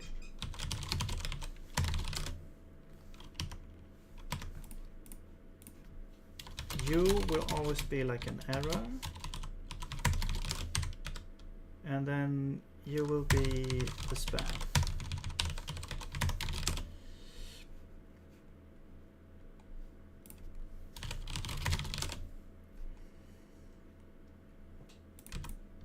We'll always get the span. So if okay, if this exists, we return the span there. Otherwise, we will return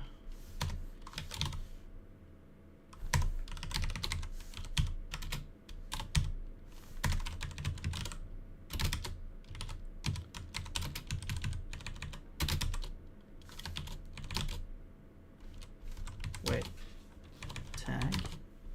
Oh, this is just a tag.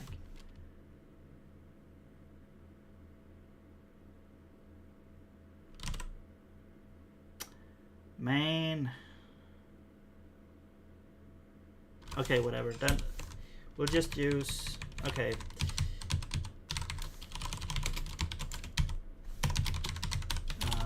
From locations, no.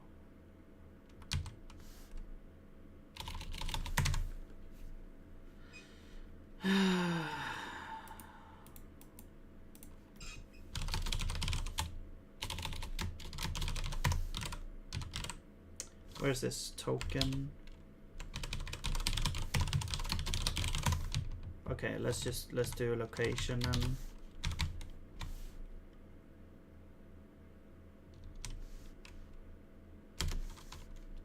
parser, stream, mixer, line, parser, stream, mixer, column, parser, stream, mixer, index. All right. It's probably going to be wrong, but let's start there and we can fix it later. All right, so we don't need the contents. Great. Yeah, we don't have URI. So that's the last thing, except this is not really a span. This is the location. So I'm just going to do like from locations and put both of them there. So we'll start and end at the same place. And then we have the undeclared adverbal URI. And let's just put that as a input here. And I'm not sure if we have the URI here. We have the absolute path, but that's not really the same thing. Okay, how would we go about making this into a URI?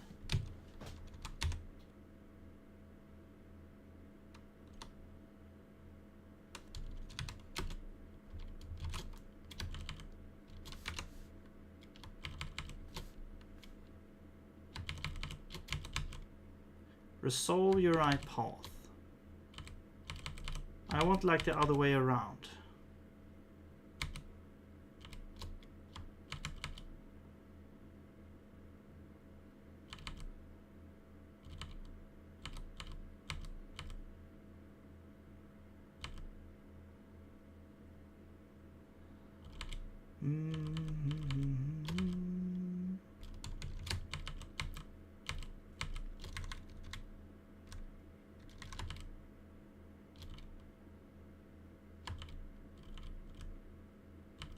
Yeah, like when collecting symbols and then reporting those,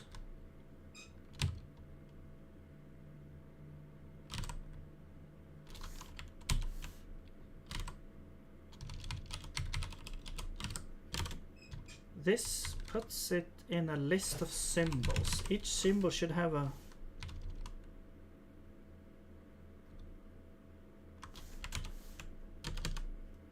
where would this be? Is that it? Just append the file? I mean, I guess if it's like the other way around. I was just gonna see if I already had that somewhere.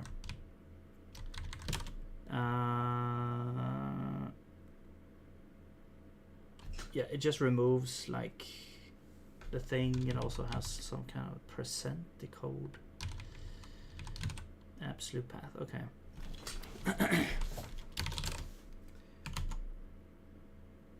So we have the thing is that we have the absolute path. That's what we actually have. So we should just be able to make the URI. I guess we have the absolute path, and the URI will be. Actually, we need to try here as well. The URI will be like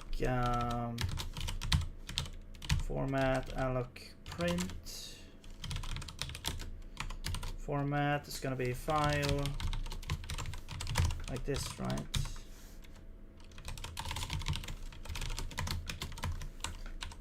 Or like this.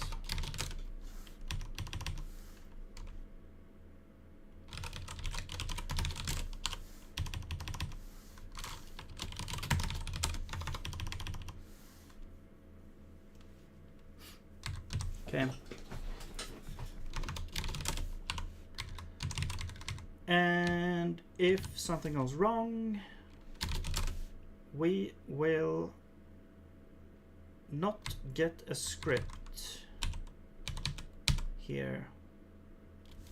So we won't actually get the script. So in this case, we will return a null. But that will change later when we have better parsing ability. So we could actually get partial parsing and partial like symbol resolution. But right now we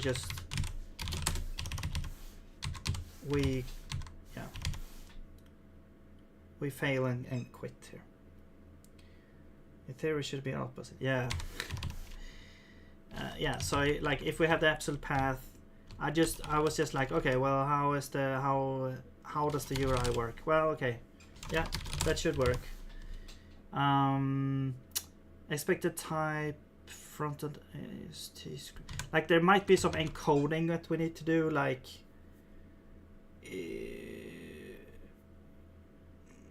well, it's gonna be a file name, so I don't think it's gonna have that much encoding that we need to do. But yeah, like URI encoding.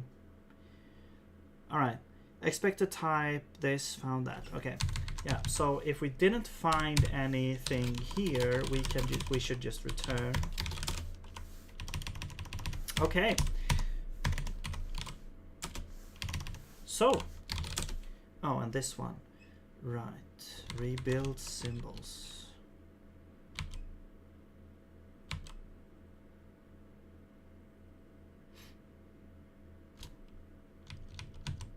Self-text. Is this a document? Oh, I see. So here we could maybe keep. We could actually keep the AST here as well.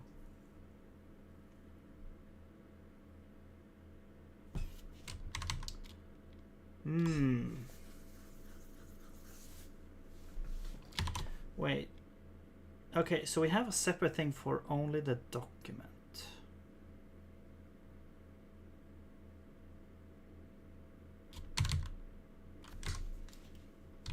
I guess maybe we don't need the AST kept, maybe. It does keep the text, but...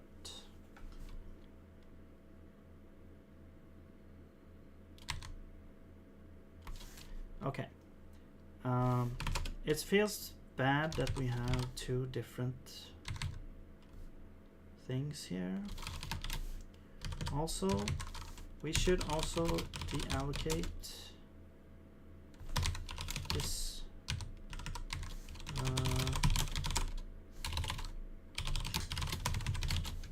script.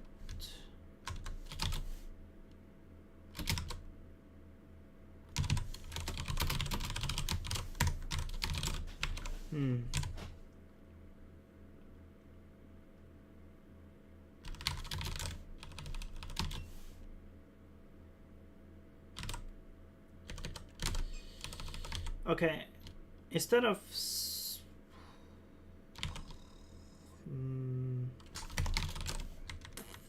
I was thinking maybe we should just use an arena here.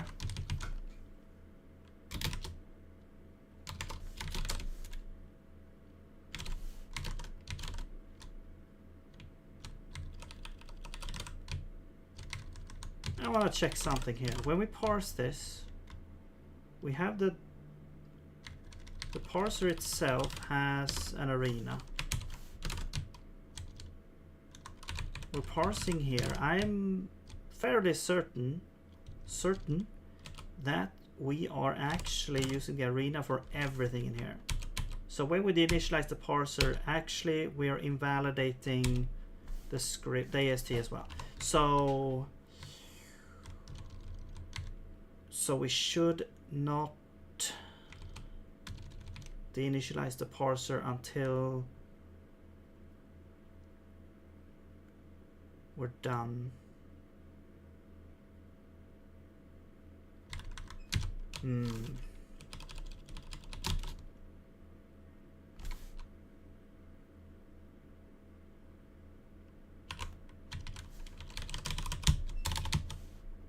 Do you store some kind of result? No. Okay.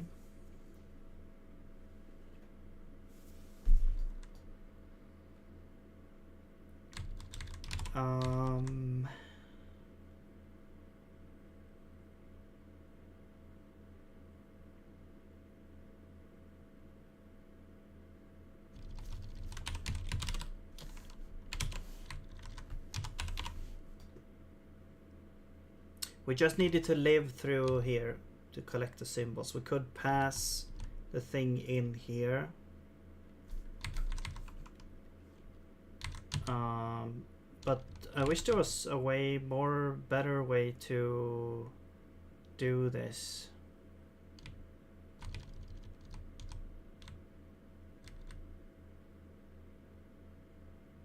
Maybe we pass in the parser then.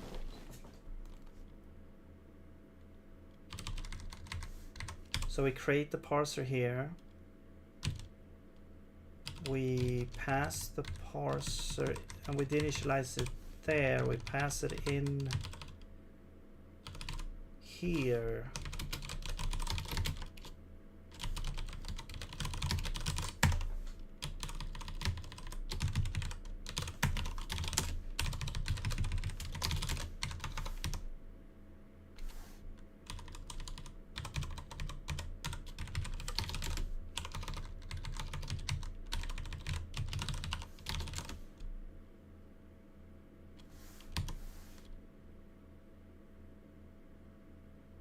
And yeah, the parser, we get the parser there.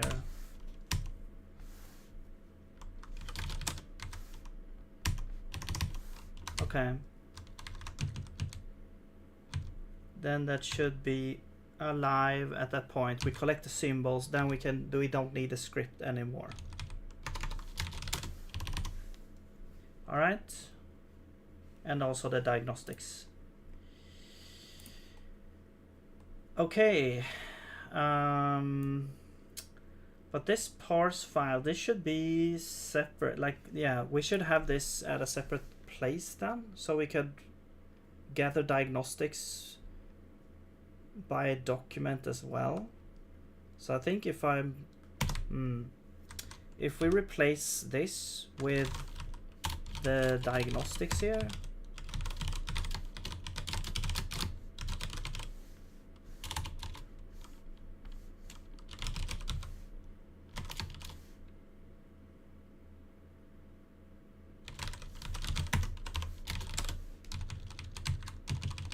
And then here we would do like list append instead.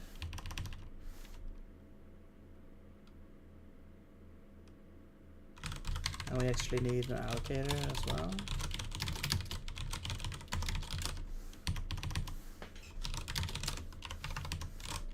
Whoops. And you, we need to do diagnostics this now. All right.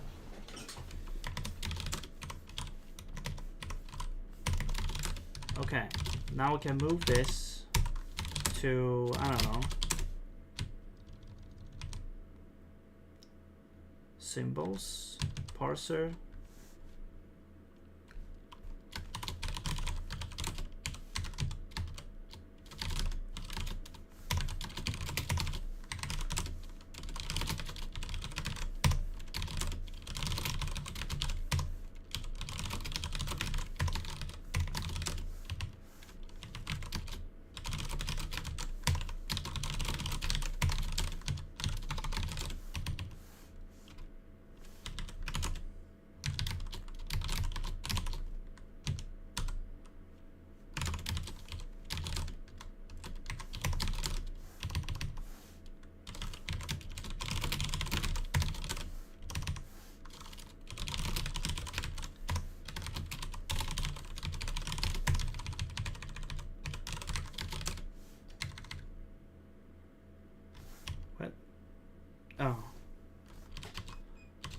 Okay, whatever. All right. So now,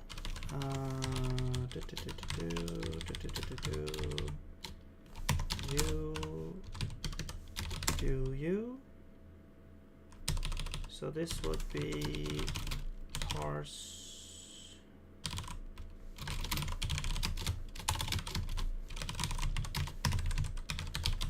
Actually, let's just implement or take this parse file directly. There we go. Okay, now we can do the same thing here. We get the parser.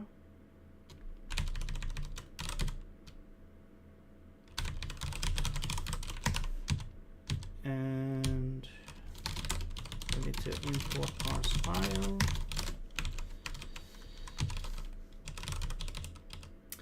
And the diagnostics we should have here then. Maybe. Or we could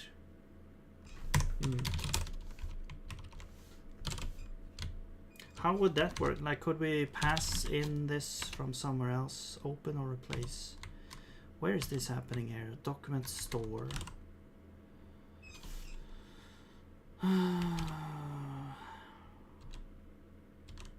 Yeah, maybe we store it here, and then we can look through all the documents. Diagnostics, yeah, array list, yeah.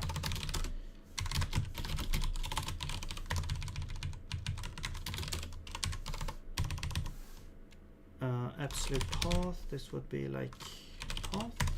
Is this absolute though?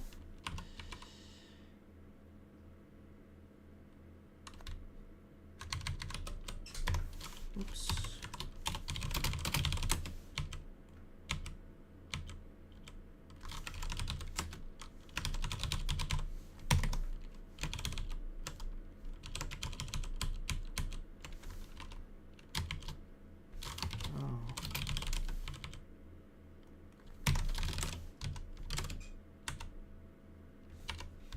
Wait, where's this called from then? Oh, it's public. Okay, you can call it from the same file, I guess. Yeah, that tripped me up sometimes. Like in zig-like, pub does not mean private, or I mean, non-pub declarations does not mean private to the struct itself. It means private to the file. I'm pretty sure. Evidently, because here you can call document.init, and this is not a public function, but it is called from the same file that document is defined in, so it's fine.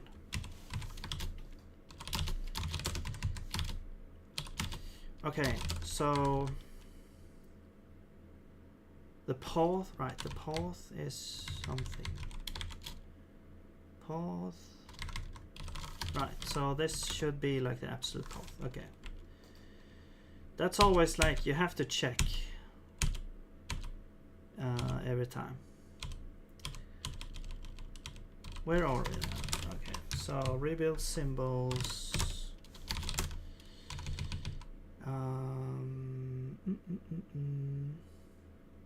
Yeah, so at this point,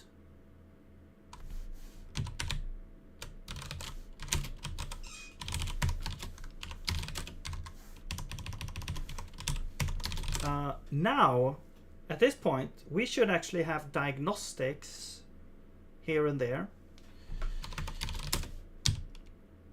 We should probably also clear the diagnostics here as well. So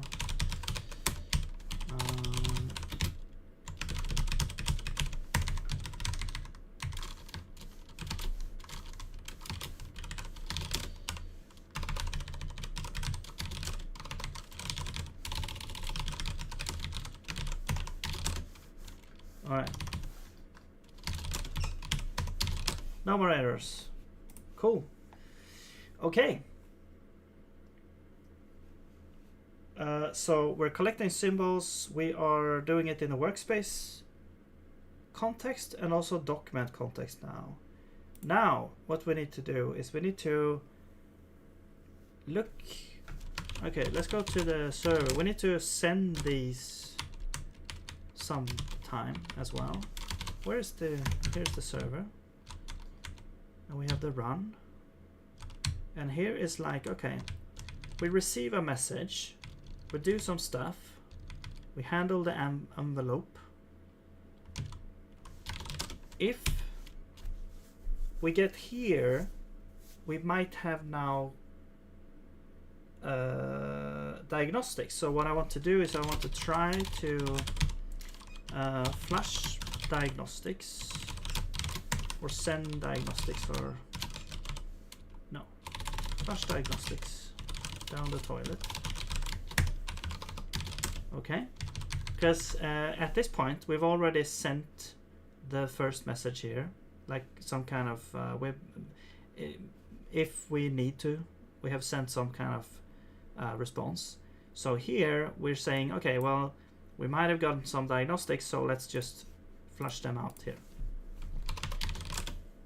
All right, so now we need that function.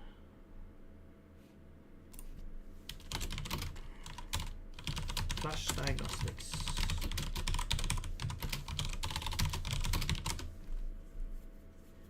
So what do we have? We should have like a document store. We should have a workspace. So first we need to gather all of our diagnostics. So let's look at the workspace first. And here's the diagnostics here.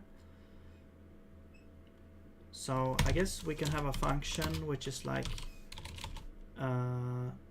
send and clear diagnostics.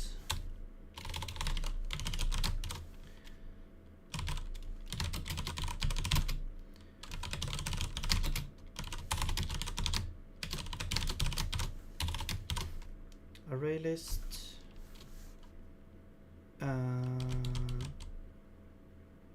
I guess we don't technically need to clear it, but whatever. Let's do it anyway. Diagnostic.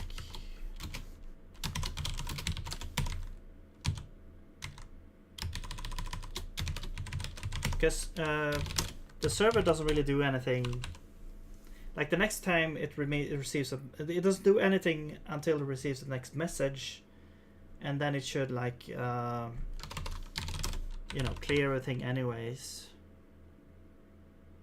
I don't know. Do we have to send clear diagnostics next time? I don't know. Let's just see here how this would work. So we would basically say for diagnostics items, we get the diagnostic here, and we want to send the diagnostics, or well, okay, we can send the whole thing, I guess, here. Diagnostics.items, and the URI. Oh, so this is just for one URI. I see, but this is for the whole workspace, though.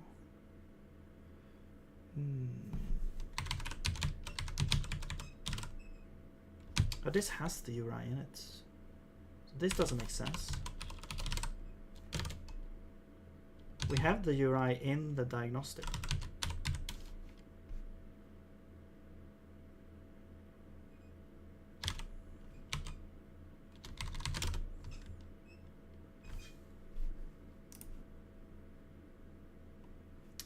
I see. We need to, okay. We need to group them then, okay. I was thinking of doing it in here, but I guess we'll do it here. Yeah. Okay. So we will, I think, yeah, we'd have to group. Could you do some kind of iterator here?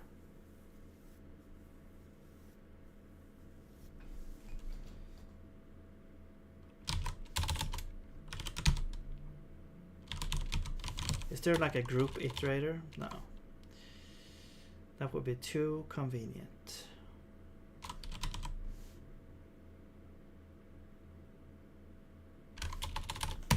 All right. Okay, I guess we'll have to keep track of this. URIs sent, or yeah, handled or whatever. Let's just make it into an array list of strings. I guess it.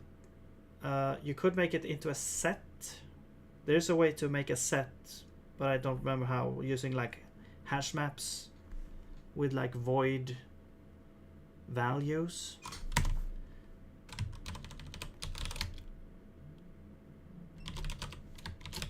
String hash map.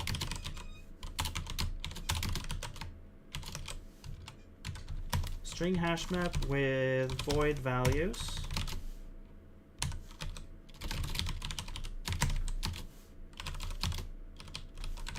Wait, why is... Oh, I need to do init.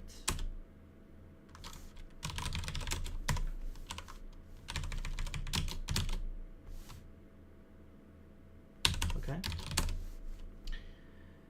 And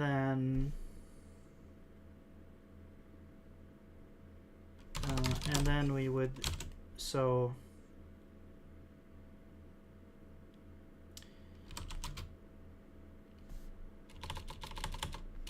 okay, and then we have like diagnostics per URI, or yeah, but this is not really what I was thinking. Okay, maybe we could actually make it into a list of groups instead. We do like string, so what you could do is like string array hash map, and this would be a list of diagnostics, and then actually let's make it into an array list.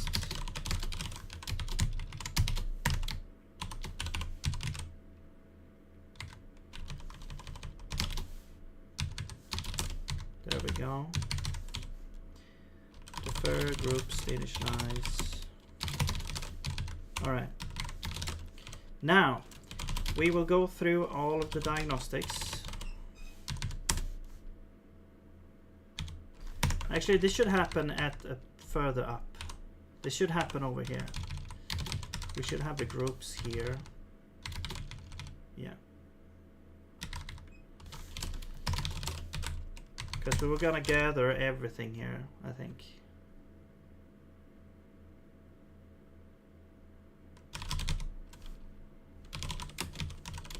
Yeah. So we'll look through diagnostics for the workspace. And we will get the entry from groups.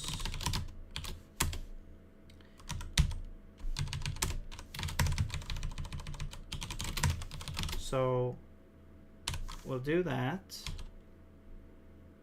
If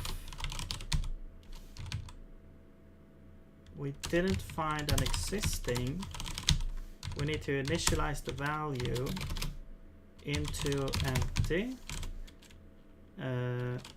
Then we will append the diagnostic.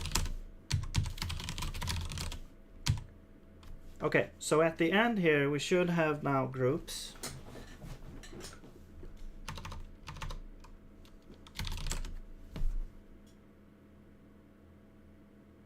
I just got to have a conversation why I think it's a bad idea to put email Excel on the computer that runs $100,000 piece of equipment.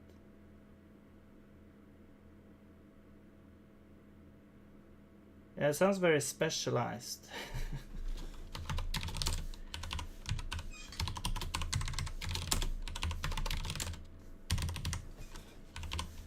Is it used to run AI? All right, so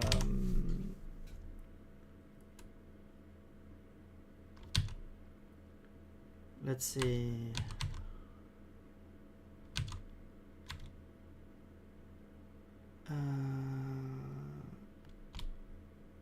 It runs a laser plate cutter. Oh, cool.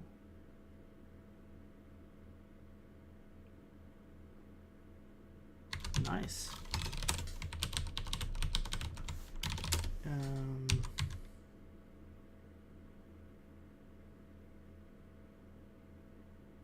Wait, so we should have groups now. So now we go through each group. We could probably send it each by, you know, diagnostics per one per message, but that doesn't seem too optimized, I guess. So we would go through each group now. There.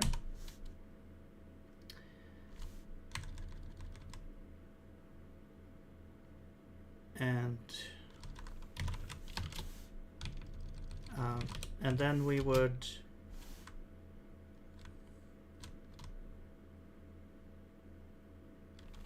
actually also we need to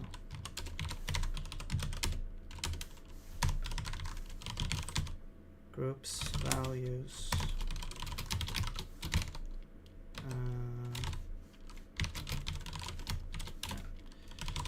we need to initialize the lists, each list as well. But here we go through each list, and now this is a list. The items here is a list of diagnostics. And so what we do is we do self send diagnostics, and this would be the URI. Okay, let's do an iterator entries iterator while next. So this would be the key pointer version. What the hell is that? 2?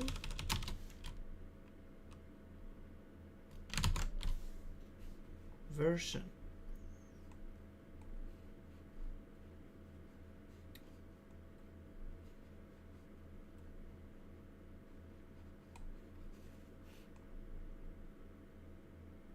Yeah, I think it's usually 2, maybe 2. Wait, no, maybe not.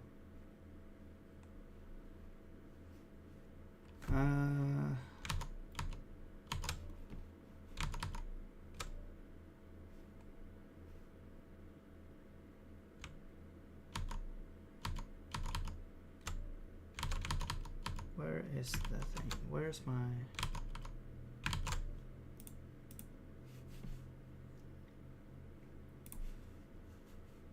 Alright, let's check this here.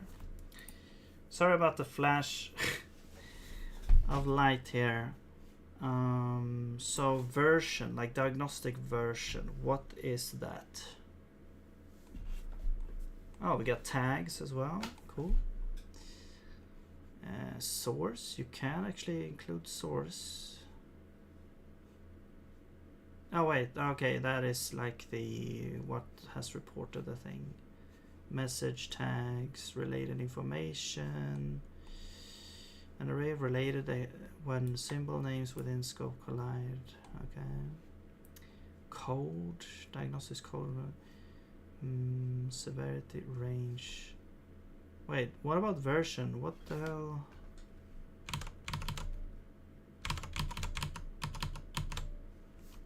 What is the version used for? Version is in the params.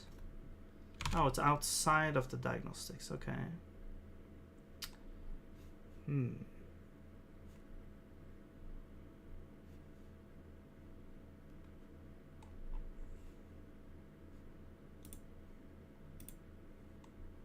Version.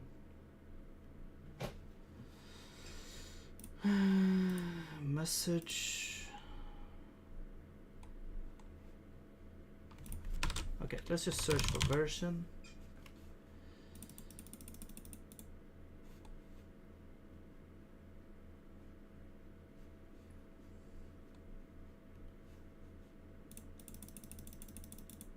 version. Text document item. There's so many of these.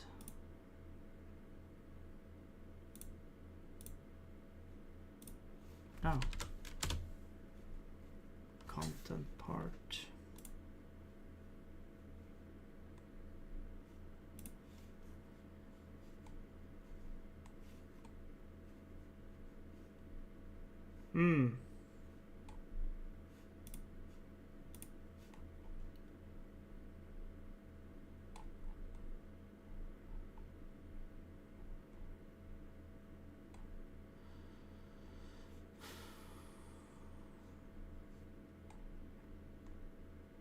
What the hell?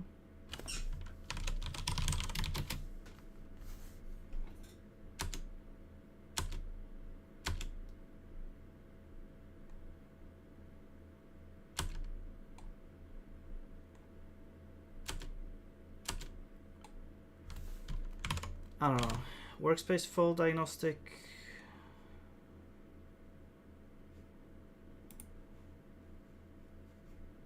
Okay.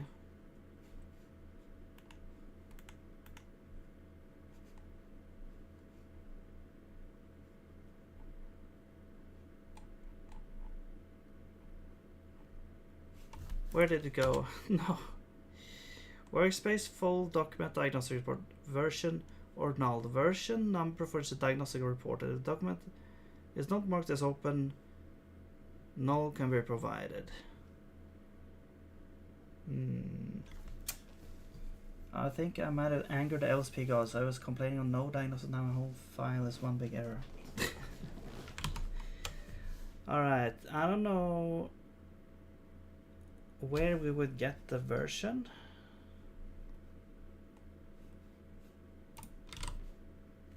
Maybe here?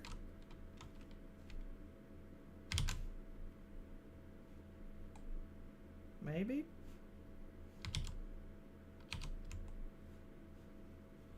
Do we have version everywhere? Like we have the ID?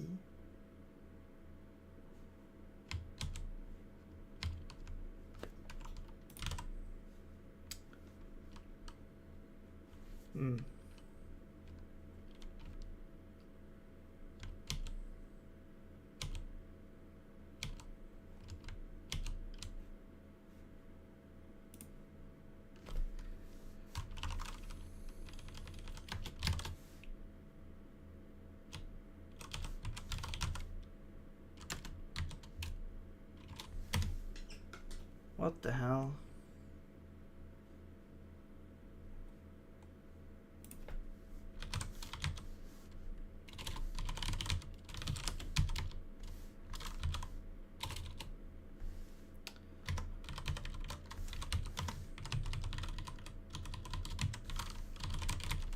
Okay, anyway, we have to get the version somehow, but this is gonna be the items. Okay, now, yeah, so we're grouping the diagnostics here. Well, we're creating the array hash, string array hash map with diagnostic array list as the values. We are deinitializing them at the end here, releasing all the lists. We're looping through all the diagnostics in the workspace. We're adding the things there. We should also loop through the documents.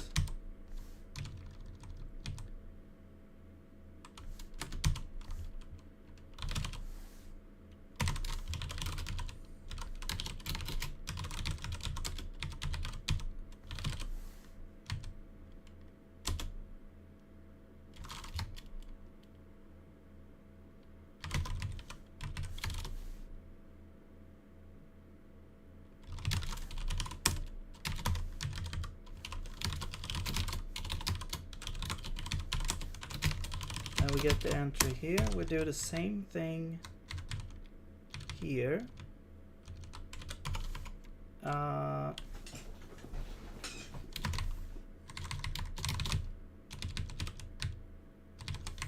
but this is the doc entry. So we got the document.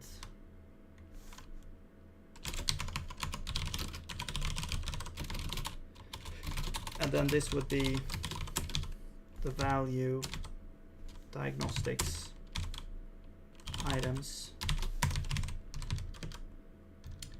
And then we would just actually we would append slice here on diagnostics.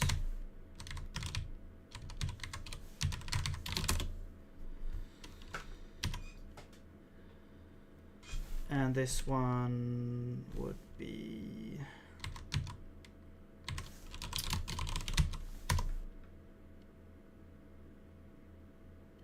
well, okay, let's do this. Let's get the diagnostics of this document. If the diagnostics length is 0, we will continue.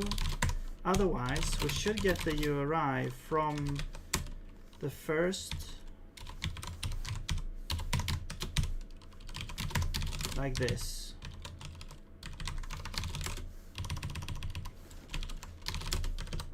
Okay. Because they should all be the same. Technically, we could loop through all diagnostics and add the URI one by one like this, but they should all be the same. Alright, what's your problem? Found const, okay. So you need to be that. There we go. Oh, sorry. Man, I always forget that. It should have been obvious by the blinding light that I was receiving. Thank you for telling me. Alright, so right, so now we're gathering from all the workspace, all the documents, and we're sending out everything in groups by document. The only thing here is the version, which I don't really know how to deal with. Do you have a version? Yes, you do. Okay. So here we could actually use the version. I'm not sure about the workspace though. I don't think we have a version when doing like the workspace part. Maybe we'll just skip this actually.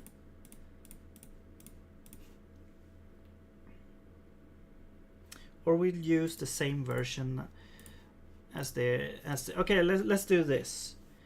Let's do this. Let's have another one. Well, actually, let's do this. So diagnostic packet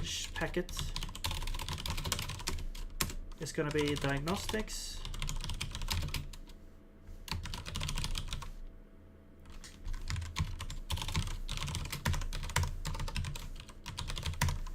And the version.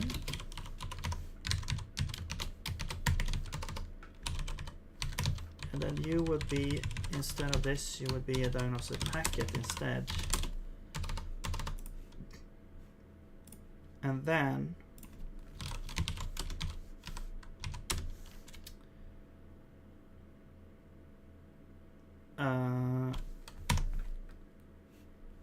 wait, no.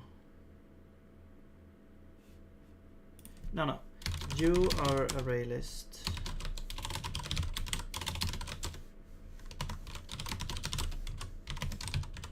And you are this. There we go. Okay. So then the value pointer is going to be diagnostics. Is going to be, well, it's just going to be this actually. And you will be null because I'm going to do this. And then you will be empty.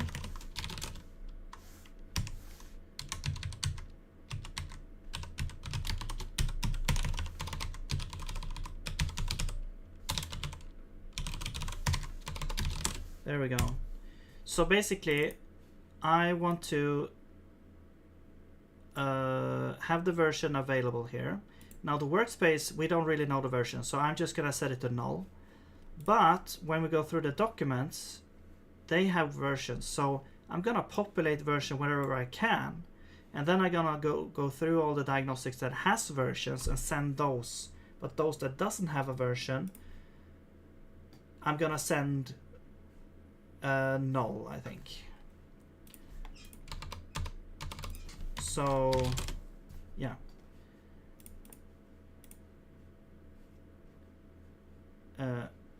So here we will do, yeah, same thing here.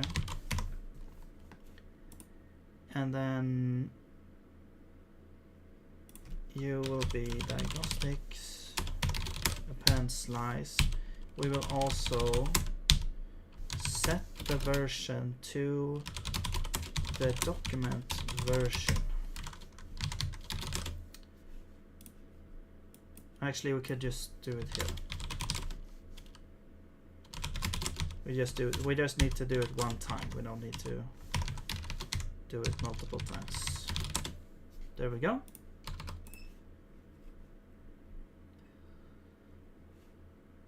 Okay, so now we should have populated versions there. This needs to support nullable. And so the version here, I'm gonna do JSON format,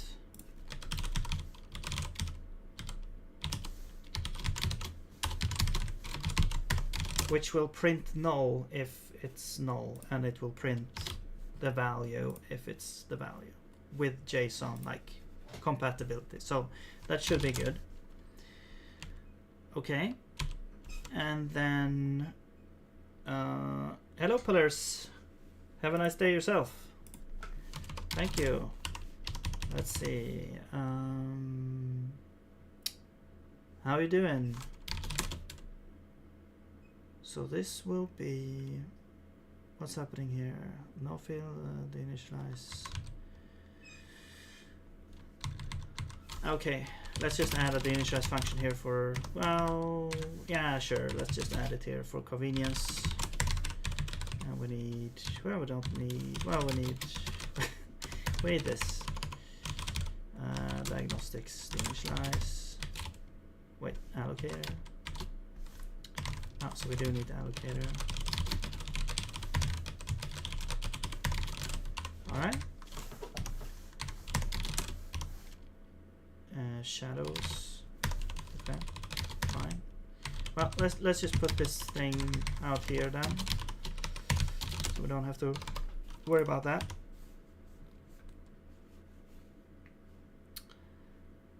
And apparently you need to be a mutable. There we go.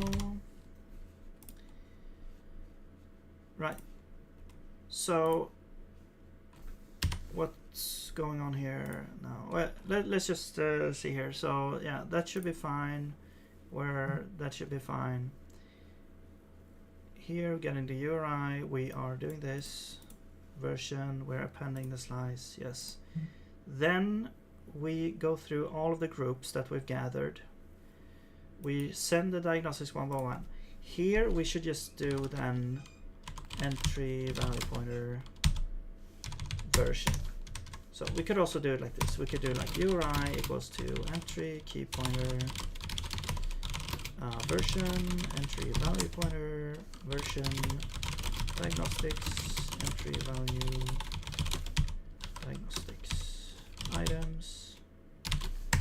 There we go. So now you are URI, you are version, and you are diagnostics. There we go. All right. Okay. And that should do that. That should flush the diagnostics out there. Oh, what the hell is this? Comp time.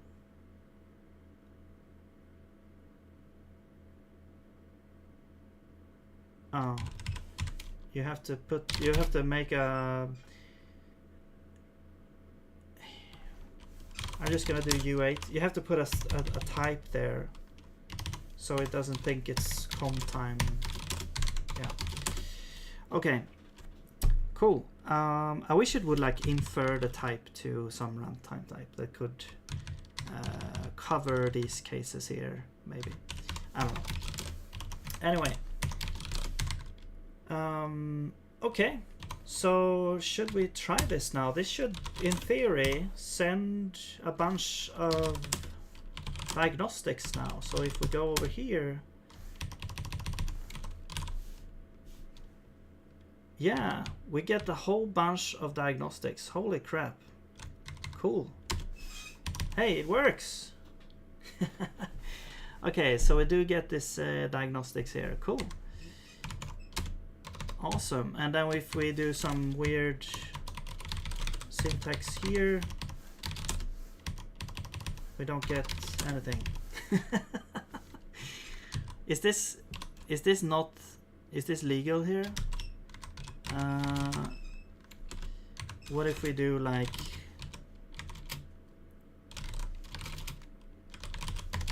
that? Should definitely not be.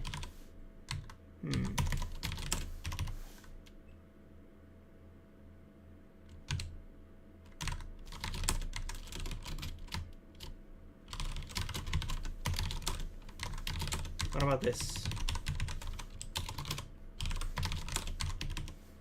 Okay, what if we go here and we copy this?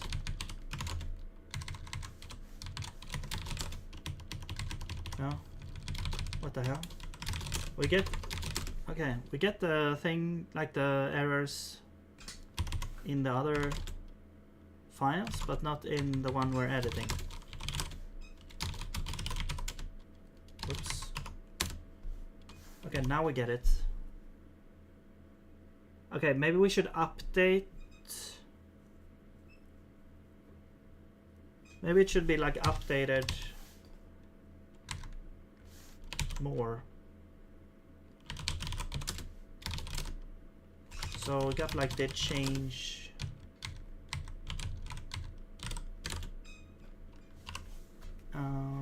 Documents update. Rebuild symbols. Right, that should collect symbols. That should like create errors here.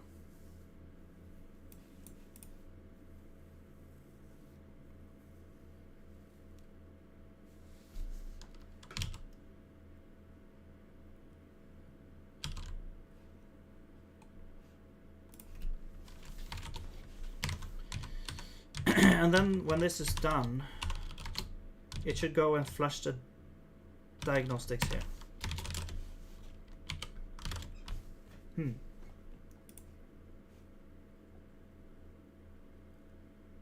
Hang on.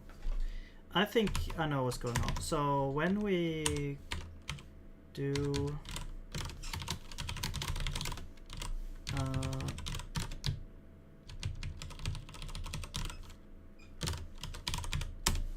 this, no, when we do this, no wait, flush diagnostics. Okay, so here the version is null. So version, we don't have a version here. I think the problem is the version. We only set the version here if we didn't find an existing, but we could have already had an existing from the workspace. So if we actually found the existing, we should always set the version, basically, is what this is saying here. So let's do this, and we'll just set, we always set the version here.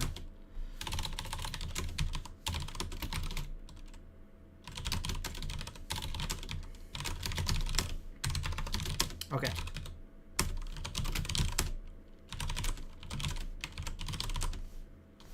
All right, we'll remove you.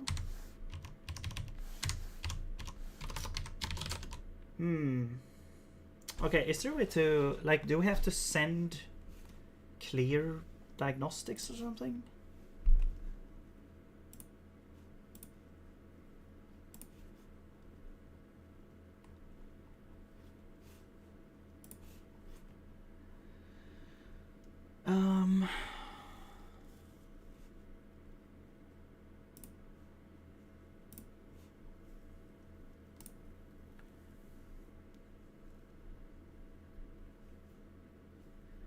did change.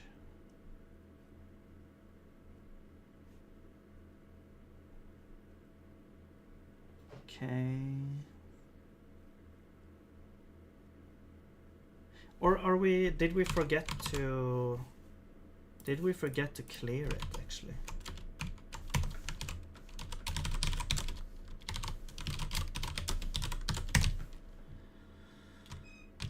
Maybe we're not actually clearing it here.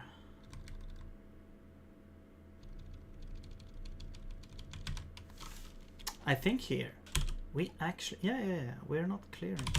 So workspace, diagnostics, so clear diagnostics.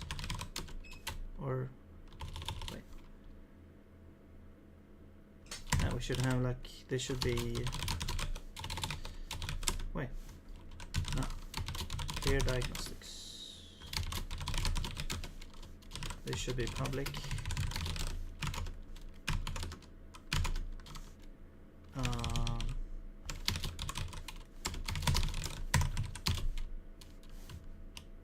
Yeah. And then each document should also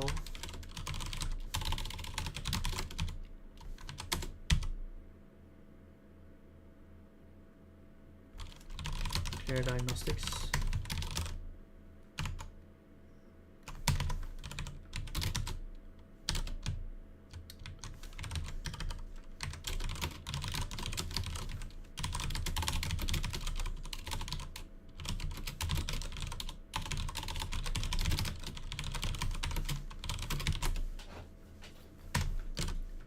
So for self-diagnostics, yeah, clear diagnostics. There we go. So now we can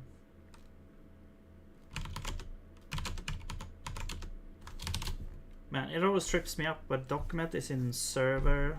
I should organize that a little bit more. But yeah, now we can call that on the document as well. And you need an allocator, self.allocator, there we go. All right, let's see. Test 2. Oh, an error. What has happened? Flush diagnostics. Write JSON string.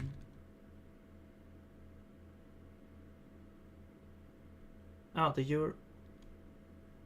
Maybe, okay. Okay, I need to make sure that the URI is duplicated whenever we create a diagnostic. Let's start at the workspace. Actually, that should happen at parse file. This should happen here. We are actually duplicating it here. So, oh wait, the group, okay. Let's go to flush.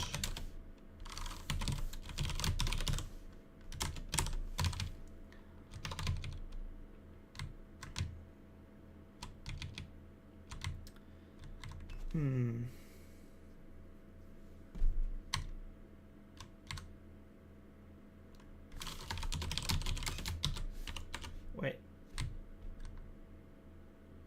Okay, it was just a guess. Like, we get seg faults.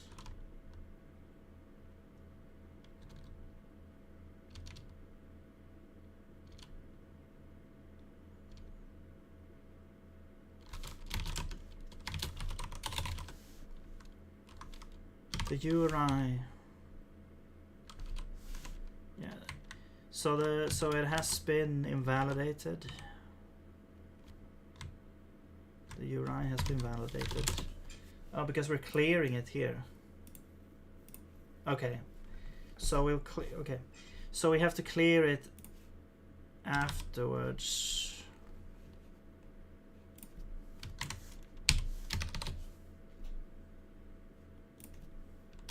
this means we need, okay, this means we have to like loop through.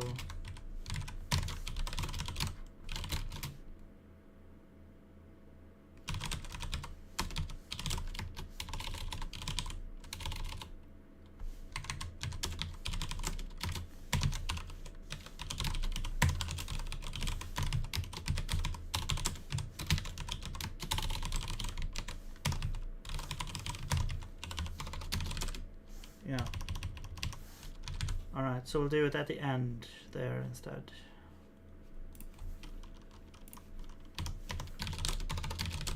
All right.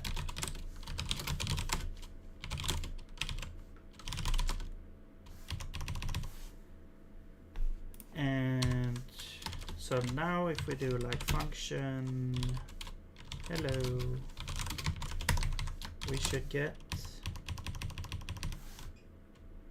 no?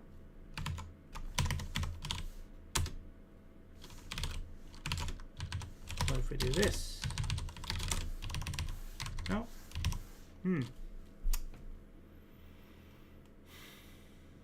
Wait, did I forget to do the thing that I wanted to do actually? Because I think there's something with the versions. No, I did set the version. We're setting the version here. So it should always be the updated version.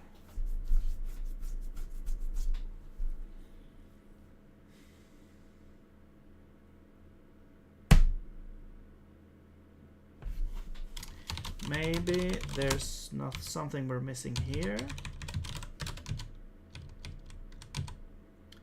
Parse the int. What are we doing with this version later? We're updating the document with this version. Set text. Okay, that updates the version, and then we're doing the rebuild symbol. So we should have the updated version.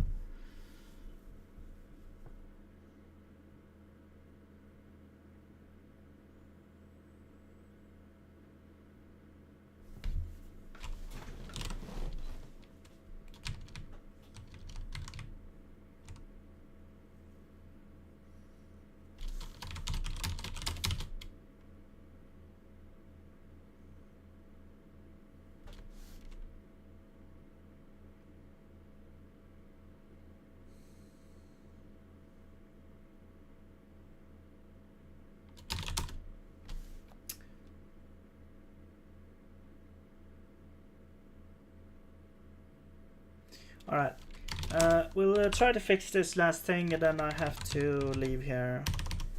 I've been, my brain is starting to go mushy here. Okay, but I mean, we do have these.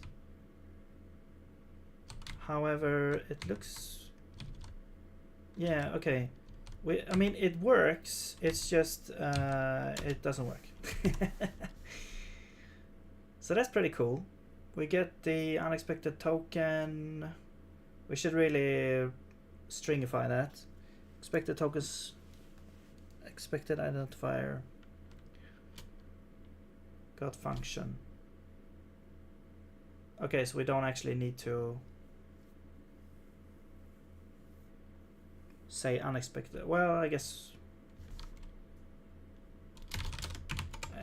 we're kind of saying the same thing twice. We say unexpected token, keyword token, and we also say expected these, found, or got this. So, and also we say unexpected. So this is really redundant here, but whatever.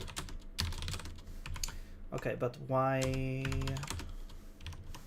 So this would, okay, so on open we actually do get the error, but not on save.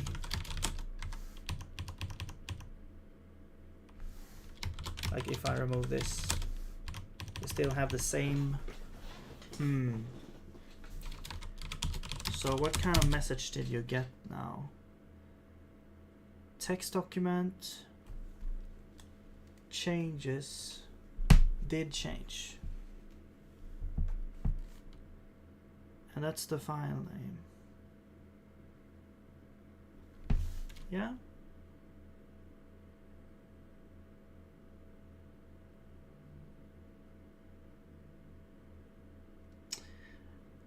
Maybe there's an issue with the actual update of the text. Also, what the hell is this? Oh, skipping incremental update, send full text.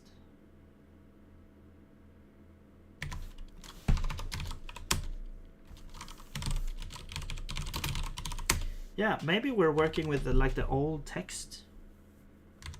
Get range, skipping incremental update.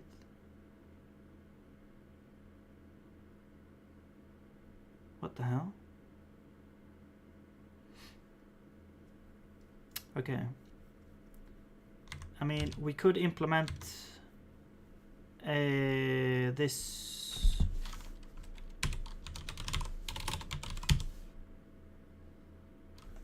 What is this? Array hash map. Oh, okay. Okay, it's an object. So it has a range.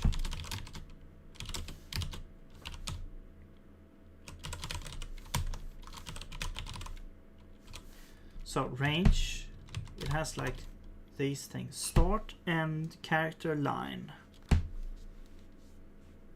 And these are 0 indexed.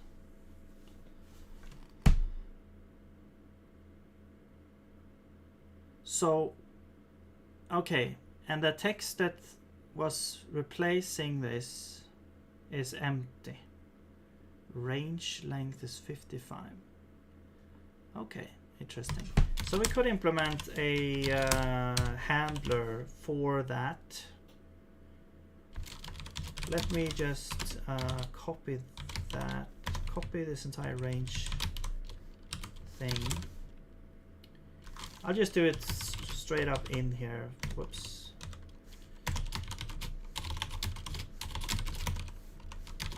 For now. Can you like make this into that type?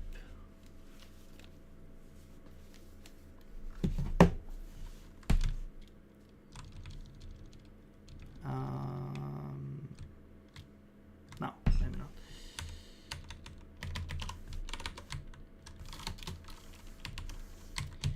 All right, so let's do like start.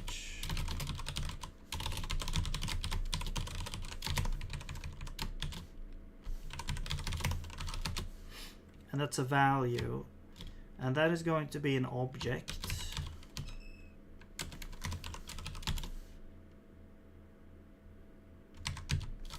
And we also have like end.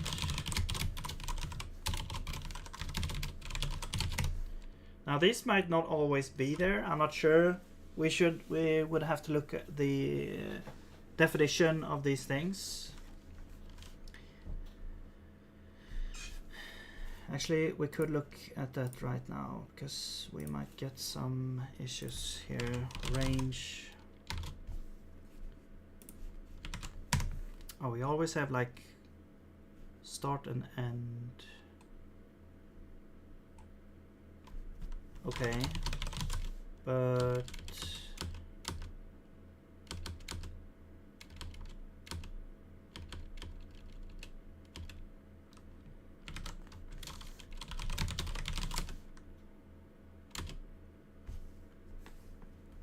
did change.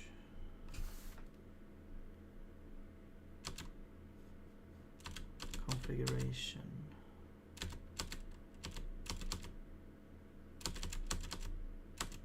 No, is it like text document did change? Where is that? Here?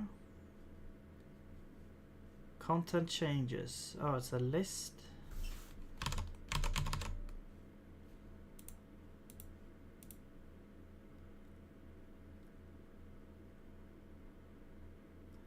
Okay, we're only looking at the first one that I see here.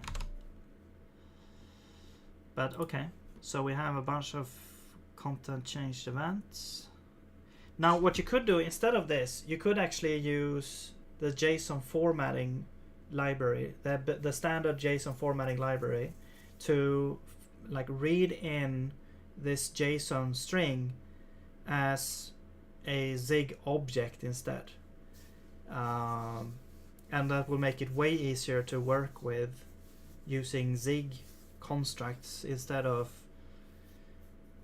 well, technically you have a zig construct in form of like a JSON value, which already is kind of formatted, but it's not formatted into, it's formatted into kind of like a dynamic object. It's not formatted into actual these types here,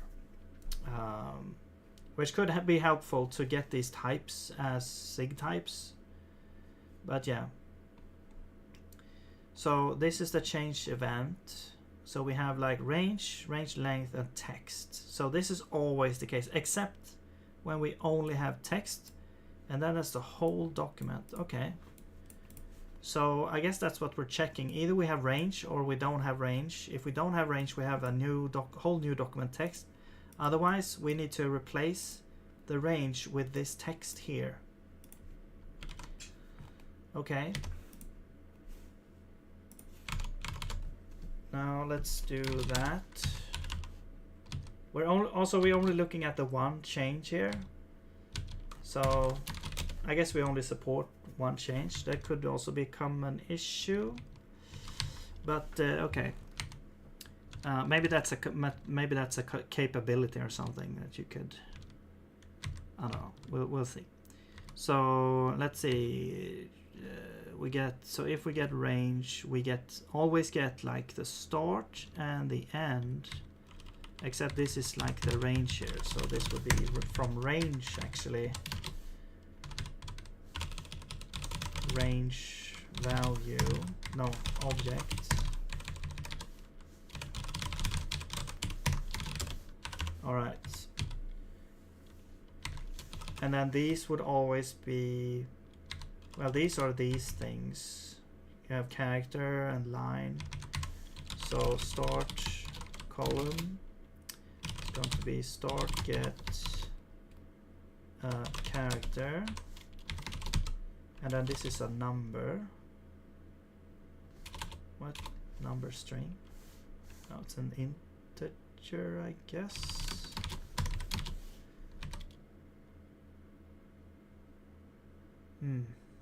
I don't really know actually what this will be. Maybe it is an integer. I guess we'll find out because it's gonna crash otherwise. And then we have the line, and then we have end column, end line.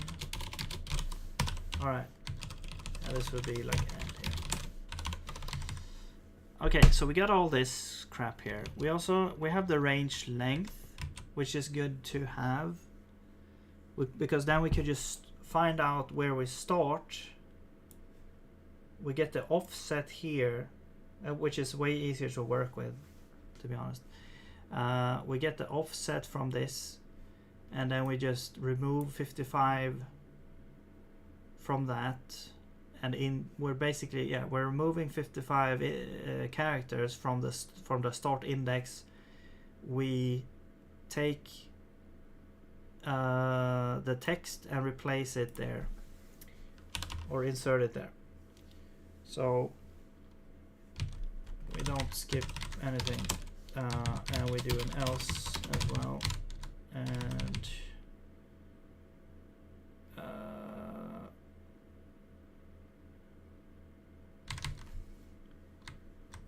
actually we could do like text is a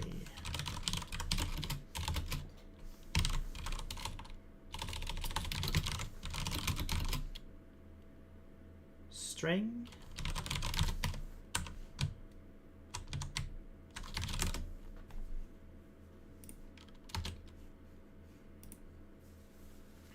Okay. So first we can set text. Well, we get the first part. So first part is gonna be the oh, we need to get the document actually. Text document. Do we get the document here? No, we actually need to get the document.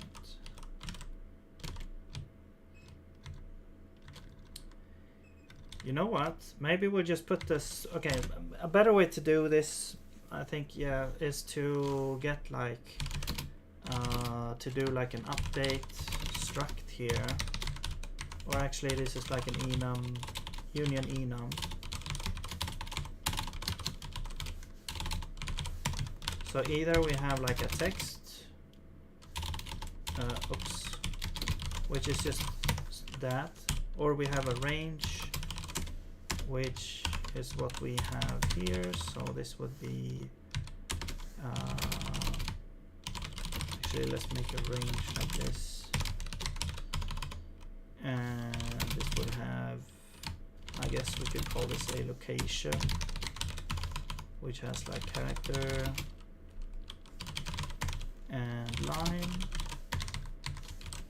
and then you are start end, and the range, and this is the range. Okay, and then this update would be an up like text update. Let's call this text update instead. And then, yeah, and then we would like switch on that to actually get the text here. So we would have text is that, and then we'll switch on the text update, and either it's text, then we just set this to that, or we get a range, and we have to handle that. And that's basically what we're trying to do here. Whoops.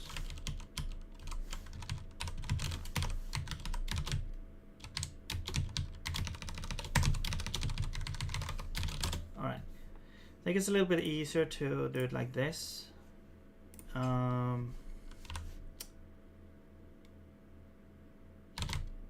But also we need to like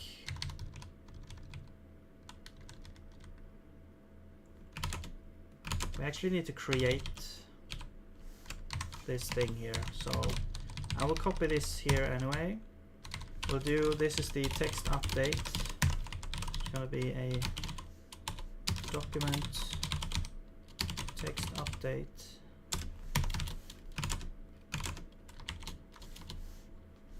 Wait, where is this defined? Workspace maybe? Or server?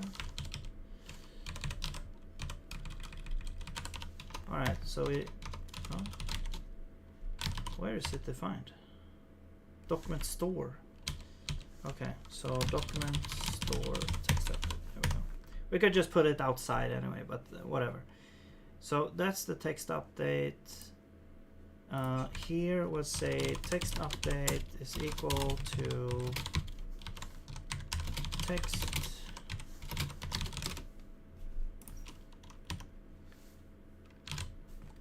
and then let's grab this back here.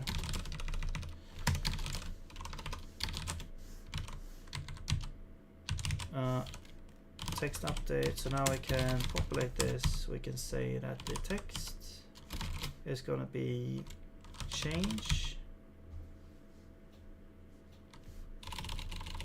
So I guess we'll use the same thing here. Let's try.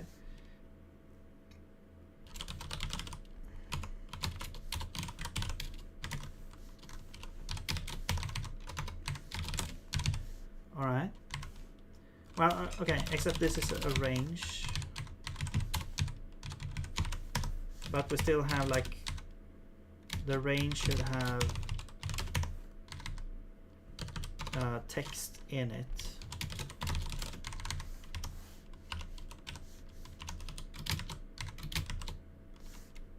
or yeah, we should wait. Yeah, this should have like replacement text.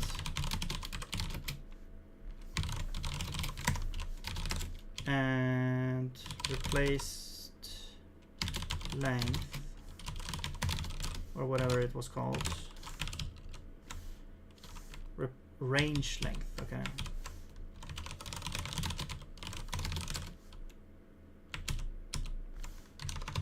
So this is replacement text. Range length is gonna be expect.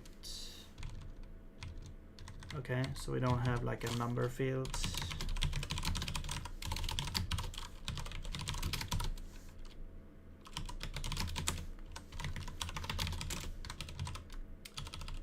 Or wait, do we? No.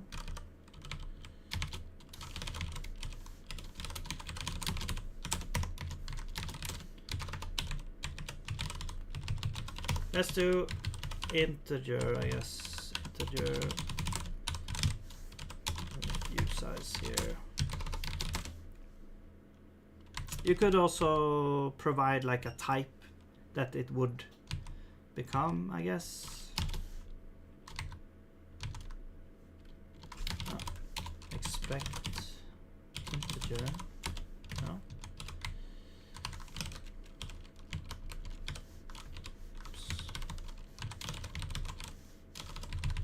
Expect integer.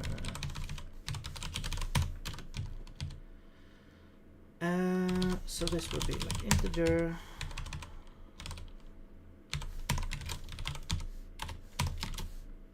I64.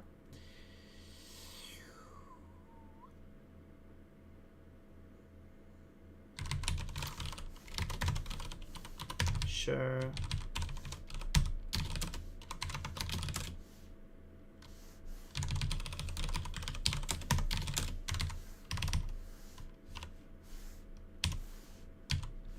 What is going on? Oh, I see. I missed a dot there. All right. So we've got those, and this one is integer. Okay. What else do we want? We have start.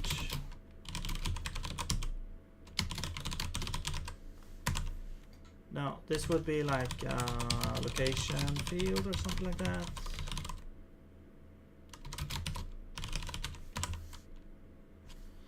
Actually, yeah, this would be range. That's right. Range start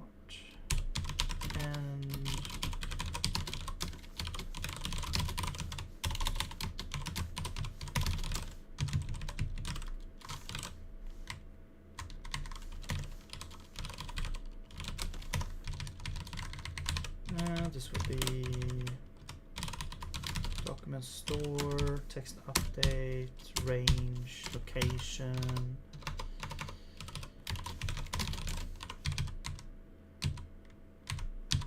So expect location.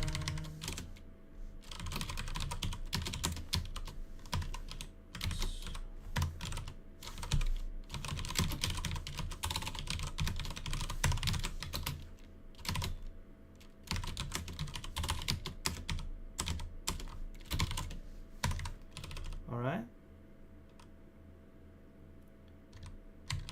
Twice. Okay. Return, switch, value.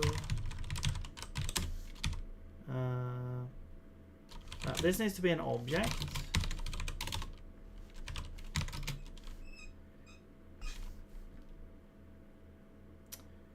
And I will return star, wait, no, character.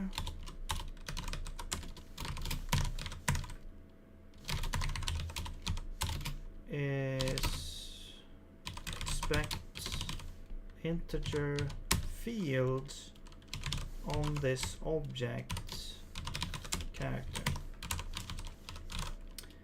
line.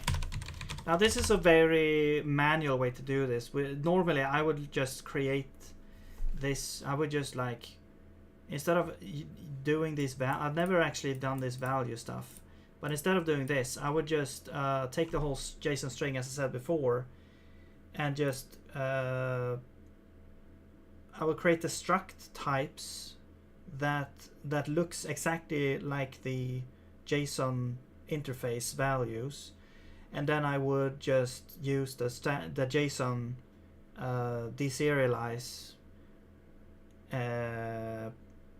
whatever it's called, parse something to turn it into that type automatically, so you don't actually have to do all this crap. I'm just doing it because that's how it was before here in this, so I'm just augmenting this system here a little bit so we can actually get this working. I don't want to revamp this whole system, but I probably want to do that later because this is kind of ridiculous here. Okay, so we got this text type, date, range, location field, start, and replacement text, range, length. All right, so that should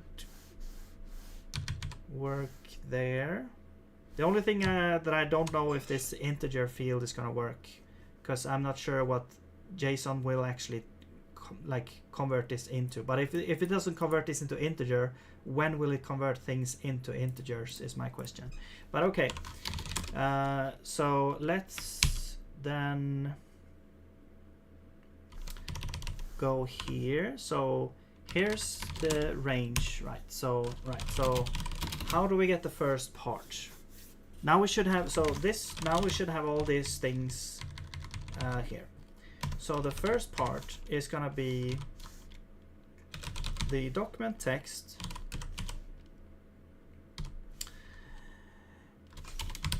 and it's gonna be 0 until the start index. Now what is the start index? Well, this is gonna be some kind of, you know, we need to find the start from this text here somehow. So you could do this maybe. I'm not sure if there's a way for like doing this a better way, but let's just do this manually here. So we have a location.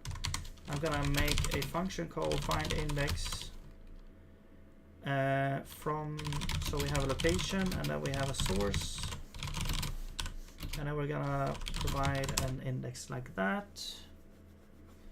And then, oh yeah, there's also a conversion from i64 to USI that we need to do as well, but let's do it later. Okay, so this will be, so what I'm thinking basically is just looping through the source, and we will just you know, we will just switch on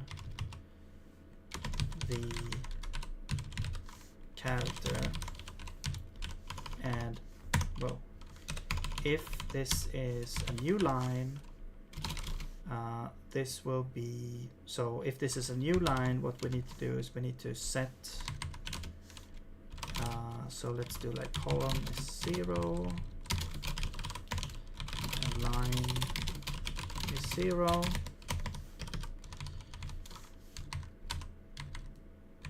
and actually let's do this instead. I starts at 0, so we'll do like while column not equal to self character and line not equal self character. So both have to be equal for this to find the index. They have to be equal, both of them. And we also want to add 1 to the index every iteration. So there we go. Then we're looking at the source. We're looking at the character. If it's a new line, we will set the line plus equals 1, column is 0, and continue. Otherwise, we will just set column plus equal to 1 and continue. We don't really need to say continue here. We could just, actually we could just do this. Forget about continue. There we go. So that will hopefully find the index here. If we actually, if we didn't break out, wait, but then we, I guess this would be like less than. Well, both are less than. So if this is equal to that, this will be true, false. And that will actually, no, this won't work. I think it's, is it or?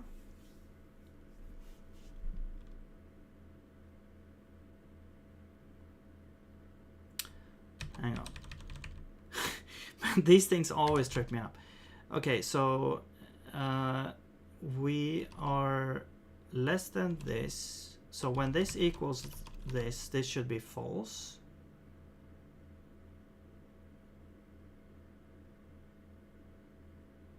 And when this equals this, that should also be false.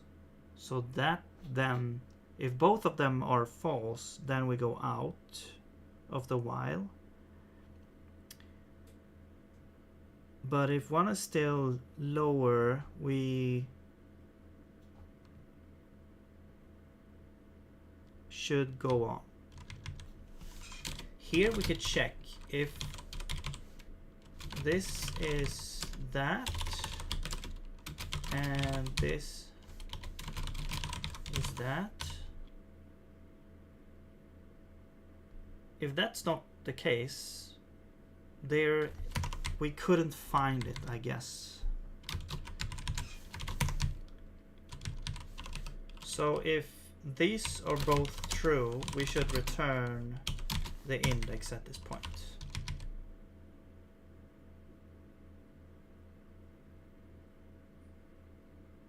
I think. So let's say like we have, let's say you have the first one, column 0, line 0. So both of these are false, so it doesn't even go in here. I should be 0, that should be true. If column is 1, it should go in here 1 time. It should increase column by 1 and then increase I by 1 and then call it a day, because it's checking the thing again. Then we're checking this just in case. If this doesn't work, we return null. Okay, now, so this is the index. If we don't find the index, there's gonna be an issue here.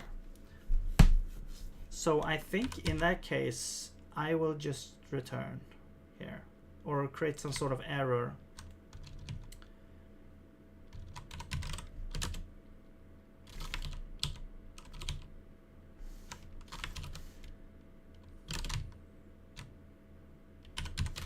Or else return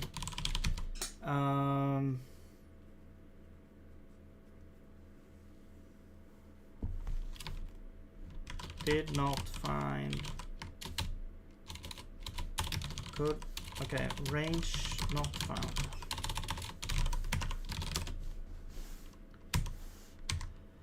Okay, that's the start index. Okay, and then the end index should just be the start index plus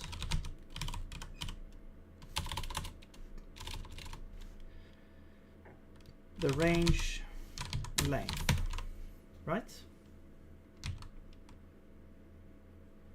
So the first part should be that, and then we have the middle part is going to be the range replacement text. And then the end, the third part, this is kind of strange. Let's call this second here. This would be like the end index to the end, I think.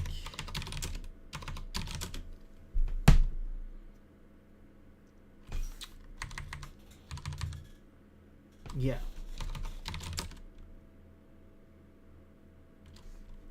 And then what we do is we say text equals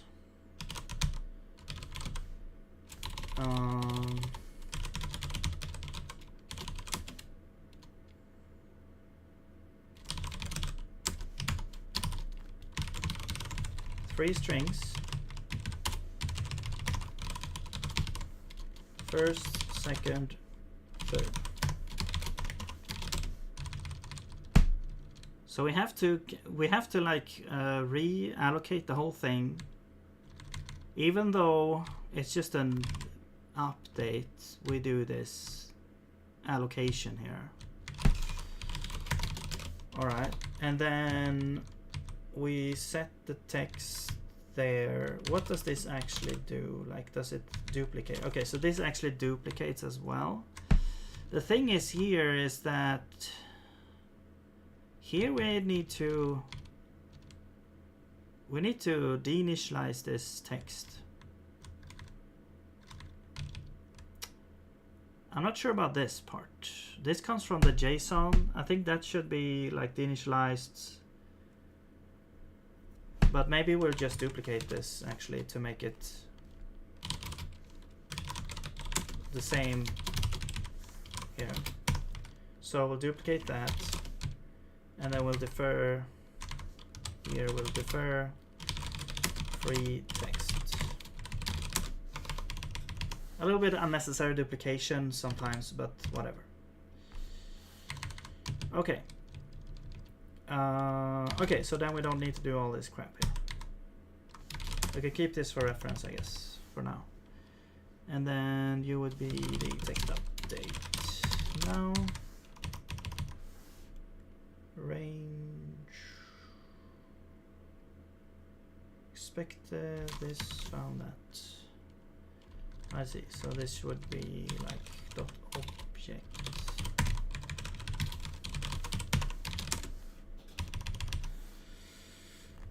Expect location. Yeah. Right, so if this, we have invalid request. Right, so here we go. So here it's saying that this should be a U size and not an I64. So I think that we should just make it, because it doesn't make sense to have negative columns or negative lines in this case, because these are absolute. So I'm just gonna do floor here, or truncate or something, or cast, int cast. No, wait, truncate out of range of the destination type. Yeah, maybe truncate is what we want to do. Resulting in smaller or same sized integer type, the return type. This function always truncates the significant bits regardless of the NDNS of the target platform. Calling truncate on a number out of range on the destination type is well defined in working code. I mean, I guess we could sort of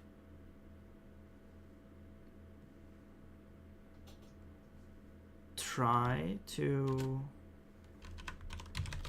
This should work. This should work.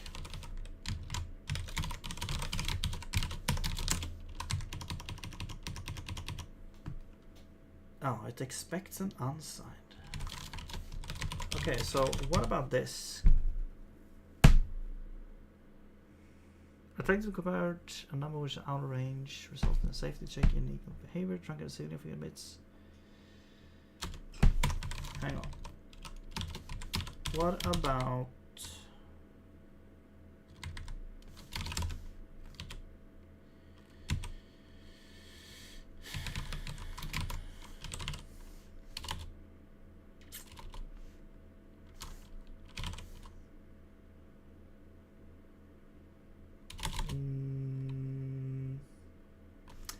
okay, I guess we could do abs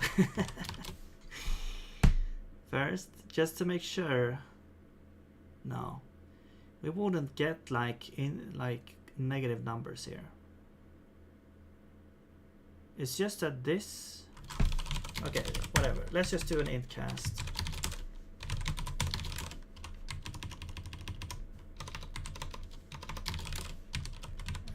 We have to do the same thing here. Yeah, the length is also doesn't make sense to be negative, so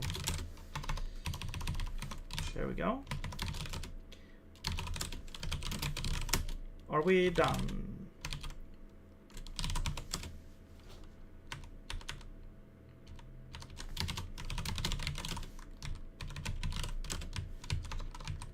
Okay, so now we're handling the range. Yeah, so we're sending it in here. We're looking at the type of update. If it's just a replace the whole thing, we're doing that. We just take this and replace. If it's a range, we will find the index, construct the new text with this, allocate it. This could be way more optimized, but whatever. All right. So let's now test this out here.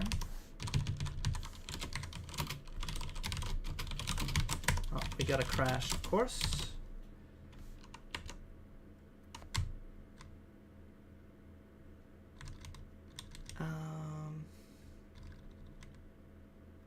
Free.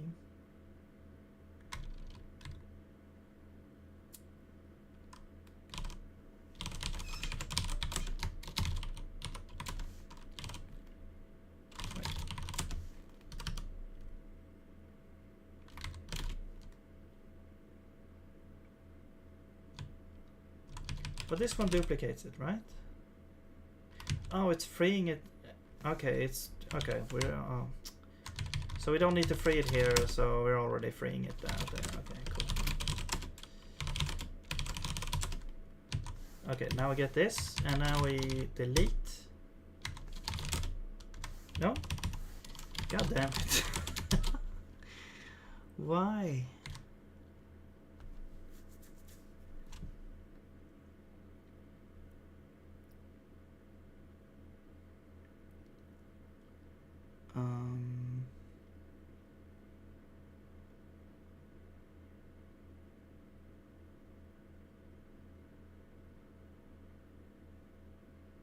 Okay, that's the whole document, right? And then we got content changes. They change.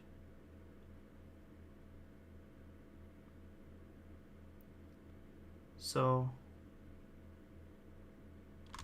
okay.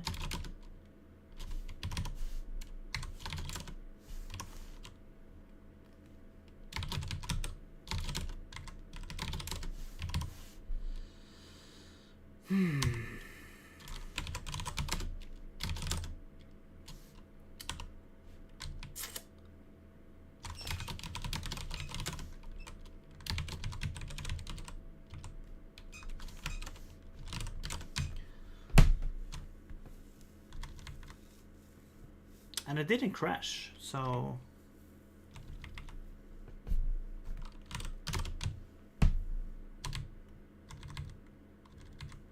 something weird here, maybe.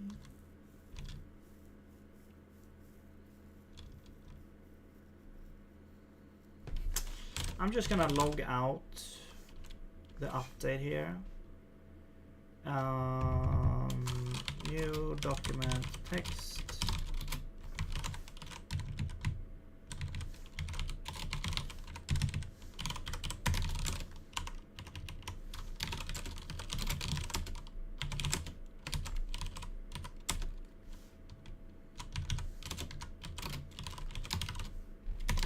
What, it crashes now?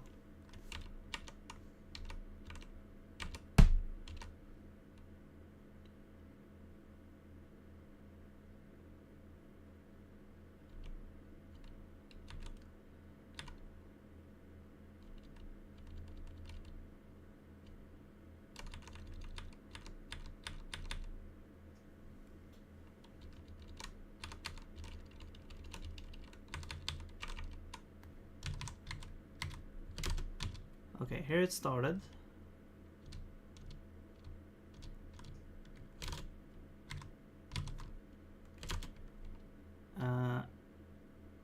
We got this here.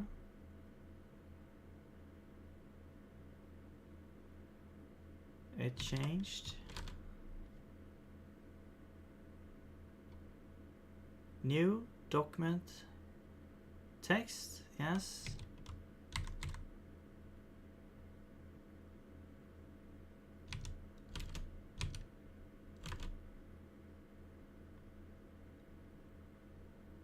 Another update.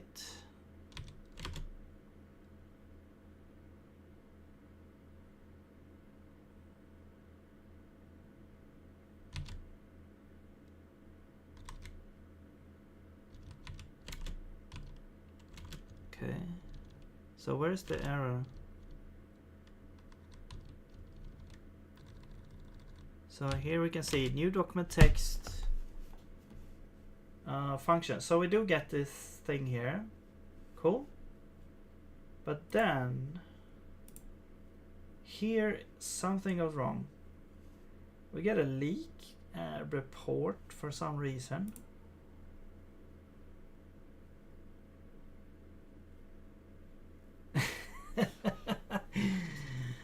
Yeah, I just need to fix this. I need to fix it. I can't leave it in a non-working state. Well, I can, but it just feels like it's so close now. I just have, like, if I could just finish this chapter here. Why?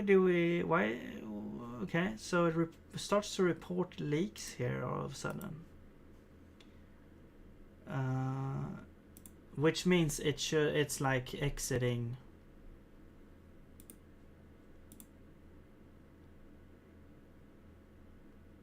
Basically, because the general purpose allocator is at the root of the program, and whenever that deinitializes, it reports all the leaks. So for some reason, this is like suddenly reporting leaks here. For some reason.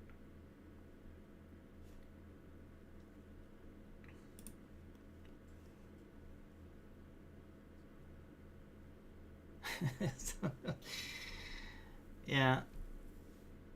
Oh man. New document. That's just a did change. Did change. Okay, what else are we looking at? It's just a bunch of leak reports.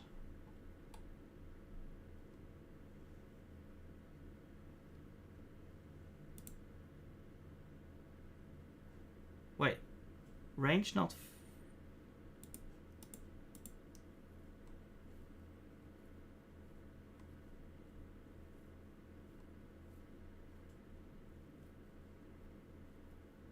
range not found. Okay, here we go. Range not found. So here's the error. Here's the actual error.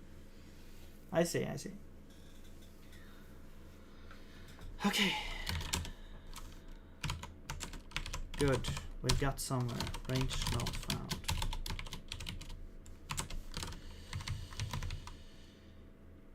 Yes, I will log out. Range not found.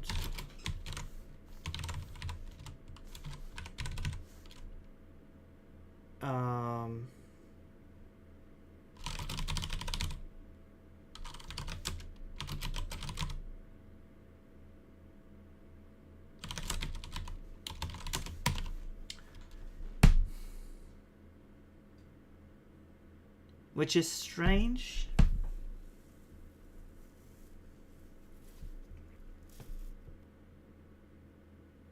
Maybe we'll be a little bit more lenient, but that would mean that the replacement operation, I mean, it needs to be precise. Otherwise, we would have like a weird source file all of a sudden. Like it's not corresponding to the actual source file. Or there might be something wrong with my, of course, you know, the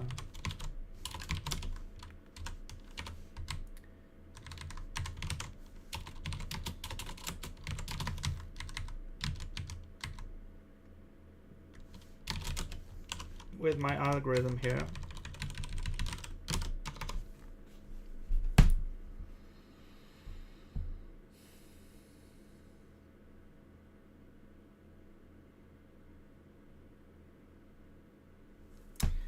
Trying to configure the cell speed package written so badly it gives you an error that I hit max nesting. Nested functions 40,000 times. Oh. Interesting. Some kind of recursive parsing or something. I don't know. Maybe there's a bug. It sounds like a bug. Oh man. I almost give up. Just one more swing here and then we'll have to call it here. Just trying to do a code action. Okay.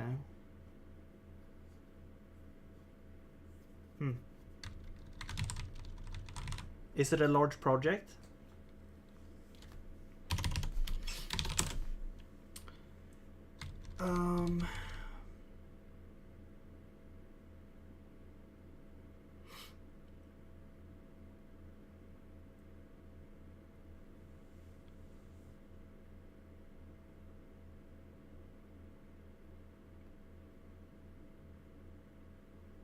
Less than 1,500 lines total. Okay, yeah, that's not that much.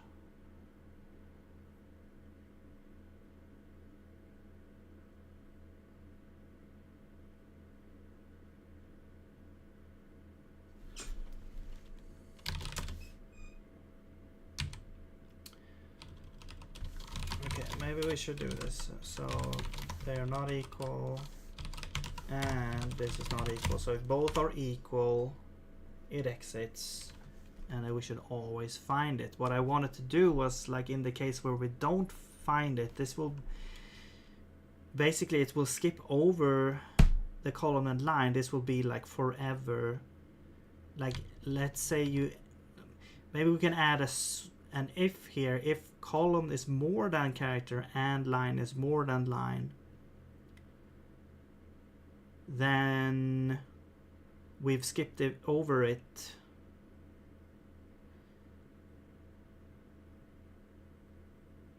And we should return null, I guess. Because we don't want to end up in we don't want to end up in invalid mem. No, we don't want to end up in an infinite loop. If this is more and if this is more, then we just return null.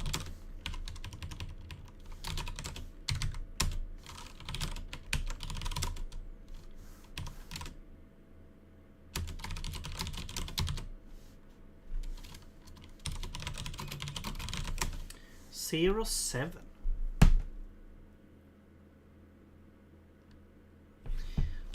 Okay, was it character first? Okay, character 0, line 7. How can that not be found? I mean, we that doesn't make sense. We have way more lines than 7 here. We should be able to find line 7.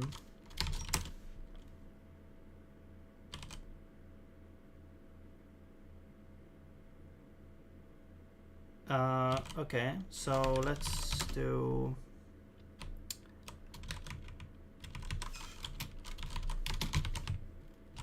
length.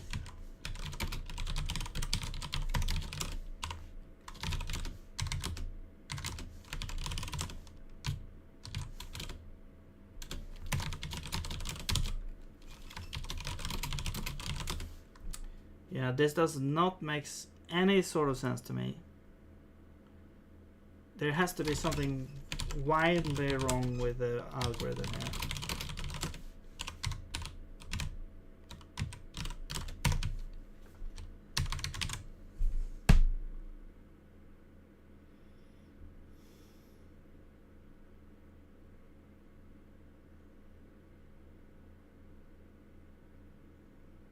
Is it this? Like it has to be...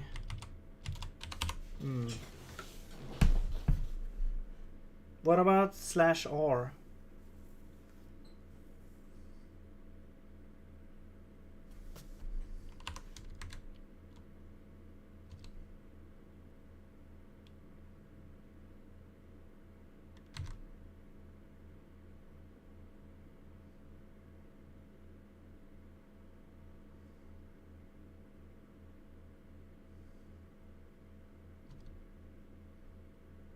Like, I'm almost tempted to just print out every step here.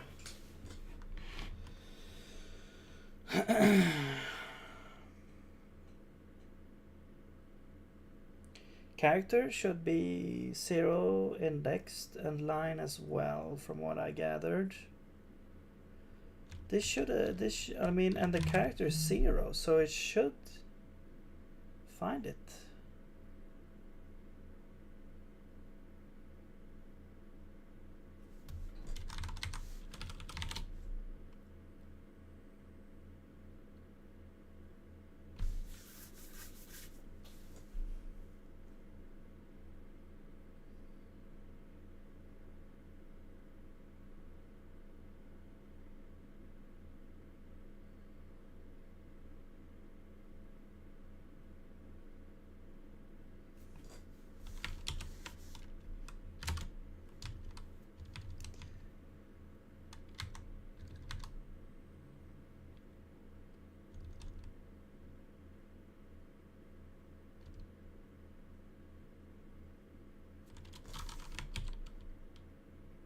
Range start, yeah, that's the thing. So column 0, line is 7 or 6 or something, whatever.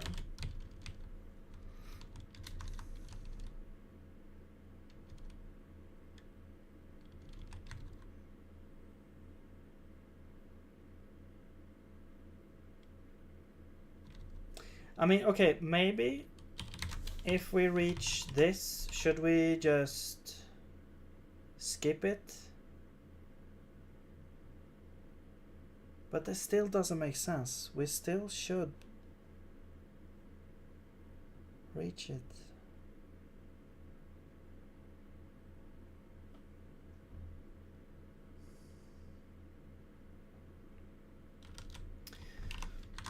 Okay. Maybe we'll do a special case here. Maybe we'll do like, if this is true, if I is less than source length plus minus 1, that means we should have more to go. And source I plus 1. Is it /R/N?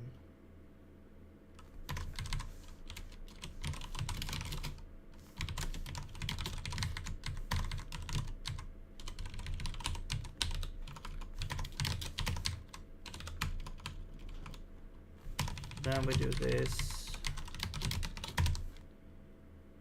I mean, we do that anyway. We skip over that.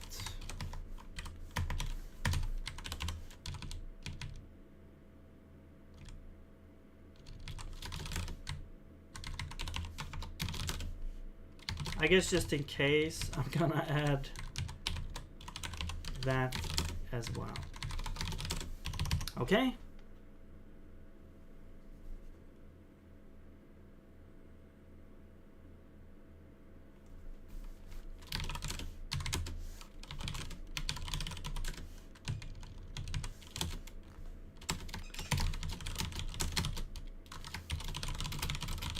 What the hell?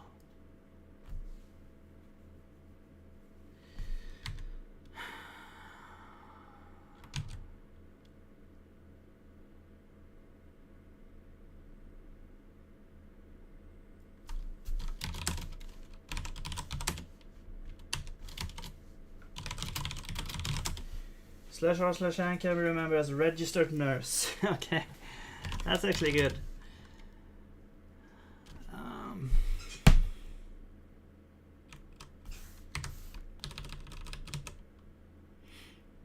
I don't know.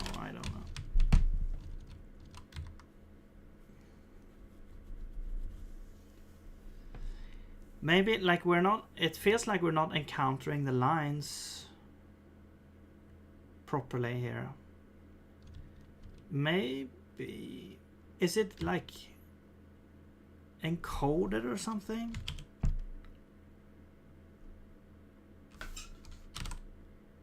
Like if we look at the log,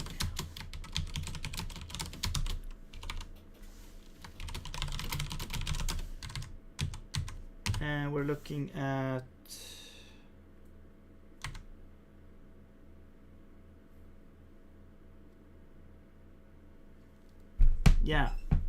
maybe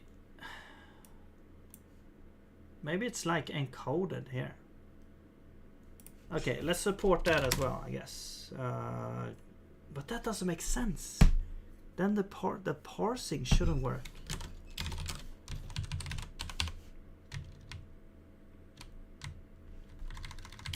Okay, let's do like // If we have // we're looking at the next one. Is it n?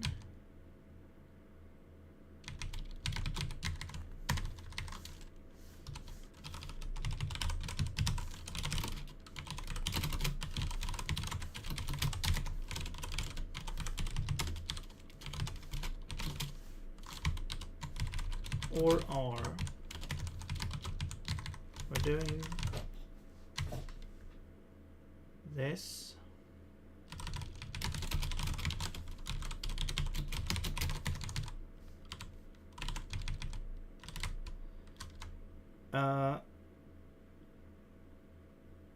Yeah, and then we're also here.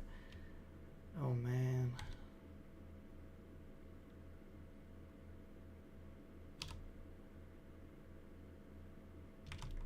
No, let's just forget about the R. I'm just gonna do this because I didn't see any R's in there.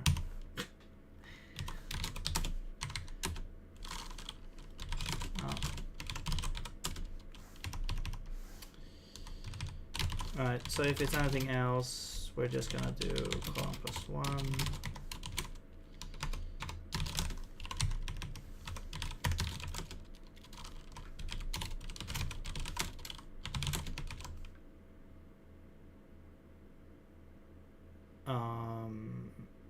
Test 2. Man, okay, well, I think I have been defeated here. Unfortunately. But I will get to the bottom of this.